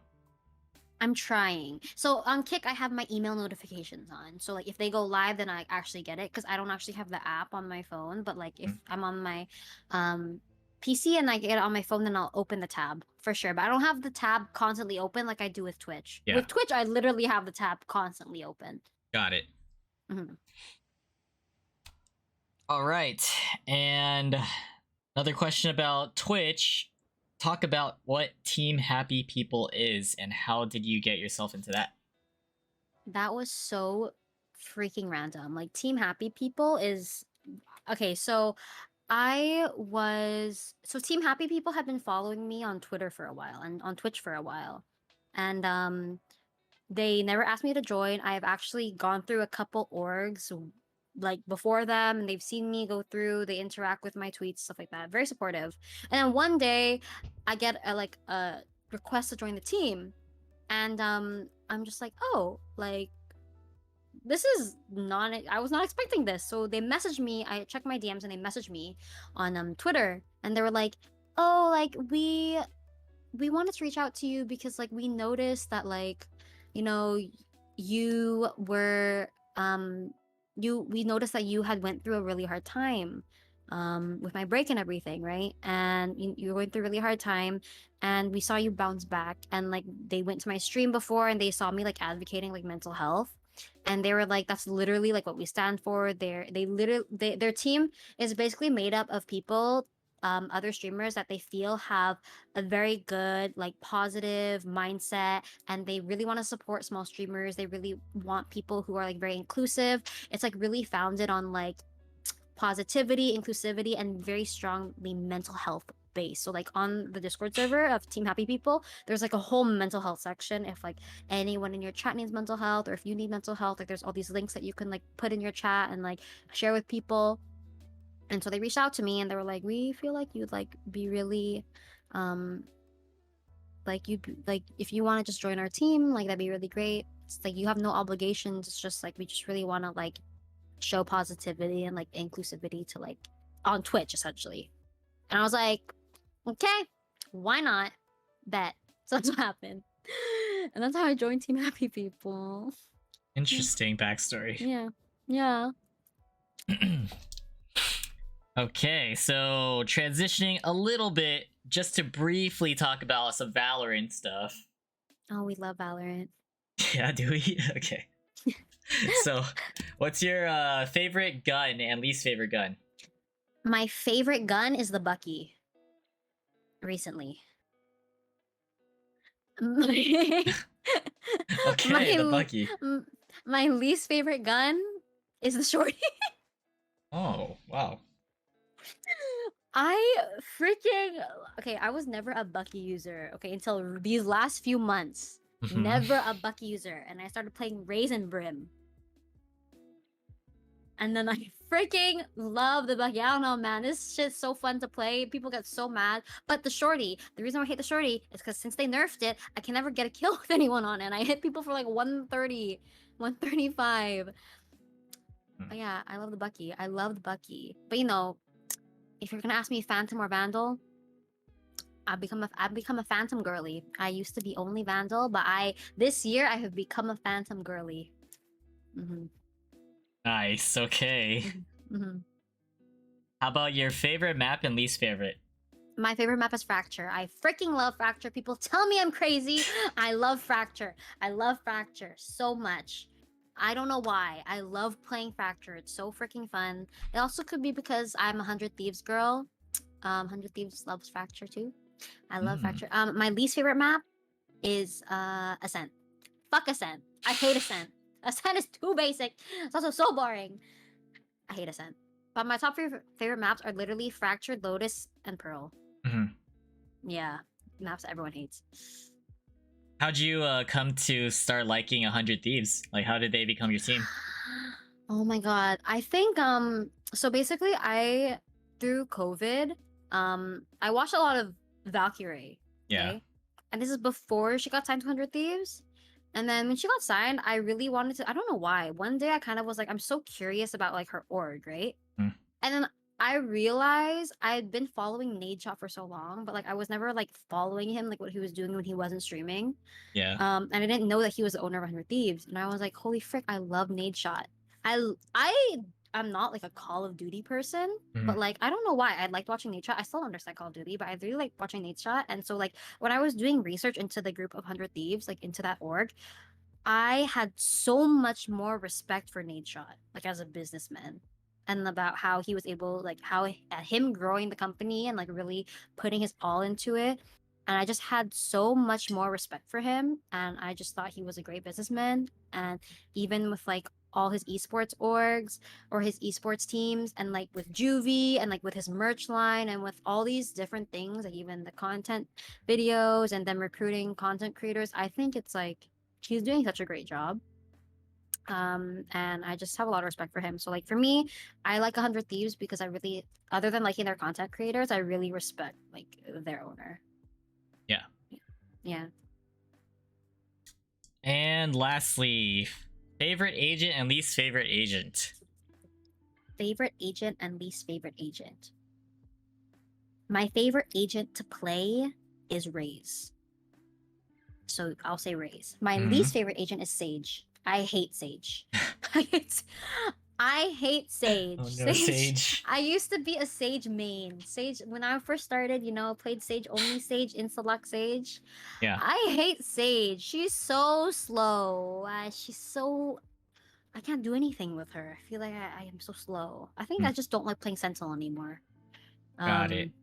But like, yeah, I've been like playing Raze a lot. But like, you know, back in the day, I was like so scared to touch a duelist. I was so scared to like play anything that wasn't controller or sentinel because like I didn't think I was good enough. But then I realized it's so much more fun. Like just play what you have fun on.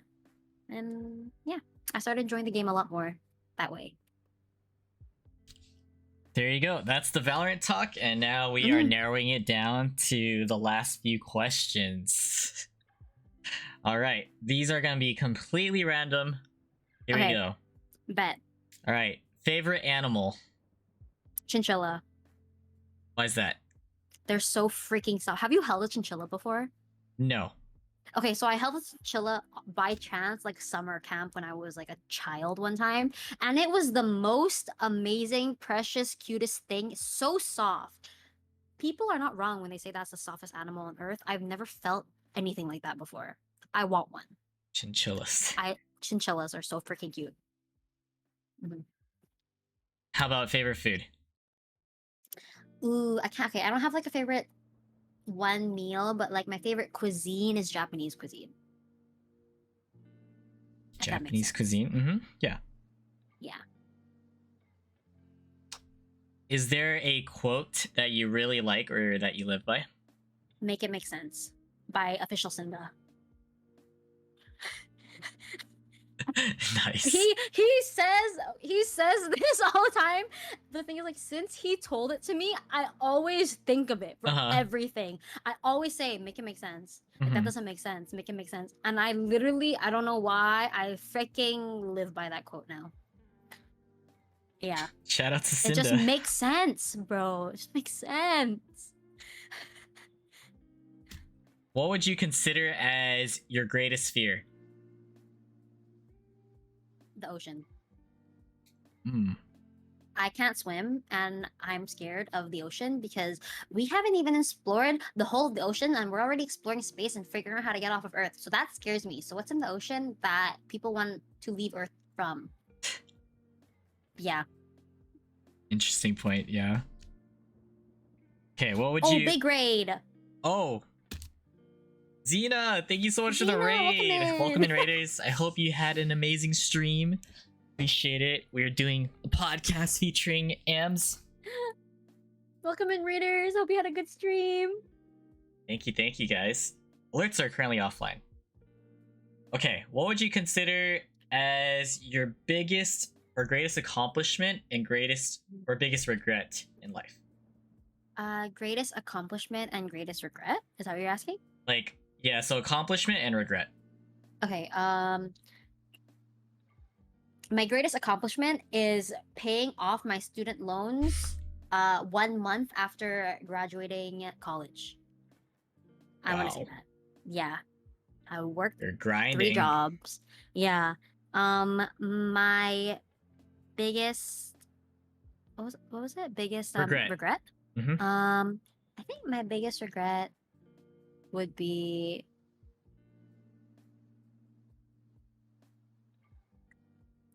leaving for not saying things that I wanted to say. Like biting like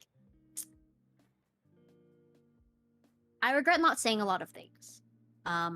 Because out of like fear or like judgment or things like that. But not why I say anything that I want to say, but I feel like if I don't really regret much in my life because I feel like everything happens for a reason. But if I were to regret anything, I'd regret not saying things that I really want, like that I wanted to say, but I held off on. Yeah. Yeah. I guess this would kind of coincide with the next question, but like other than that, like what few life lessons would you give to your younger self?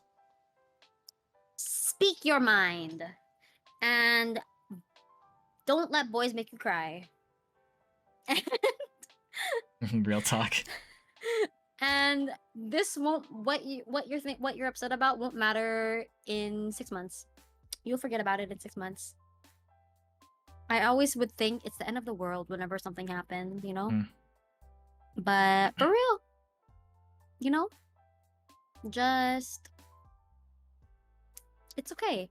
Live each day, you know, go through each day, one day at a time, and one day you'll feel better. I would always think that it's like the end of the world, but Yeah. no, it's not. Yeah. So like 6 months specifically is like a good range or like an estimate of time? I don't know. I was gonna say a year. Like Okay. next year won't matter. But then I was like, oh, so much can happen in a year. So maybe I'll just say half a year. Mhm. Any other lessons? Or is that like good amount right send there? that text. Send that text. Send that text that you want to send. Unless it's toxic, then don't send it. Honestly, I don't know. Be more spontaneous. I feel like before I was always doing things so structured. Yeah. But yeah, I don't know. Other than that, I don't think I have a lot of regrets in my life. I did a lot of things that I wanted to do. Mm. I feel like action and stuff like help shape like who I am and like how I think about things. So yeah, younger self will learn too, you know? Mhm. She has to learn also. Okay, so as of now, name 5 streamers that you find yourself watching nowadays. 5. Yeah. Wilson Chang, Lady Valorant, Eggy Bun, Call Me Bello, Tofu Toshi. There we go. There's 5. So why do you watch each of these individuals? I watched Wilson because he's a W. I didn't pay her to say that. I watch Lady and Eggy because they're my bitches and I gotta tap them in always, even if I'm not talking in chat. I watch Bello, Call Me Bello. He's like my kuya, which is like older brother. He I don't know, man. Recently I've been watching him a lot more because I think we've been talking a lot more. So he's been a lot more fun. He's been like really fun to watch. Also his streams I've finally been able to catch him. He used to degen and I used to go to sleep early, but he's finally streaming like at a time where I'm awake so I can catch him. And Tofu Toshi is literally my favorite streamer of all time right now. She is so freaking funny and every time I'm in her chat I am always laughing, except the difference is she is in Singapore, so usually when I catch her streams, it's like she's either streaming really late and it's really early for me or vice versa. Mm-hmm. But she's so freaking funny. That girl's so funny. I love her. Mhm. Okay, so we definitely talked about a lot of things today, right? Mm-hmm. So what would you say is like your favorite thing to talk about? My favorite thing to talk about? Mhm. I like talking about trauma. Why is that? Because I feel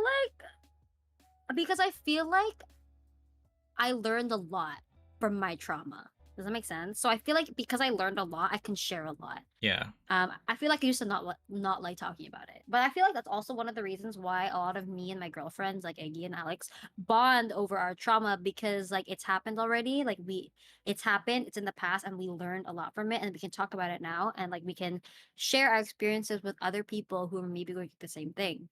Mm. So like I actually like talking about it.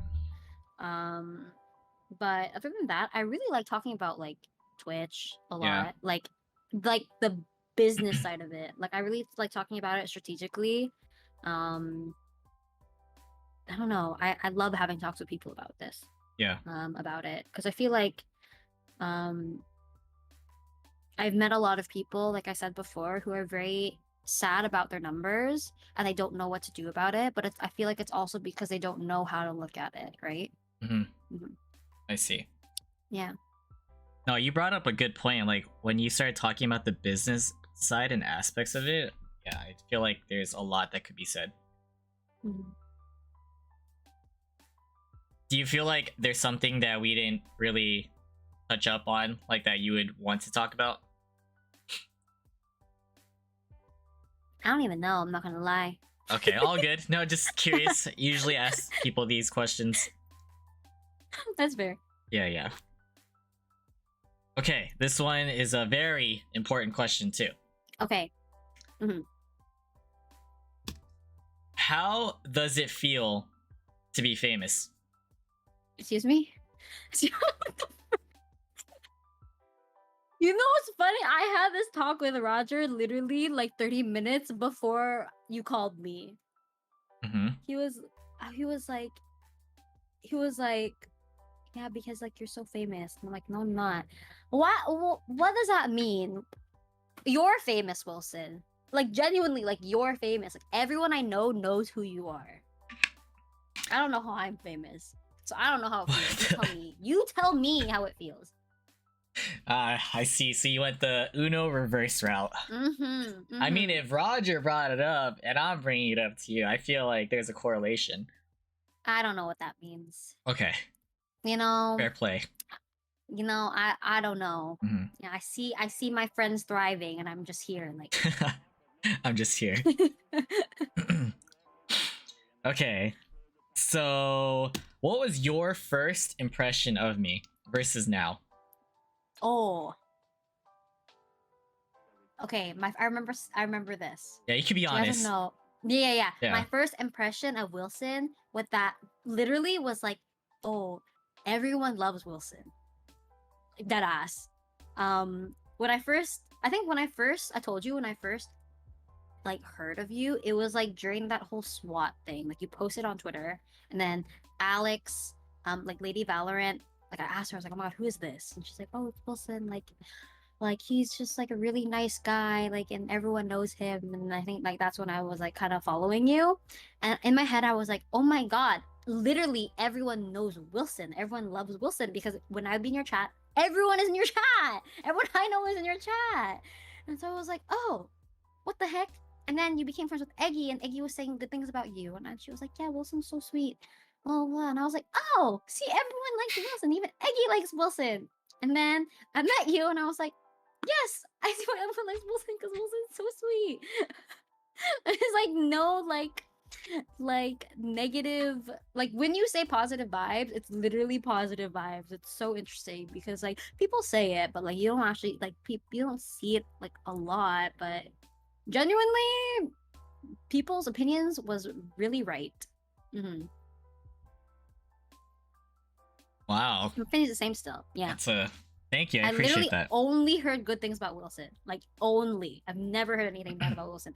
All of my friends only had good things to say about Wilson. Okay. So if like using your connections and everything, if you could have someone appear on this podcast, who would it be and why? On this podcast? Yeah. So same format as what I've asked you all along. Who would you like to see on like this type of podcast? Drac on guard. My Dracky poo. I feel like he would have a lot to contribute.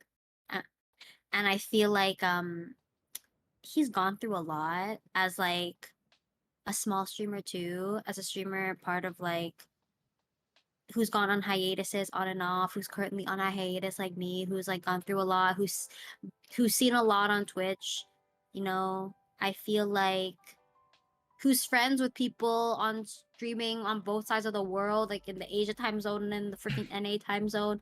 I feel like, you know, he, knowing him as a person, I feel like he has a pretty interesting like life, and he would have quite a bit to say.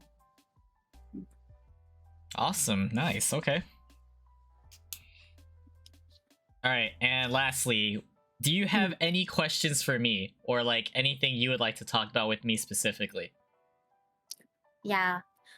So what's it like being famous? The Uno reverse. Wow. I don't know. Somehow I expected that. You should ask yourself that and then let me know what you think. Okay. Let's see. What was your first impression of me? Honestly. I was also prepared for that question, honestly. Okay, he was prepared. So, yeah. I like stealing my questions, you know? I'm like, oh yeah, that's a good question. I should ask that too. Okay, so my first impression, I have heard about you. This was your time when you were like a VTuber. I mean, I definitely heard that you're a cool person, but at the time you were actually going through it. So I met you going through it when you were at like a really low point. And you actually did talk about how, like in this podcast, you talked about how you would stream. So I guess at the time it was like your coping mechanism just to like, just to stream. And I don't know, just like the vibe and the mood that I got from you, it just sounded like you're really sad or like really hurt.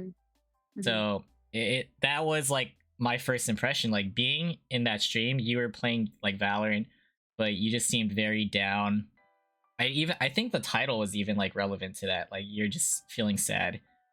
So like your responses and everything, or I guess like on that side, like really sad, Oh I emotional. was depressed. Yeah, and I Wilson met me when I understood. was depressed. No, I understood, and I didn't want to like say too much, so I basically just said hi and like what's up, but I didn't like. I think I remember that. Yeah, Yeah. so it's because I also have heard about you from time to time, so I just took the initiative to like say hi, and then I just knew you were going through it. I got the sense, and then after that, it's just nice to see how everything flipped. Like it was like a 180 degree, and now like you're a super happy person.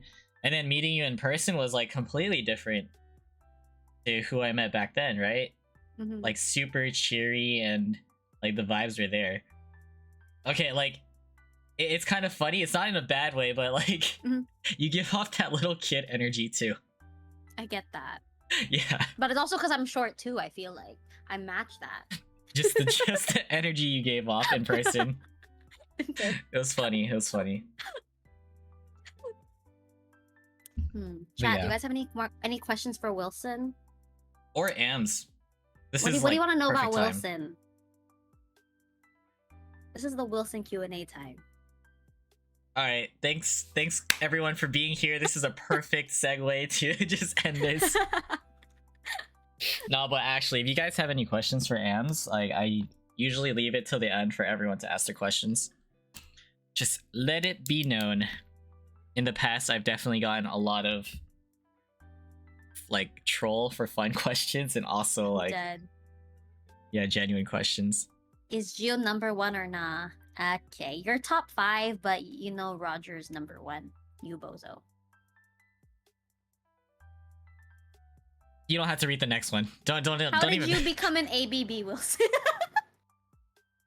Yeah, that's the one that I said you shouldn't read. Oh, my bad. I just was reading everything, you know? Yeah. Okay, next one. Oh, no, let's not read that one either.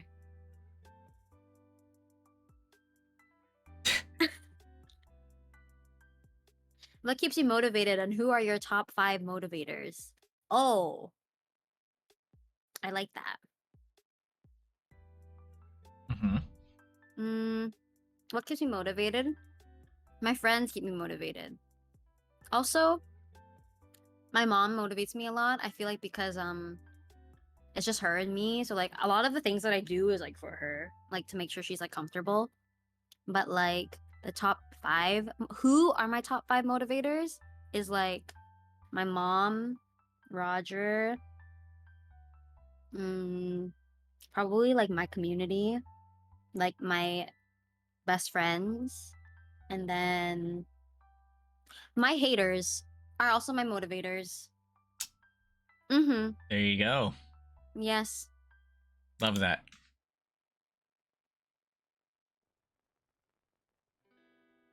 Okay. Let's see. Any questions for AMs, guys? You guys can ask me questions like later on. Let's listen. Yeah. How are you feeling after your first podcast back in 8 months? It's been 8 months. That's actually a great question. Mm-hmm. It feels nice. Like overall, I feel like it's great to be able to sit down, relax, and to like get to know you more as a person. Because I feel like we have already been friends, and like I might have like known certain things about you, but on like a more surface level. But to like actually hear it from you, I feel like that's really special, and that's why like I like hosting podcasts, and it kind of gave me like a flashback and I like a reason to like go back to this because I started this late in 21. Yeah. So this is like a gateway to something great. It is something great. It's been something great. Yeah, because I feel like we have a very similar thought process. Like when it comes to the community and trying to do things that brings people together. Like I host these podcasts so people that I know could get to know you too. Right? Like you invited your friends over and they want to learn about you, but then I have like other friends you may not have known who have finally got a chance to meet you and to like know about you on a more personal level. That's fair, yeah. is Wilson an ABB? I don't know about that, guys. Yeah, I think so. But like a nice ABB. You know? Did Eggy tell you to say that? That's exactly what she said. Yo, Shut up. I know you guys are close friends and all, but there's Shut no up. way. We have the same brain cell. You don't know that? We Oh my literally share a god. brain cell. There's a clip of Mina saying that. We I- literally have the same brain cell, like dead ass. Oh, she is here. I knew it. I knew it, Mina. How could you tell Ams to say that? She didn't. I read her mind. I'm dead. Can't believe everyone's asking that. My ears burnt out.